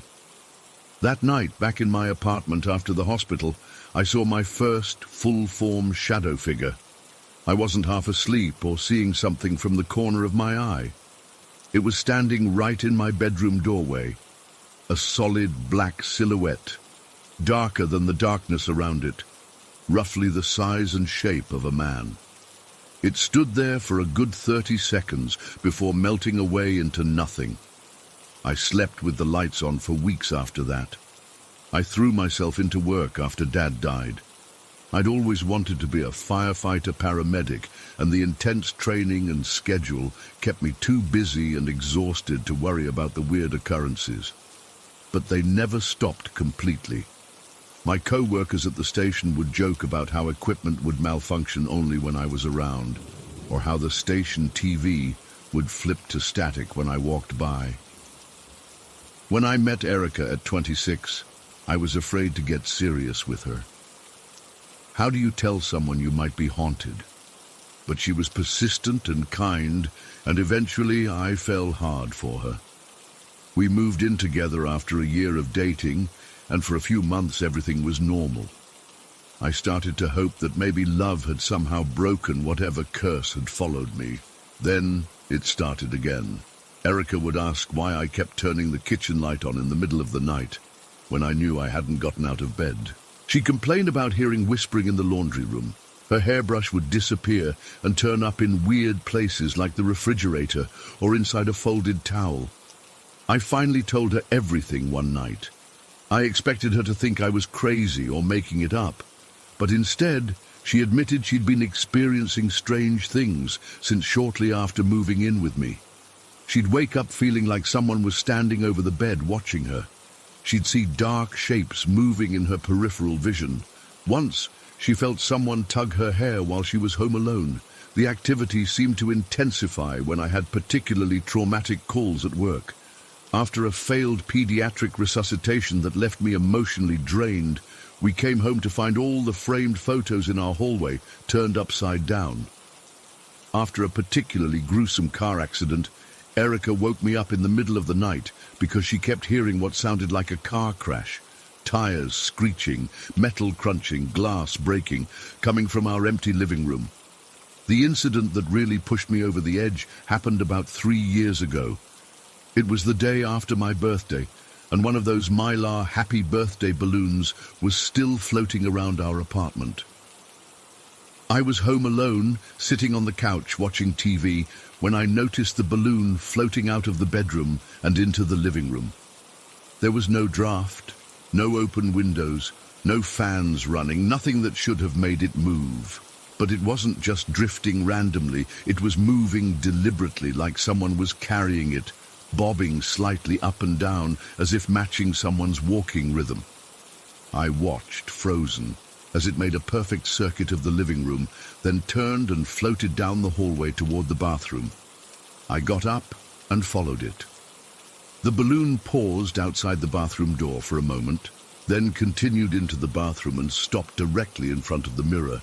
I don't know what came over me, but I was suddenly furious. Years of fear and confusion boiled over, and I grabbed a pair of scissors from the counter and popped the balloon with a loud bang. I immediately felt childish and stupid, but also somehow relieved, like I'd finally stood up to whatever had been tormenting me. That night, I woke up with a burning sensation on my calf. When I checked, there were 3 long scratch marks, deep enough to have broken the skin and drawn blood, but thin like they'd been made with a needle or pin rather than fingernails. They were perfectly parallel, evenly spaced, and definitely hadn't been there when I went to bed. Erica and I got married a few months later, and things quieted down for a while. We started talking about having kids, though I was terrified that whatever was attached to me might affect our child too. But Erica wanted a family, and honestly, so did I.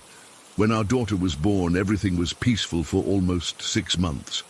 Then it started again, worse than before. The baby monitor would pick up static and whispers when our daughter was sleeping. Her mobile would start spinning on its own. Toys would activate without being touched. The final straw came when Erica called me at work, hysterical. She'd been changing our daughter on the changing table when she heard a loud, angry male voice say, "Mine!" right next to her ear. She grabbed the baby and ran outside to wait for me in the car. That was it.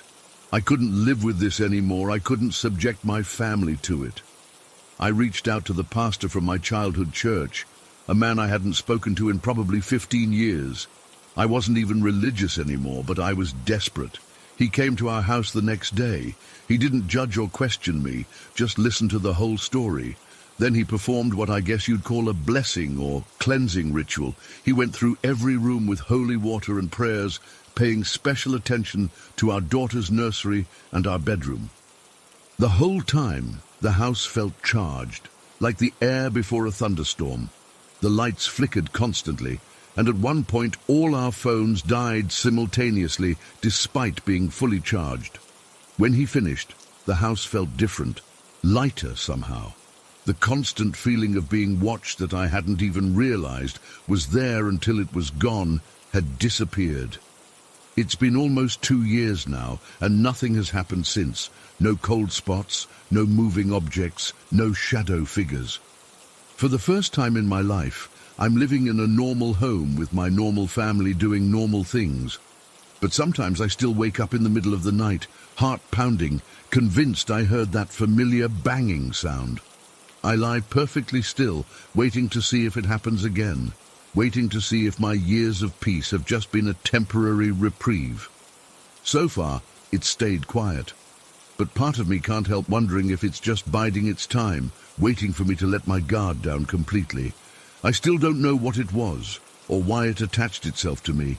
Was it something that followed my family? Was I somehow sensitive to things others couldn't perceive? Or was it something more sinister that specifically targeted me from birth? I don't have answers, but at least for now, it seems to be gone. I hope sharing this might help someone else going through something similar. You're not crazy. You're not imagining things, and most importantly, there might be an end to it, even if you've lived with it your whole life like I did. Story 20. I don't think I've ever actually shared this with anyone aside from my closest friends, but the things that happened in my house from 2012 to 2019 completely changed how I view the world. I'm still trying to make sense of it all, and honestly, I don't know if I ever will. My family moved to this small coastal town in Maine back in 2012. I was 15 at the time, and I remember being so pissed about leaving my friends behind in Boston. My mum had gotten a job at the local hospital, and the house we found was this older 2-story place about half a mile from the ocean. You could smell the salt in the air on windy days. It wasn't anything special, just a regular house built in the 70s with 3 bedrooms upstairs, a finished basement, and a small backyard. Nothing about it screamed haunted when we first looked at it. We moved in during June, right after school let out. Mum, my younger brother Tyler, and me. Dad had passed away when I was 5, car accident, so it had been just the 3 of us for a long time. The first few days were normal. Unpacking boxes, arranging furniture, arguing over who got which bedroom. I ended up with the one at the end of the hall, mostly because Tyler was afraid it was too far from Mum's room. Looking back, maybe he sensed something I didn't. It started on our 4th night in the house. I was in the kitchen getting a glass of water around midnight when I saw it for the first time. A dark shadow, shaped like a person moving across the doorway leading to the dining room. It wasn't just a shadow cast by something else. It was solid, human-shaped, and it moved with purpose. I froze with the glass halfway to my lips, waiting for someone to walk through, but nobody did. My mom and brother were both asleep upstairs. I checked the whole downstairs area, but found nothing. I told myself it was just my eyes playing tricks on me. But then things started happening that couldn't be explained away so easily. About a week later, I woke up in the middle of the night to something yanking my arm, hard enough that I actually yelped. It felt like someone had grabbed my wrist and pulled, trying to get me out of bed. I sat up, heart pounding, but my room was empty. The next morning I noticed fingerprint-sized bruises on my wrist that hadn't been there the day before. A few nights after that, I was up late doing summer reading when I glanced at my closet. The door was partially open, and I swear to God there was a shadow figure sitting inside, just watching me. It wasn't solid black like the one I'd seen downstairs. This one was more like a dark smudge against the darkness, but definitely person-shaped. When I turned on my bedside lamp, it was gone. I slept with that lamp on for the next month. I tried telling my mum about it, but she was working crazy hours at the hospital and was always exhausted. She said old houses make weird noises and create strange shadows. Tyler was only 11 and already scared of everything, so I didn't want to freak him out more. I just kept what was happening to myself. The activity ramped up as summer went on. Things would disappear, not like when you misplaced something, but items that would literally vanish while I was looking at them. Once, I put my phone down on my desk, turned to grab my charger, and when I looked back, the phone was gone. I found it 3 hours later in the bathroom cabinet. Another time, my favorite hoodie disappeared from my closet and showed up 2 days later, neatly folded on the front porch. The doors were another thing. I'd close my bedroom door before going to sleep and wake up with it wide open. At first I thought maybe my mom was checking on me during the night, but when I asked her about it, she had no idea what I was talking about. Sometimes I'd hear a door open downstairs when nobody was there. I'd go down to check and find the back door or the basement door standing open, even though I knew for sure they'd been closed. The footsteps on the roof started about 2 months after we moved in. They always happened at night, usually around 2 or 3 a.m. They sounded exactly like someone walking slowly across our roof. Not an animal, not branches scraping, but deliberate human footsteps. My room was right under the steepest part of the roof, where nobody could possibly walk without falling, but that's where the footsteps were loudest. Sometimes they'd cross directly over my bed, and I'd lie there paralyzed, listening to them pace back and forth for hours. But the whispers, those were what really got to me. The first time it happened, I was alone in the house studying for a math test. I felt a rush of cold air next to my ear, and then heard someone whisper, "Hey," so clearly it was like they were right next to me. I jumped up and searched the entire house, but no one was there. My mom was at work, and Tyler was at soccer practice. After that, the whispers became a regular thing. Sometimes it was just my name. "Olivia," whispered softly, almost like a question. Other times it was just random words I couldn't make out, like someone trying to have a conversation with me from far away. It would happen anywhere in the house, while I was showering, cooking dinner, watching TV, but most often when I was alone in my room. When school started that fall, I was almost relieved to be out of the house during the day, but the activity never stopped. I'd come home to find my bedroom rearranged, not completely, but subtly. My books would be in a different order on the shelf, or my shoes lined up differently in my closet. My journal would be moved from my desk drawer to my bed, once I found all the pictures in my room turned face down. That first year, I was terrified, pretty much all the time. I started sleeping with my light on, and would stay at friends' houses as often as I could. But weirdly, over time, I started to get used to it. The shadow figures still appeared occasionally, but they never did anything threatening after that one time with my arm. The whispers continued, but they began to feel less scary and more familiar. By the time I was 17, I'd started to think of the presence in our house as just another roommate. My friends thought I was crazy when I told them about it, but a few of them experienced things when they came over. My best friend Megan heard the whispers once when we were watching a movie in my room. She refused to come back to my house after that. Another friend saw the shadow figure at the top of the stairs and nearly fell down trying to get out of the house, but I'd gotten used to living with it.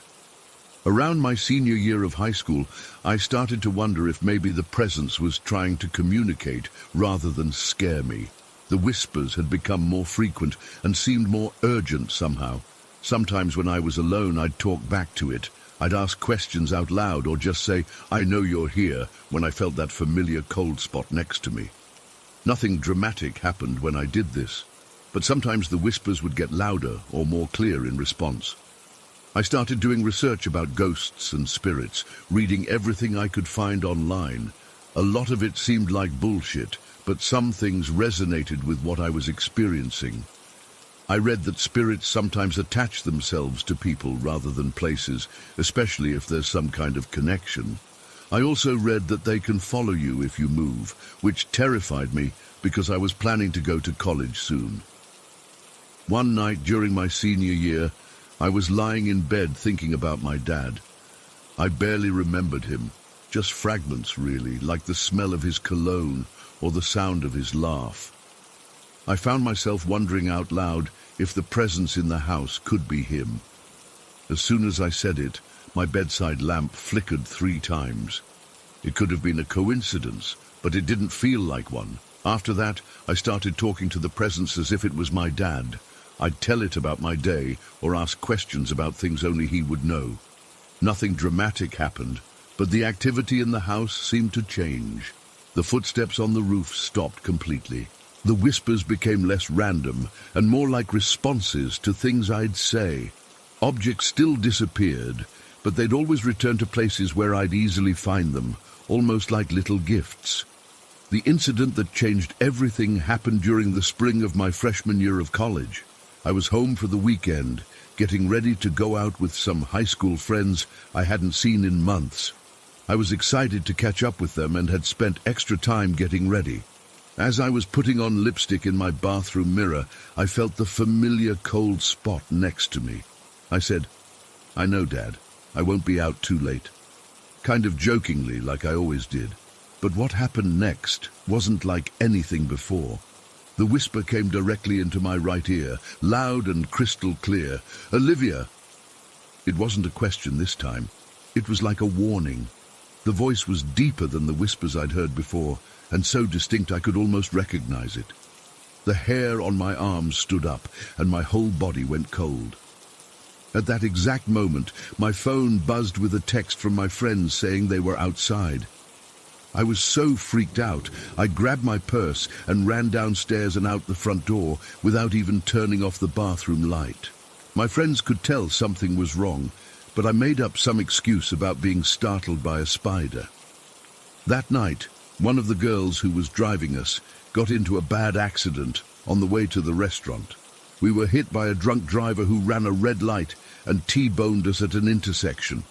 The passenger side rear door, exactly where I would have been sitting if I'd gotten in the car when they first arrived, was completely crushed. The girl who was sitting there ended up with a broken pelvis and ribs. The rest of us were shaken, but okay. When I got home that night, the house was completely silent. The cold spots were gone. The whispers stopped. In the 4 years since then, there hasn't been a single incident in the house. No shadows, no whispers, no footsteps, nothing. It's like whatever was there just vanished. I'm 24 now and still living at home while I finish grad school. Sometimes I find myself talking out loud to the empty house, hoping for some sign that the presence is still here, but there's never a response. I know it sounds crazy, but I actually miss it. After years of living with that presence, the house feels too quiet, too empty without it. I've never been able to explain what happened in our house from 2012 to 2019. Was it really my dad watching over me? Was the clear whisper of my name a warning about the accident that might have killed me? I don't know. But I do know that whatever it wasn't trying to hurt me. I think it was trying to protect me, and once it had done that, once it had saved me, it felt like it could move on. Sometimes when I'm falling asleep, I still find myself listening for those footsteps on the roof, or that whisper of my name. Part of me hopes it will come back someday, but another part of me thinks that maybe it did what it needed to do, said what it needed to say, and now it's found peace. I hope so. I really do. But I still miss it more than I ever thought I'd miss a ghost.